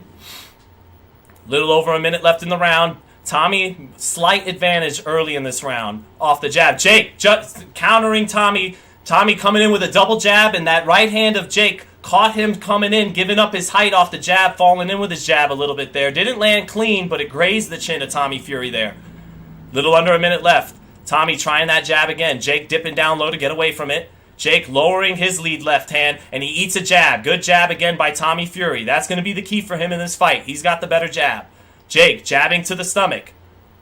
Jake backing Tommy up along the ropes. Tommy throws a jab and a left hook right hand, but misses, but throws enough punches to create that room for himself to get off the ropes. Nice jab to the body by Jake Paul again. Now Jake shoots a right hand to the body. Jake's starting to find something to the body a little bit now at long range. Tommy missing with the jab. Jake gets underneath it. Jake staying in front, calming down. Good defense by Jake, getting away from the left hook right hand. Now Tommy sticks the jab in there. 10 seconds left in the round. Tommy missing with the jab. Jake dipping his head down. Jake jabbing to the body. Jake looking to target the body as that round continued. Good jab by Tommy up top. Jake looking to go to the body again. Tommy finishes with a combination, and he touches Jake Paul with a left hook and a little inside right hand to finish round 1. 10-9 Tommy Fury. The better jab up top, but Jake Paul did begin to target the midsection down the stretch of the round, and he did start to find the jab to the body, and that allowed him to find some range, and he landed about 2 right hands to the body too. But up top, it was Tommy Fury. Tommy Fury landing some jabs, throwing a few combinations, a left hook landing in the middle of that combination there on the replay by ESPN Plus. Fury ending the 10-second mark with a combination, and yep, left hook got in. And the left hook got in, and a short little right hand. Not a lot of power on it by Tommy Fury, but quick hands. And he touched Jake Paul up to win round 1. 10-9, Tommy Fury. Getting ready for round 2 now. You guys are awesome for holding it down with us on FightHype Live. We got 23,000 people in the chat. You guys are fucking amazing. Thank you. Round 2, and here we go. Jake Paul starting with his left hand low. Dropping that left hand, bouncing up and down. And looks a little tighter than usual. Good double jab by Tommy Fury to make Jake reset. Jake short with the right hand to the body as Tommy fell into the ropes to get away from it. Center of the ring, both fighters. Tommy dropping that left hand low, and Jake. Both fighters trying to find the range with the jab, and Tommy's a little better with it early. Good jab lands for Tommy, and he backs out of range to get away from the 3 punches in response by Jake Paul. Good jab by Tommy Fury. Knocks back the head of Jake Paul with that jab. Tommy Fury with that left hand low, though, jabbing low, and Paul wants to take advantage of that low left hand and him jabbing low and shoot the right hand over the top of that left, but he hasn't yet. Jake Paul's on the front foot, trying to put a little bit of pressure on Fury now. Jabs to Fury's body. Fury stepping over to his left. Has to be careful not to expend too much nervous energy. Good jab by Tommy Fury. Jake Paul falling in with a right hand to the body, but he gets countered with a right hand up top. Good left hook by Jake Paul up top, though. He timed the jab of Fury, and he let his hook go at the same time. Good jab by Tommy Fury. Little over a minute in the second. Fury winning the round early on, but not with a big advantage. His jab has been the good jab by Tommy Fury. That's the key. Oh, good jab by Jake Paul, though, as Fury actually missed that jab, and Paul jabbed him along the ropes and knocked his head up. Tommy Fury's back touching the ropes quite a bit here in round 2. Now he steps in with a left hook and a right hand that falls short, but he throws another left hook and a right hand, and those partially get through the guard of Jake Paul. Jake Paul stepping in with a double jab, but falls short. Fury stepping over to his left, shoots the jab, almost gets countered with a big left hook coming up from Jake Paul. Paul showing a left hook that he hasn't shown before. Hasn't landed it, but it does look a little bit better the way it's coming out. Jake Paul telegraphing himself coming forward and shoots a right hand to the body. Tommy Fury, let's go with a quick combination off the jab with a minute left in the round, touching Jake Paul just a little bit with that left hook. Nice jab by Tommy Fury. Jake Paul sitting on the counter, overhand right, misses it, but then he lands a jab that time when they trade jabs. Jake Paul sitting on that overhand right, trying to make Tommy Fury pay for coming in with his left hand low at times, but he's off the mark early. Maybe when Tommy gets a little more winded, he can land it. They trade jabs, and Jake Paul got the better of it that time. Knocked Fury's head up with a jab. Nice jab by Tommy Fury, keeping both hands low at his waist, maybe dangerously low. Jabbing from his hip is Tommy Fury, starting to breathe with his mouth open a little bit. Oh, misses a wild straight right hand. Jake Paul cutting the distance and making him miss that right hand. 15 seconds left, close round. Jake Paul off with another looping right hand, and he gets tagged by a right hand after missing the looping right hand. Little over 10, with about 10 seconds left. Jake Paul landing a hook, though, when Tommy Fury shoots the jab from that hip. Jake Paul timing him with a hook at the same time, touching him with it, and that's it for round 2. 2-0 Tommy Fury. That jab is knocking the head back at Jake Paul. Jake Paul landed the jab a few times himself, but he was mainly looking to come over the top of Tommy Fury at times, fighting with both hands down, throwing the up jab, not jabbing out of the high guard, throwing the up jab. And what Jake Paul's trying to do is come with his overhand right over the top of that jab coming all the way down from Tommy's hip, but he keeps missing the mark and not landing it early on. Maybe he can get there eventually, but on the replays on this pay-per-view, they are showing that jab of Tommy Fury knocking the head back of Jake Paul. On one of those replays, he did graze the top of the head with that counter looping overhand right, but he just grazed Tommy Fury, not landing it flush. Did hit him a little bit on the side of the head. So 2-0 Tommy Fury. Not by any means dominant rounds, competitive rounds, but That jab has been the best punch between the two fighters so far early on. Round 3, here we go. Tommy feinting with the jab and lands a jab, and Jake Paul flails with an ugly left hook and misses wildly. Tommy Fury steps in and throws a couple of little right hands to the body, steps in again and lands a right hand to the body, but gets countered with a left hook by Jake Paul for reaching down to that body. But Tommy Fury, nice jab by Tommy Fury. That jab is a nice jab. He's got a sharp piston jab. He throws it up from his hip. Sometimes that chin's exposed and he's throwing it from his hip, but Jake Paul is yet to make him pay for it. And Paul looks a little tight. Good jab by Jake Paul. Stuck it in there. And then he tries to come in with a right hand to the body and they clinch along the ropes. Referee separating them here in the 3rd round. They trade jabs. Both of them get in there good there. Jake Paul sitting on it a little bit more. Jake Paul staying on the front foot. Jake Paul timing that jab of Fury that time with a left hook. Nice slapping left hook there by Paul. Didn't get full leverage on it. Now Fury stepping in with a 1-2-3 combination, but Jake Paul moving his head and getting out of range. Now a jab lands from Tommy Fury again. He is landing that jab. This time he blocks the left hook from Jake Paul. Jake Paul stepping in range, firing a jab to the body and a right hand over the top, but Fury makes him fall short. Double jab by Tommy Fury, and he lands it. Nice double jab there. Nice double jab. Paul falling short with a jab to the chest. Halfway through the 3rd. Close round. Jake Paul staying on top of Fury. He blocks the lead left hook from Tommy Fury. Tries to come back with his own left hook, but hits nothing but air. A little too slow that time by Jake Paul. Tommy still dangerous with the way he leaves his hands down as he throws his punches. Nice jab by Tommy Fury again. Knocking back the head of Jake Paul in the center of the ring. Jake almost a little frustrated by that jab. Tries to step in with a right hand to the body and a left hook up top, but he hits nothing but air. Fury short with a straight right hand. Nice left hook that time by Jake Paul, though. He has been timing that left hook nice when sometimes, Fury will shoot that jab and he keeps the right hand down too, so nothing's protecting the chin. And Paul timed him that time with a nice left hook. 45 seconds left in the 3rd. It's a close round.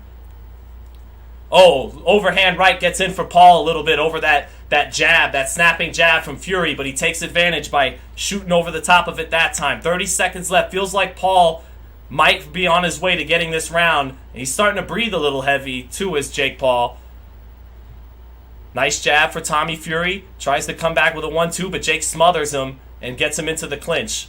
15 seconds left in the round. 15 seconds. This could come down to conditioning tonight, too. Nice jab by Fury, but he gets countered by the jab by Jake Paul. Right uppercut inside, gets smothered by Jake Paul. Tommy Fury trying to catch him with a right uppercut, and they clinch again. Lots of clinching. Close 3rd round. Close 3rd round. I'll give it to Paul. I highly doubt the A side is going to be down 3 rounds to nothing in 3 competitive rounds. 29-28 Tommy Fury. I want to take a look I'll tell you guys what we see on these replays in between rounds, but he did get countered, Tommy Fury did, with a nasty left hook by Jake Paul. Took it well, but while shooting that jab with both hands down, no right hand up, nothing to block his chin, he ate a left hook while he landed his jab, and you'll take the hook over the jab when scoring. 29-28 Tommy Fury right now. Tommy Fury, I think, has frustrated Jake with that jab, and he's reddened his face a little bit on the left side with that jab. Nothing serious. But yeah, 2-1 Fury is how I see it thus far. Now, is he up 2-1 against the A side? That remains to be seen. I'm worried. Tommy Fury taking some deep breaths. Jake Paul as well, too. Round 4. Here we go. Jake Paul with a little more bounce in his step to start, but he eats a jab. Good jab. Misses with a wild right hand counter over the top of Fury's jab. Fury landing the jab again. Shoots the jab once more. Another jab by Fury, and he lets the right hand go off the jab, and he hit Jake Paul, and then tags him with a quick combination. Jake Paul getting his hands up to block the combination after eating another combination inside by Tommy Fury. Lets go of his right hook and sweeps the right hand too.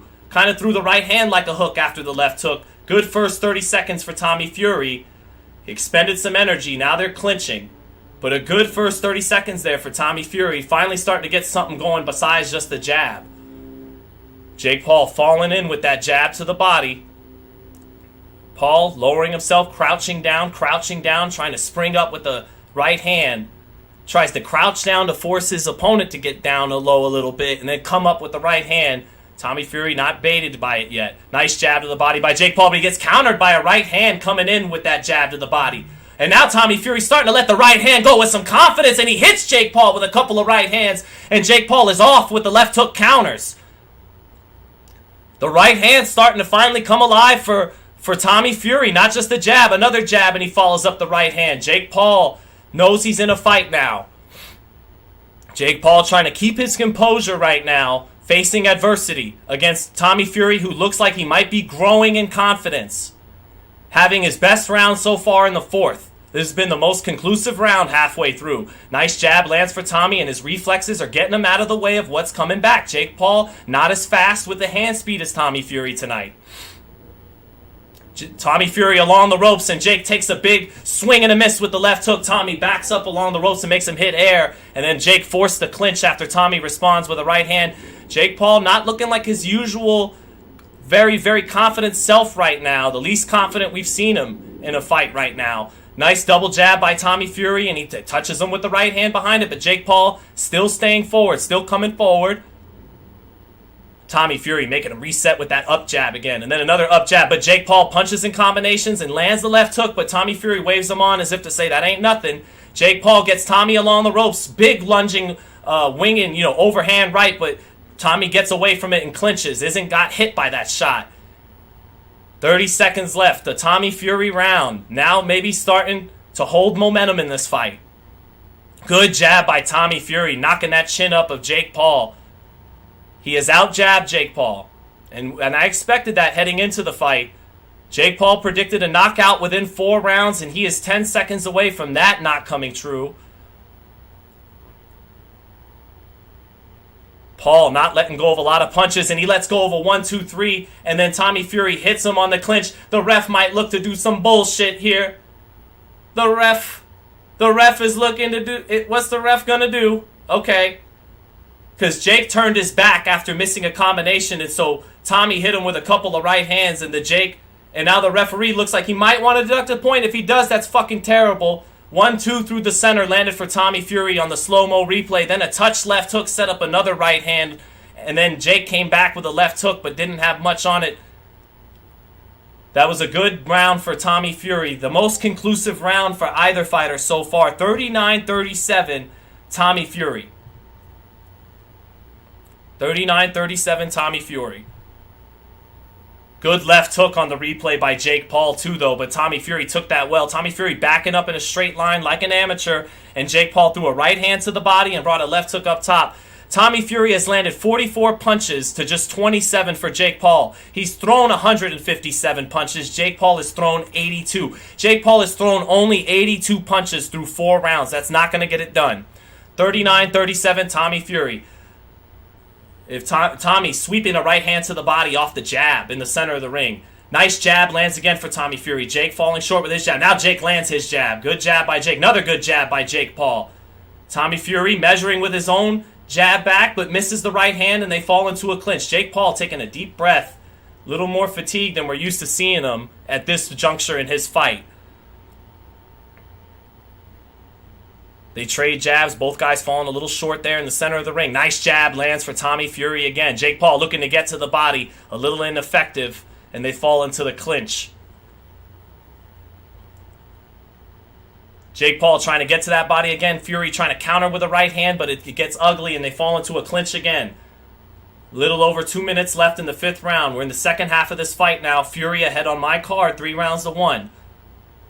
Oh, Paul finally getting in that looping right hand over the lazy jab of Fury, but it didn't have much effect, and Fury actually followed it up in combination, but a good jab by Jake Paul knocks the chin up of Fury. Oh, Fury touching Jake Paul after making a miss with a big right hand, and he hit him. Paul a little off balance. Hard to tell how much of it was the counter shot by Fury and how much of it was off balance, but Paul maybe a little ahead in this 5th round because that overhand right finally got in a little bit there. Oh, wait. Jake Paul gets a point deducted for punching behind the head. It's Jake Paul who loses a point in the 5th round.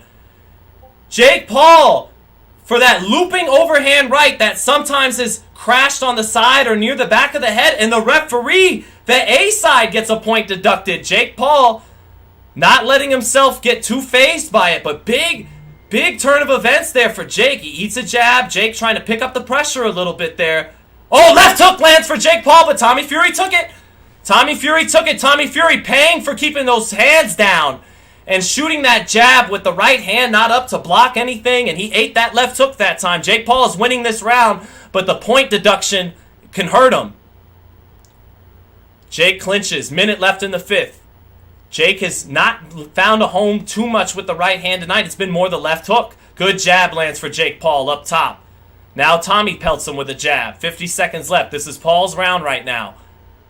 Paul falling in with a jab to the body, and Tommy Fury clinches with 45 seconds left in this one. Here we go. Jake Paul blocking that jab that time, stepping forward. Tommy Fury with those hands so low, and then they fall into a clinch again with 30 seconds left. Jake Paul huffing and puffing, taking some deep breaths. Still bouncing, lands a good jab, does Jake Paul there. Tommy Fury trying to touch him with the right hand, but not quite. Got smothered by Jake, blocking it. 15 seconds left. Paul. Oh, nice right hand lands for Tommy Fury. Threw the left hook just to set up the straight right hand, and he tagged Jake a little bit there. Final 10 seconds. Nothing here to close the round too big from either guy. Jab lands for Paul. And that's it for round 5. I gave that round to Jake Paul, but the point deduction hurts his case. So I got it 48-46 right now for Tommy Fury. 3 rounds to 2, but the point deduction, kept it a 2-point lead for Tommy Fury. He was up 39-37, but that's a 9-9 round, so 48-46. Jake Paul, with 3 rounds left, is down by 2 points on my card. So he will need to close the show here against Tommy Fury. Who will want it more in these last 3 rounds? Both guys, I think, are tired and, green at this stage, but we'll see. Jake may have the edge in conditioning here. He's the guy who, has went 8 full rounds before against Silva. I don't believe Tommy, maybe he went 8 full rounds, but I don't believe so. And Jake, may have he'll need it because he's behind by 2 points with 3 rounds left to go on my card. Here we go in round 6. Oh, good left hand by Jake Paul. He stepped in with 2 decoy shots and then landed a left hand to knock Tommy Fury's head up. Now he eats a little short right hand before falling into the clinch with Fury. Jake Paul looking to turn the intensity up here in the 6th. Little bit off with an overhand right. Tommy clinches him. And Jake's looking at the ref like he's the one clinching me now. 30 seconds into it. Tommy Fury not as accurate as he... Oh, good right uppercut by Tommy Fury. Jake Paul walked into that one a little bit. Now, good jab by Tommy Fury. Fury off with the right hand. But that was a good uppercut. Good jab by Tommy Fury. And now Jake Paul clinches. So a good last 10 seconds there by Tommy Fury with that right uppercut and landing a few jabs. Back in the center of the ring are both fighters. Tommy with another right uppercut in the center of the ring, and Jake Paul turns his back to him a little bit. That right uppercut got in again for Tommy Fury. It's dangerous throwing the right uppercut at range. You could get caught, but he landed it twice. And now he's ahead in the 6th. Tommy missing the left hook, and Jake clinches him. Jake clinching him. Jake knows this has been a tough night at the office. Jake falling with the jab, and they fall into a clinch again. Fury's round halfway through. He doesn't want to let Paul land anything big. Those 2 right uppercuts got him ahead in this round. Nice jab by Tommy Fury in the center of the ring. That up jab has been a problem for Jake. Oh, right hand splits the guard for Tommy Fury a little bit against Jake Paul off that jab, and Paul clinches again. Paul with a little bounce in his feet, but not able to get accurate. Misses his jab. Falls short with 2 jabs again, and Tommy clinches him, and Jake looks at the referee to say, hey, this guy's clinching me. Minute left in the 6th. Minute left in the 6th. Jake making Tommy miss the jab, but can't make him pay. Tired and has to clinch. And the referee is now warning Tommy Fury for the clinching, but really both guys have clinched plenty in this fight at various times. 50 seconds left in the 6th round. Fury, nice jab by Tommy Fury. Paul coming back with a good left hand too. Oh, nice sharp right hand off the jab for Tommy Fury. He walked Paul into it, then lands another jab, and they clinch. It's another Tommy Fury round in the 6th. You better watch out, though, man. And now the referee's going to deduct a point for Tommy Fury just to keep things even. It's a bullshit point deduction. He shouldn't have deducted a point from Jake Paul the last round. He shouldn't have. Whatever. So we're even now. All right. Jab lands for Tommy Fury. Jake Paul gets him along the ropes and tries to hit him with a right hand, but Tommy Fury getting those hands up, and you can see Devin Haney, pulling for Jake Paul ringside right now. But this round got away from him. The referee is terrible. 10 seconds left. Jake landing that jab, but not flush enough. This was not his round. He ate a couple of right uppercuts, he ate a right hand, and he ate a number of jabs. That's a Tommy Fury round. 4 rounds to 2. Horrible referee, by the way, in Saudi Arabia tonight. Oh, nice left hook lands for Jake Paul at the bell. Nice left hook near the bell for Jake Paul. Oh, and they trade, and a right hand gets in for Tommy Fury. Now it's the bell. Excuse me, I spoke 10 seconds too soon. And that's a Tommy Fury round, but with the point deduction, it doesn't do him anything on the cards. So back-to-back rounds. Jake Paul won the 5th, but he got a point deducted. Tommy Fury won the 6th, but he got a point deducted. So, you add it all up. Oof. Yep, those 2 right uppercuts showing up on the replay for Tommy Fury. 4 rounds to 2 for Tommy Fury. 57-55. Tommy Fury on the official FightHype card. That's how we got it. 57-55 for Tommy Fury. 2 rounds left. Jake Paul going to need both of these rounds to get a draw. That left hook landing hard on the replays here. They're showing the right uppercut by Tommy Fury on the replays and the left hook at the bell for Jake Paul. Right now, Sean Porter has the fight even on the telecast. He has it 56-56. I have it I scored 1 round different. He scored the last round for Jake. I scored it for Tommy. So I have it 57-55 Tommy. Jake coming in. And Tommy digging in with a couple of body shots as Jake looped some of his right hands to start. They clinch here in the 7th round. Anybody's fight with about 2 rounds left to go. Good jab lands for Jake Paul. Tommy Fury trying to come back with the right hand, but Jake Paul clinching him, not letting him land something back. Tommy Fury, left hand low, shoots that jab. Jake Paul misses with that right hand counter over the jab. They trade jabs, and Jake Paul got that jab in that time. Oh, nice left hook by Tommy Fury. The right hand falling short, and then he popped the left hook, and he hit Jake Paul with it. Jake Paul not hurt by any of these shots. Double jab by Jake Paul knocks Tommy straight into the ropes, but he misses the right hand. Tommy with an up jab and sweeps the right hand. Right hand splits the guard for Tommy Fury, and then he digs a quick little right hand to the body of Jake Paul, and Jake clinches him. Minute into the 7th. Jake falling short with the jab, falls into another clinch. He eats a little right hand in the clinch by Tommy Fury, and then he tries to hit Tommy Fury back with the right hand in the clinch, but Tommy got the better of it that sequence. Jake, landing a right hand on Tommy Fury as Fury tried to hit him with a right hand. Fury getting caught that time, but took it. Halfway through the 7th, it's anyone's round. It's anyone's round. Halfway through the 7th, anyone's fight. Who's going to come up with, feels like Jake maybe needs a big moment here like he did in the 7th. 1-2, 1-2 by Tommy Fury. Splits the guard of Jake Paul. A couple of shots landing in the center of the ring off the 1-2. Jab, straight right hands from Tommy Fury. Minute 10 left in the round. Jab lands for Tommy Fury, and they clinch again. Tommy tired. Pretty hair all messed up now. Jake Paul tired. Jake Paul missing with that overhand right, hitting the shoulder of Tommy Fury, not finding the mark. Both fighters tired and clinching. 50 seconds left in the round. Tommy maybe with a slight advantage this round, but it's very close.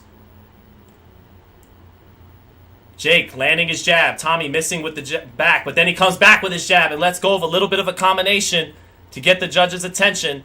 Straight right hand misses for Jake, and they fall into a clinch again. 30 seconds left in the round. Jake missing with that right hand, and he eats the jab. Missing with that overhand right. The hand speed difference paying off for Tommy Fury. Beating Jake to the punch off the jab. 20 seconds left in the round. Nice jab lands for Tommy Fury again. Jake gets his combination smothered and blocked. In return, 10 seconds left. 10 seconds left. Another jab lands for Tommy Fury, and he clinches after pelting Jake Paul with that jab. We're going to round 8. They trade jabs, and Jake Paul lands that jab. I think Tommy took that 7th round. I think Tommy's ahead in the fight. I think Tommy is ahead 67-64 on my card. I could see 66-65 Fury, but Fury is ahead, whether you have it by a point or whether you have it by 3 points, depending on how you scored some of those swing rounds. Fury's ahead on our card. 1 round left. 1 round left, guys. Is the Jake Paul experience close to coming to an end? On the replays, they're trying to show something, but all that shows on the slow-mo was a landed jab for Tommy, another landed jab for Tommy. Boy, they trying to show something for Jake in slow-mo, but there's nothing there. He did not win that round. ESPN Plus pay-per-view. There we go. 8th and final round coming up. Is someone's must go, or will we have a draw? I could see a draw potentially happening too. You guys have been awesome. 40,000 people in the chat. That's amazing. And here we go. Round 8, and they begin. Jake Paul, it feels like Jake Paul needs this round. Oh, good left hook by Jake Paul, taking advantage of that jab by Tommy Fury, coming in low. Tommy now coming back with a right uppercut, letting his hands go. Jake Paul flailing and missing with a big right hand. Down goes Tommy Fury. They trade jabs, and Tommy was knocked to the canvas. His glove hit the canvas off the jab. Down goes Tommy Fury. Jake Paul comes up with the moment he needed, and that's a little bit of a choke job in the 8th by Tommy Fury, giving up that knockdown. Jake Paul needed that. Now a jab lands for Tommy Fury. He's up. He didn't like the knockdown call, but his glove hit the canvas. It was a knockdown. They traded jabs, and he went down. Little over 2 minutes left in this fight in the 8th round. Jake Paul has knocked Tommy Fury down in the 8th off a jab. Fury not hurt, but that knockdown could cost him the fight. Could very well cost him the fight. It probably will, because he is the B-side. Now he steps in off a jab and tries to sweep a right hand, and Jake Paul clinches. Referee breaking them apart. Jake Paul may have produced the moment he needed. Jake Paul just off with that left hook. His left hook has definitely been better tonight. That's been the shot. Whenever he's tried to time Tommy Fury throwing that low jab and keeping his hands low, shooting that jab from the hip, not bringing his right hand up to block and not tucking his chin, and finally it cost him when they traded left hands and he hit the canvas. Jake Paul along the ropes, a double jab, backs him into the ropes, and Tommy Fury lands a little right hand. That makes Jake Paul cover up. Then they clinch. Jake Paul stepping aside, trying to get to the body, but Tommy Fury makes him pay with a nice combination, and now Jake Paul along the ropes and eats a little short inside left hook by Tommy Fury. This round has gotten away from Fury. He can't win it because of the knockdown. Nice jab by Jake Paul, but Tommy Fury comes back, lands a left uppercut, and turns Jake Paul into the ropes. Tommy Fury closing. If it wasn't for the knockdown, he'd be winning this round, but Jake Paul falling short with his jab, staying on the front foot, throws the right hand, and he does land it, but not on the money. And he ate a shot while landing it too. 40 seconds left. Jake Paul might have pulled this one out from the fire with that knockdown off the jab, or he still might fall a little short. We'll see. 30 seconds away from finding out on the scorecards. Little bit of blood coming from the mouth of Tommy Fury. Tommy Fury missing with a straight right hand, trying to come back with a left hook. Right uppercut partially lands for Tommy Fury. Jake Paul clinches. 15 seconds left. This would have been a Fury round, but that knockdown might cost him the fight, not just the round. Last 10 seconds, both guys tired, and they're clinching, and that is gonna do it. That's gonna do it on my card. I had it 75-74 for Fury, but there was one round that was very close that might have went to Paul, so I could see it 75-74 Paul. No draw because of the knockdown. Both guys talking to each other, maybe giving each other some respect in the center of the ring. Without the knockdown, Tommy Fury won that fight. He actually won that 8th round if he wouldn't have got dropped, but with the drop, it's a 10-8 round for Jake Paul. And this is going to come down to 75-74 one way or the other, depending on how the judges scored it.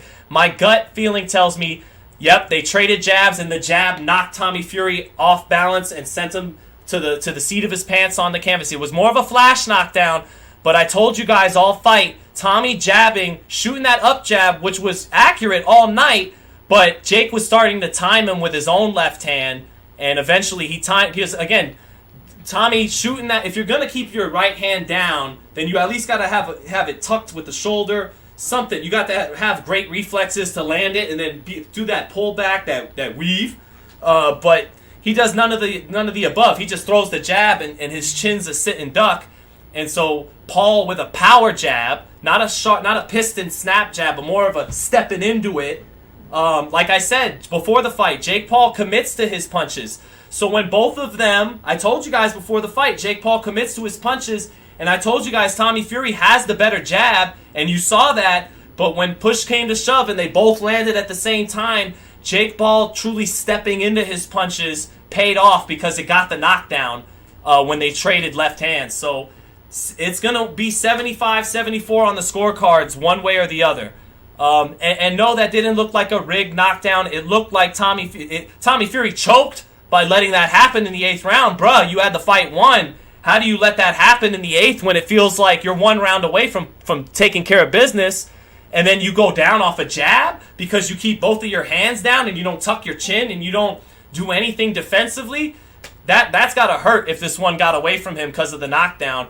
On my card, I still had him by a point, but there were some close rounds in there. It's not a robbery if Jake pulls it out by a point. It is the A side getting the benefit of the doubt, and I do expect that to happen. I expect the A side, Jake Paul, to get the benefit of the doubt. Let's see what we get once the scorecards are in. Both guys being fairly respectful to each other, it would seem. But chat, you guys were fucking amazing, man. We had, 45,000 people in here? Just incredible. Hope you guys enjoyed the round-by-round call. We're just waiting the final verdict now. I hope you guys enjoyed the commentary. Let me know, chat, if you enjoyed it. I hope that was clutch for those of you that couldn't catch the fight, you know? So, all right, after 8 rounds, here we go. We have it.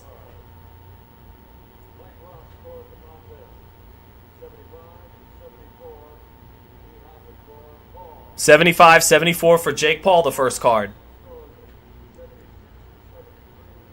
76-73 for Tommy Fury, the second card. In the final card, 76-73 for the winner by split decision.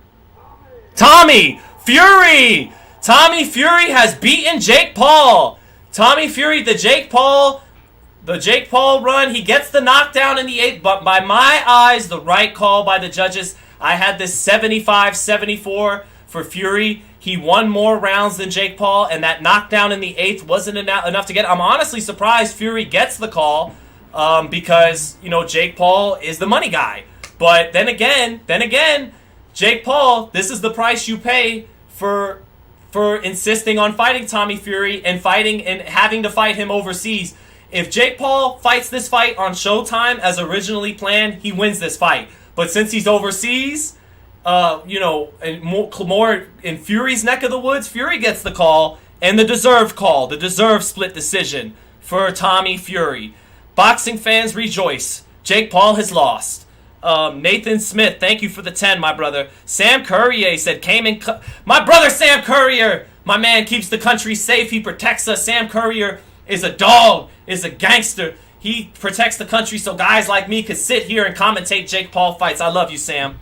But yeah, man, Tommy Fury with the dub. There is a God. No, I'm just kidding. No, I mean, there is a God, but I just mean I'm not that happy at Jake Paul's expense. I'm just being a little funny. Jake Paul was never fully as comfortable in this fight, and he just had no answer for the jab of Tommy Fury. That jab, most important punch of boxing, and the jab won the fight for Tommy Fury. I'm sure these two will have a rematch. Lots of clinching in this fight. Not a great fight to watch, but the judges gave it to the right guy, man. Tommy Fury outlanded Jake Paul. Jake Paul looks like he's a little conflicted. Looks like part of him wants to protest and says this is bullshit, but then the other part of him wants to just be a good sport and take his loss like a man. And he's doing more of the latter. He's taking his loss like a man. Good on Jake Paul. Wayne Westwood, thank you so much, brother, for the super chat. Appreciate that, my man. Man, I'm sure you guys are kind of happy. I know a lot of hardcores are happy. Blazing Fire, thank you for the super chat, my man. Hope you guys enjoyed the commentary. And now I can play Undisputed with Tyson Fury. I can end the stream playing Undisputed with Tyson Fury. It's only fitting. I have to take a quick piss. Full transparency. I will be right back, chat room. One moment here. You guys are awesome. And man, the Jake Paul experience, I don't know if it's over, but it hit a big hiccup with taking this L. One moment and I'll be right back. Woof. Oh.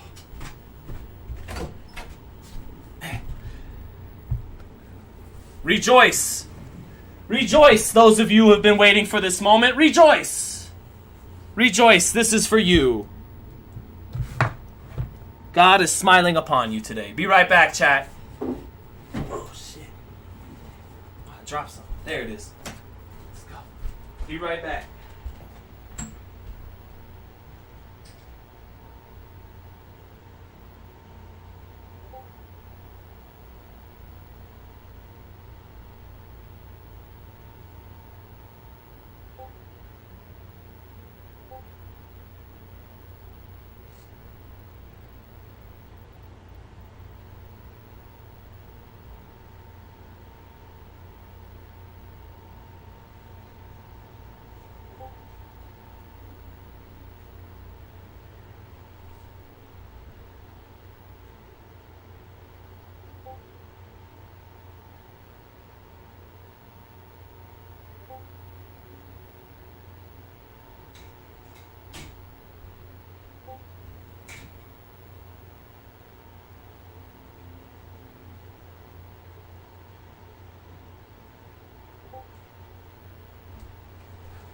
Okay, chat.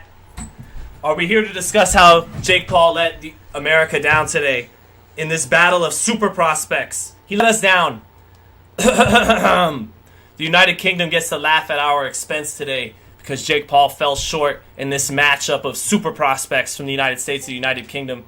You may have won today, United Kingdom, but I assure you, you have not won the war. You may have beaten Jake Paul, but that is only the tip of the iceberg of what we offer here in the States. All jokes around, though. Shout out to Tommy Fury. Jake Paul taking his loss like a man. Shout out to him for that. And his father wasn't too happy. His team wasn't too happy, but he took his loss like a man. And happy for Tommy Fury. It's not, it's not easy. You know, when another man's talking about your newborn child, and he had to withstand that and keep his composure, and he makes him eat his words in the ring. Tommy Fury will be celebrated by a lot of hardcore boxing fans for shutting Jake Paul up. And so good fight.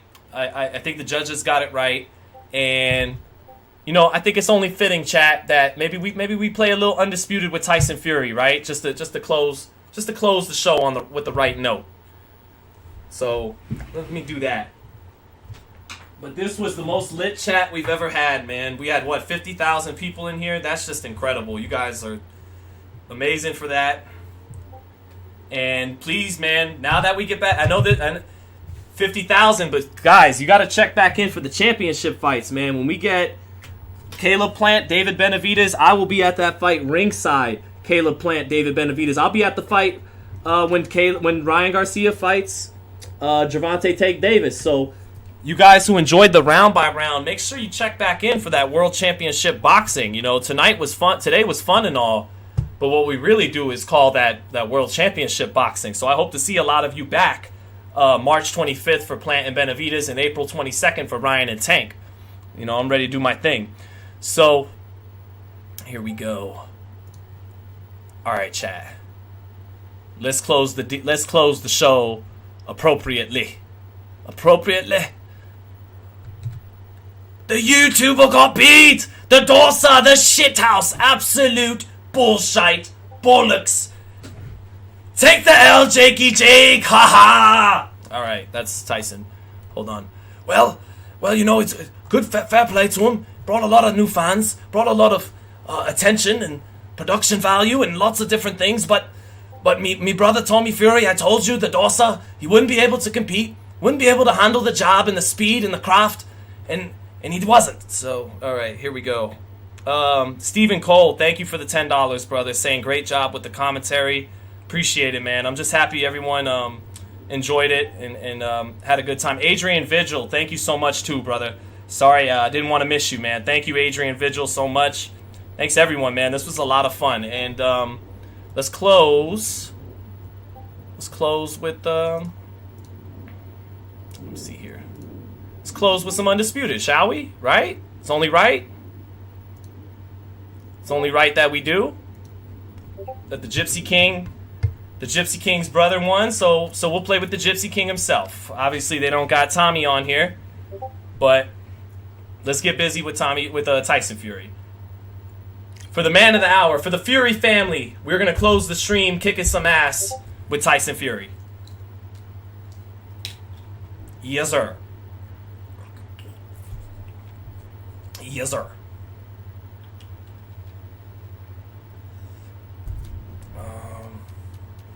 Oh, who do we got? Okay, Joe Louis. In a battle of eras, a size mismatch, but not a mismatch in terms of skill. Let's get it, chat.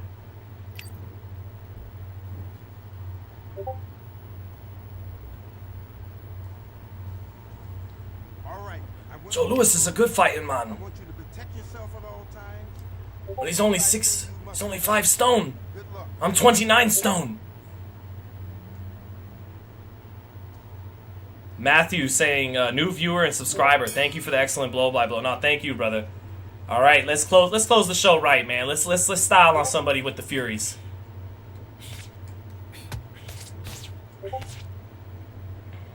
Give me a minute here, chat. You know, I like to settle in to a rhythm. It's a little tough fighting online live in front of people, but I still get busy. I've never lost on a FightHype live stream. Never. And I'm not going to now.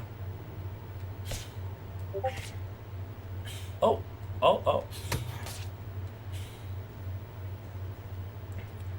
The Dorsa! Boop! Oh, just missed with that counter hook. Dig to the body, back to the jab.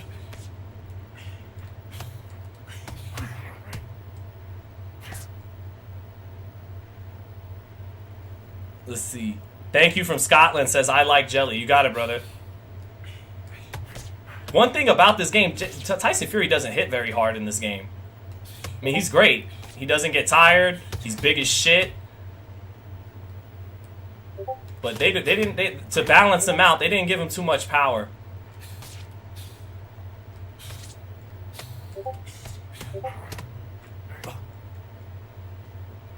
Come on, Joey boy.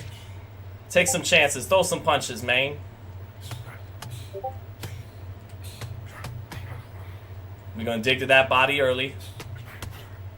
Man, it's crazy. You wouldn't think. I mean, but again, it cost Jake Paul tonight. Like, if that fight happens in America, like it was originally supposed to come off, and he gets that knockdown in the 8th round in a close fight, he wins the fight. There's no way Tommy Fury would have won that shit back in Arizona where he fought Anderson Silva. Nah, no way. But overseas, where really Tommy Fury has more political power than he ever would in America, you know, it evened the odds a little bit, even though Jake was the A side. And so it was a push, and the judges kind of just got it right, in my opinion. They gave the split to Tommy. So Lewis Thompson said, worst showcase of boxing I've ever seen. Both should be embarrassed. Jeez, tell us how you really feel, Lewis. Send Jake Paul back to Disney. He's good at that, says Perry. He was on Disney today. That's what I mean. Quiet as kept. Today was a Disney reunion for Jake Paul. ESPN is owned by Disney. I'm happy, though, you know, and so many people in the chat before the fight were like, rigged. Did you see the script? Rigged. And it wasn't, you know, the fight was on the up and up, and even the judges were good. The referee was fucking terrible, but that was incompetence, not corruption. That referee's incompetent because he doesn't deal with championship boxing on a regular basis, and he actually didn't deal with it tonight. That wasn't a championship fight. But come on, Joey boy.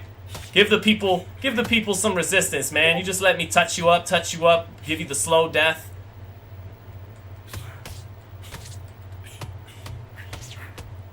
Boop.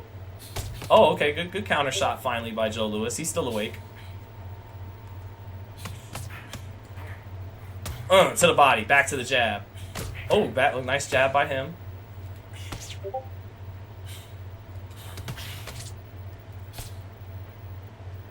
Let's see.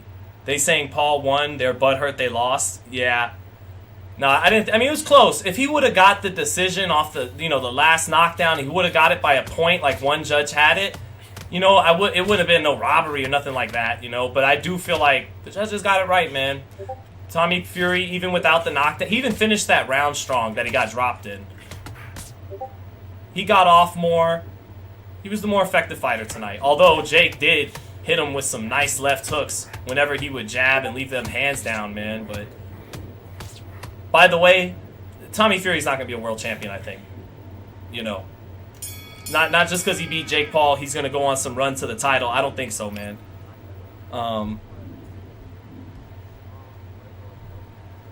Maybe Canelo fucked up. Maybe Canelo should have took that easy money and knocked Jake Paul out. Now it wouldn't mean as much because the hype train's all over, but... Yeah. Jake is tough, says Jay. He is tough. He still showed he was tough tonight. He never stopped coming forward, never stopped trying to win, and he almost pulled it out with a knockdown in the last round. He's always been a tough guy. But he's slow. He's slow, and his punches still, don't come out with a compactness and a speed and a snap. He's got some heavy hands. He could punch, but yeah, he's slow. And Tommy took advantage of that. Got off first with the jab all night. Had the faster hands. Oh, I got countered by a couple body shots because I'm falling asleep against his style.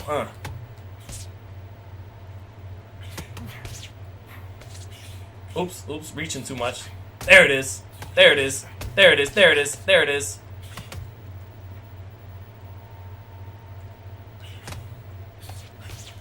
Boom. That's right, guys. Again, if you're checking in, Tommy Fury wins the hard-fought and well-earned split decision despite getting dropped in the last round. A flash knockdown, not a big knockdown. Tommy got up and actually won the rest of the round after being dropped, but Jake Paul's O is no more. Jake Paul has lost his first fight, and we're just here wrapping up by showing some love to older brother Tyson. I thought it'd only be fitting closing the stream by winning a fight with Tyson Fury on Undisputed, so... Boom! Boom! Oh, checking him with the hook again. Come on, Joey Joe. Joe Louis, the smoothest Joe since the singer Joe, who had that song Stutter with Mystical. I can tell you're lying, that's when you're replying. Stutter, stutter, stutter, stutters. Going way back. Man, the Jake Paul era, it was a bastardized era. Maybe he'll go back and, fight KSI. I wouldn't be surprised they have the rematch, though. Random LOL saying it was a slip. Nah, it was in that moment, and it almost cost Tommy the fight. I said beforehand, Jake, he commits to his shot. He'll actually sit down on it. So Tommy got that piston quick jab, and Jake kind of, sat down on it, threw it almost like he would if it was his backhand, like if it was a right hand. And they traded, and, his shot had more oomph on it, and down went Tommy Fury. But even with that knockdown, I thought Tommy did enough to pull it out, and the judges got it, man. Sean Porter's in the chat. Where's Sean Porter in the chat? My man Sean in here? My man Highness is in here. We got all my regulars in the house, and so many more. Today was awesome. This is the wind down. This is the cool down. Just whooping a little ass with Tyson, with Big Bro, after Little Bro did his thing. We're up 3-0 in the fight, by the way. Just picking this dude apart. This dude ain't really taking a lot of chances, so I gotta just take what's there. Whoop. Keep touching his body up. Whoop, whoop, whoop.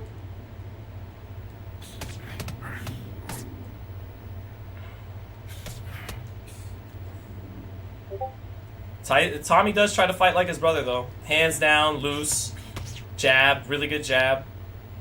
Good hand speed, but... Oh, wow, that was glitchy.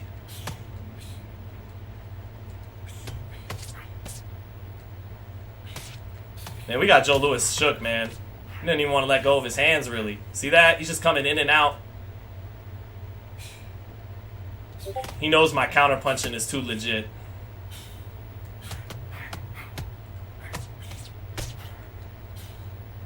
Oof. Piecing him up. Oh, you see that step back jab? You see the step back jab? See the step back jab? Highness says, Tommy did boxing proud. Who said, I told you, Sean, he'll get outboxed. Says Danny. Danny12460. You were telling us last night in the Subriel Matias chat, bro. Manchester Stockport giving me all the hearts. Manchester style, mate. Oh, I got love for the Scousers. You guys are some tough motherfuckers. It's nice to have you in the chat. It was quite the problem for Jake Paul, wasn't it? I mean, Tommy Fury, he was just too polished, wasn't he? He had the jab in his face all night. Jake Paul looked amateurish at times. Was quite slow. He looked amateurish at times, didn't he? Tommy Fury did a good job. Fair play to him, did a good job with the jab.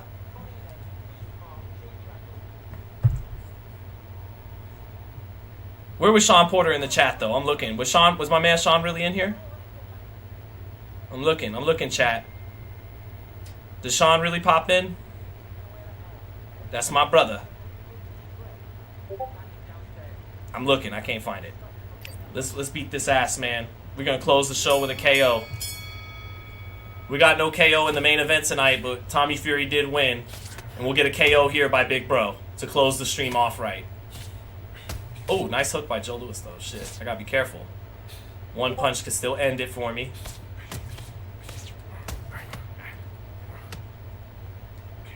Whoop, whoop.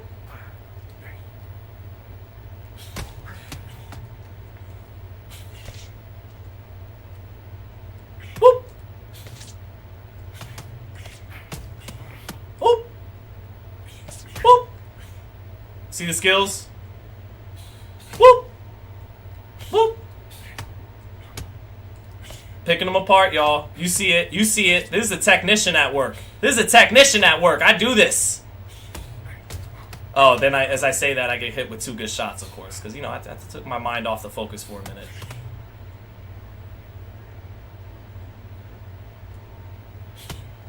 Oh, out jabbing him. Come on. We're going to break him down to one of those body shots if that keeps letting me land like that. There it is. He can't throw without getting countered, guys. Oh, there he goes. Ooh.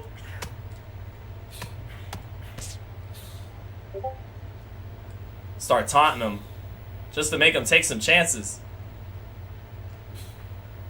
Boop, boop, boop, boop, boop, boop. Styling on him. At a tribute to the Fury family. Oh, another one. You see me styling. You see me. Oh. Oh. You could call me DeBarge, because I like it. Here we go. Matt's Adventures. Good to see you, my brother. Good fight, but can we get Spence Crawford now? I'm leery that Tank vs. Ryan will happen. I usually don't trust a fight when it gets confirmed 10 times. I hear you. But it looks like that fight's good to go. I mean, they got the, you know, both... Joe Markowski from DAZN said it's official. Steven Espinoza from Showtime said it's official. Ryan said it's official. Tank said it's official. You know, the old school promoters would tell you the fight's never on until both guys are in the ring. So, fair point, Matt's Adventures. And then on Spence Crawford, I mean, yeah, that's still a great fight, but I'm really down for Crawford and Ortiz at this point, too. And Spence against Boots, or Spence somehow, some way fighting his stablemate Jermell at 154, but... I'm down for them to just be in some great fights if they're not going to fight each other. Like, Virgil and Crawford is a great fight to be made by the end of the year on DAZN. I would love for Errol to give Boots his shot now that he's the mandatory. So, come on, Joe Louis. Exchange with me so we can get you out of here already.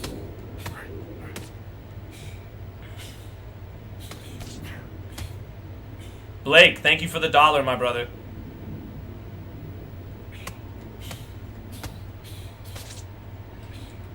I am happy that Jake lost a little bit because I think he might be in the Illuminati. And I tend not to like the Illuminati. So, no, I'm just being funny. I don't know, man. Higher benevolent forces and higher spirits guiding my career and wearing the black and white, like, you know, like the Master Masons like to do, all coded. But it's like, man, I have the internet. I know what the fuck that is. And he lost.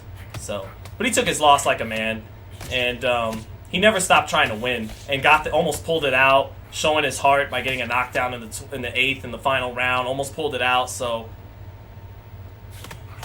Lee asking who won.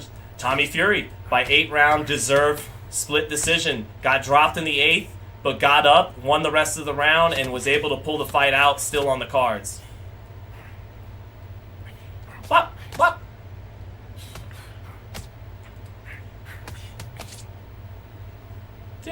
Tony Baloney, you like that, Tony? Just saying it all matter-of-factly like that, like nonchalant.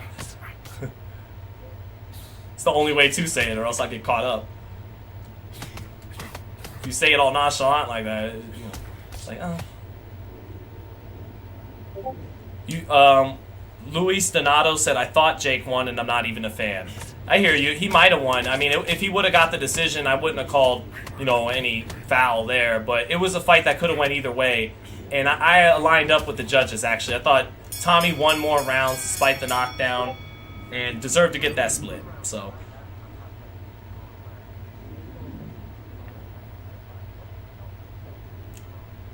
he said, let me see who's on. Drake bet on Jake Paul via KO. Yes, another Illuminati member. I'm happy that he lost his money then. No. Just kidding. He just really loves owls.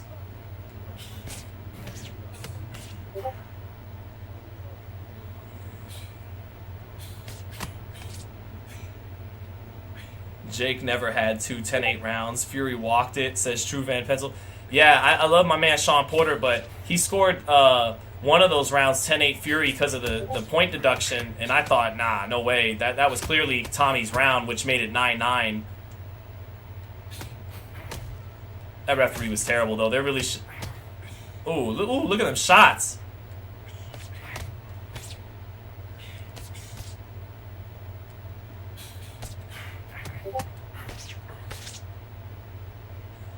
Man, we're up 6-0. I told you guys, Tyson Fury, they didn't give him a lot of power in this game.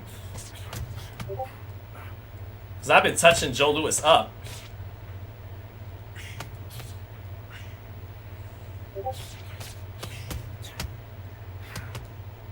Trying to engage, you know, turn it up.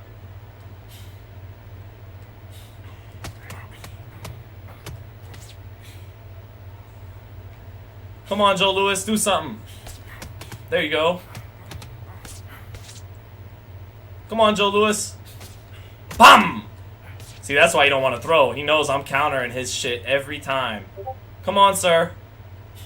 This is a live stream. We're trying to give the people some fun.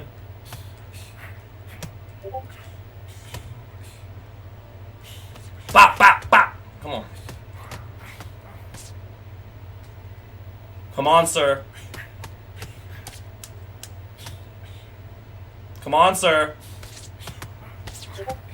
Got him.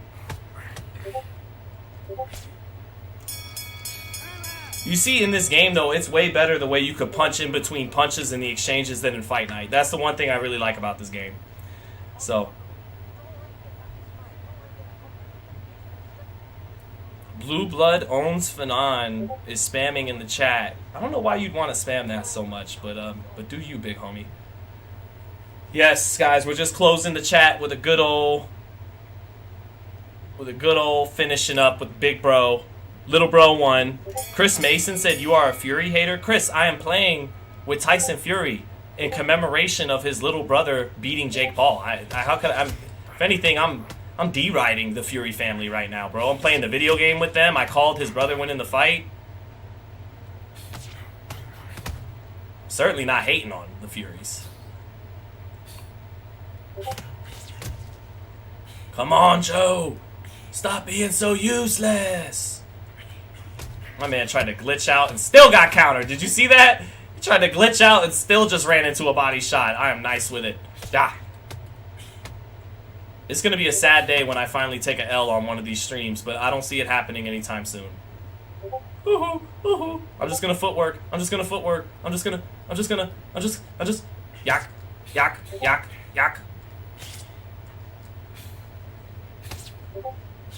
Man, I make these guys, man, this dude don't even want none, man. He's just fighting to make it to the bell.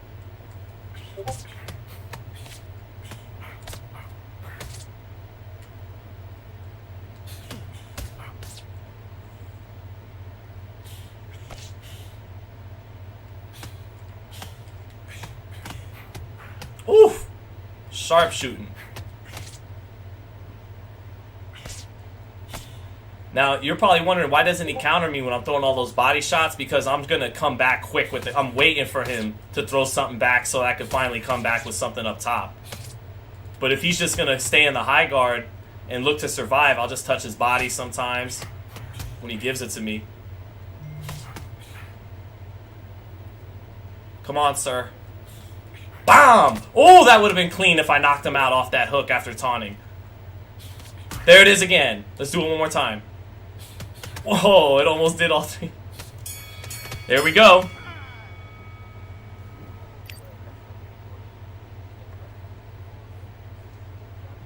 Jake Paul was outlanded 90 punches to 50 by Elvis Presley. You have to get 2 to 3 knockdowns to win a fight like that. Good point.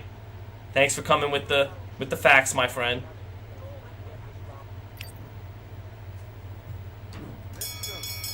All right. Joe Louis, man. Come on, the people are watching. We still got a couple thousand people watching, Joe Louis. Don't you at least want to try to win on FightHype Live? Or is he just happy to get schooled? Whoop, whoop, whoop. Oh, okay. They go land a jab for once. Oh, come on. Come on, bruh. Let's fight a little bit. Exchange with me, man. You just cool to lose every round? You don't want to even try to win?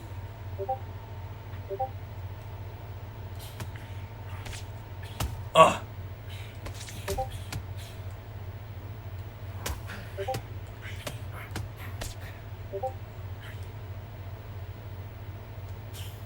Can't touch this. Oh, shit. Whoop. Whoop. Whoop.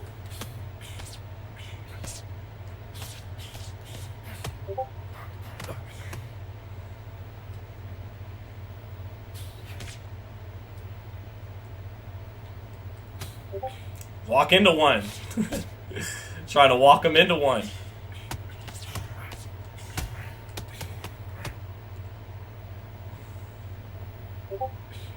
Anything to get him to come in. Come on. Let's keep taunting him.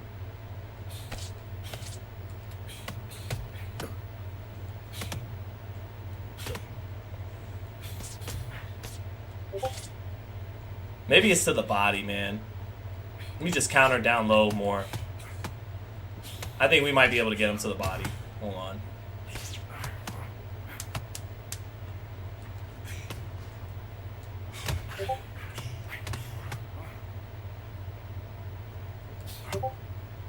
And we're up 9 rounds to zip. Thank you, chat. You know, I know it's thinning out, so thank you guys still rocking with me as we just kind of close the show with this. Damn, we still got 2,500 people in here. You guys are awesome. Can't believe that.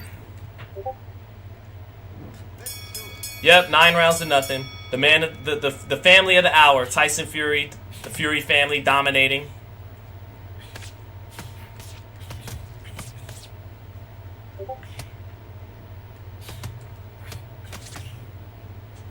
Be nice to stop him though. But man, they did not give Tyson power in this game.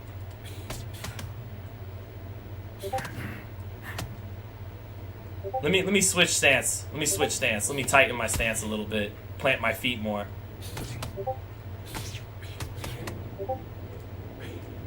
Ooh.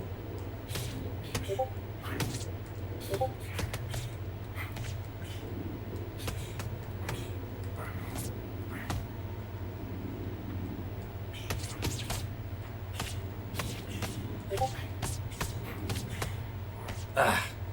Come on, my man. Give me something to work with. There you go. Open up a little bit. Give me something to counter. Thank you.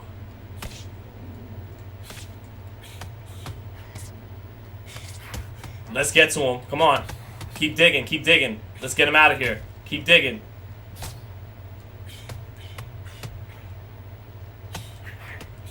Let's go. Come on. Let's get him out of here. Let's go. How many? Come on. Come on. How many? Come on. We're busting them, guys. Come on. Finishing up with the hook. Come on. Come on. Got him. Yes. You can feel it coming. Let's go. Go down. Little dance. Little dance. Let's go. What game is this? This is Undisputed. Early access on PC only. Weedy Gonzalez said, need the egg weights, bruh. No, we got him. We finally got him down. We're going to finish him this round. Alright, let's get the finish. Damn, he's tired. You saw that? Let me pick the shot. Pick the shot.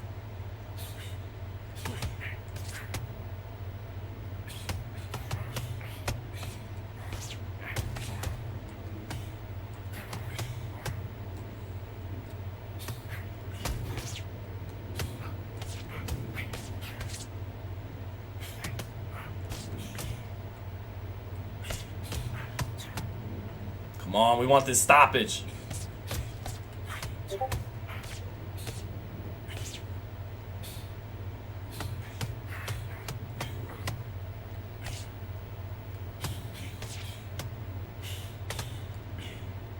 Let's get my bad, chat, for getting so quiet. I'm focused. I want the end. I want the climax. I want the ending.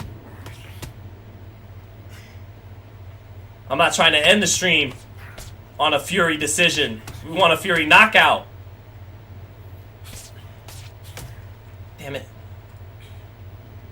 Joe Louis resourceful, man. He's staying alive. He wants to see that final bell.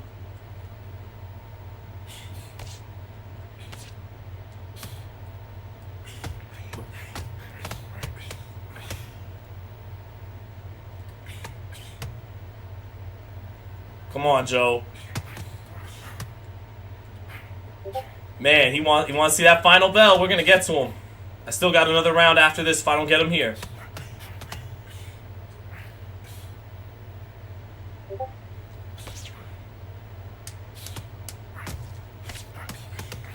Come on. His health bar was on like nothing, and I hit him with shots, and he's still up? That don't make sense, but whatever. 11 zip. I'll fold anyone in this game, says Thesis GQ.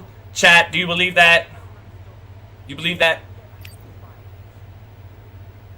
Do you really believe this, man? Come on, you guys know who the truth is at this game.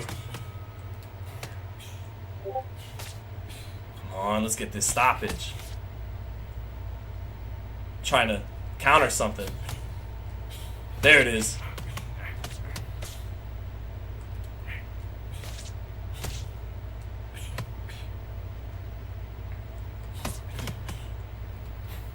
Come on, man. That's not the code. You're supposed to keep trying to win, not just fight to make it to the final bell.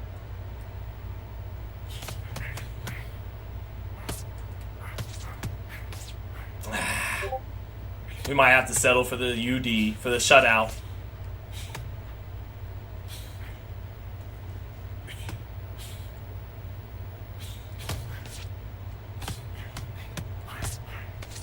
Come on.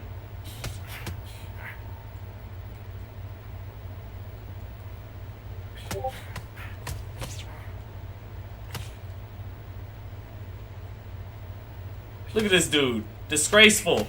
Not even trying to win.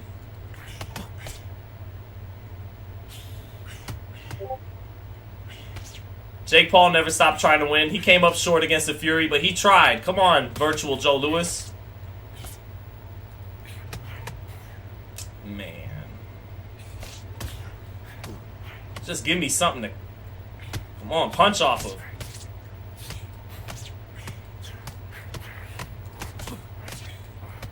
Come on! How many combinations we gotta touch him with?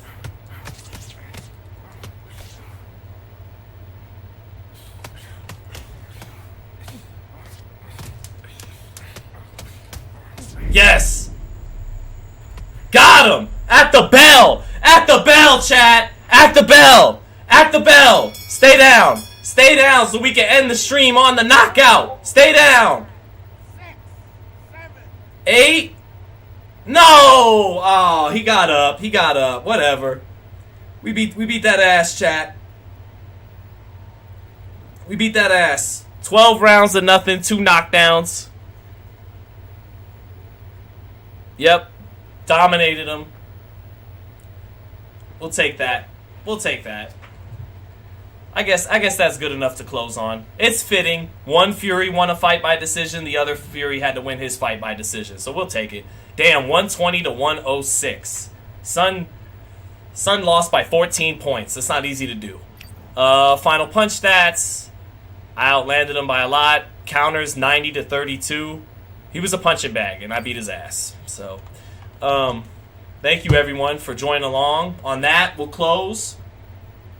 Tommy Fury wins by decision. So, virtually we finished with Tyson Fury win by decision. That was a lot of fun, man. I hope you guys... music versus everything. What do I think of Salt Poppy? I think for the level he fights at, he has a good left hand and takes good little half steps back to walk you into that left hand. But yeah, Tommy Fury wins the fight by split decision. Good call by the judges. That knockdown almost cost him the fight, but not quite. Jake Paul at 6-1 now, back to the drawing board. Guys, make sure you come back and check in with us for the live round by round. I mean, I'll be March 4th next week. This Saturday, actually, I'll be ringside in California for Brandon Figueroa and Mark Magsayo, a good Filipino-Mexican war on Showtime. But really come back in for March 25th, Plant Benavidez, and April 22nd, Tank and Ryan. I'll be live ringside at those fights, doing a round by round. I want you guys to rock with me like you did today. But you guys are awesome. Have a great rest of the day. And, if Jake Paul pissed you off, he took his L, so rejoice,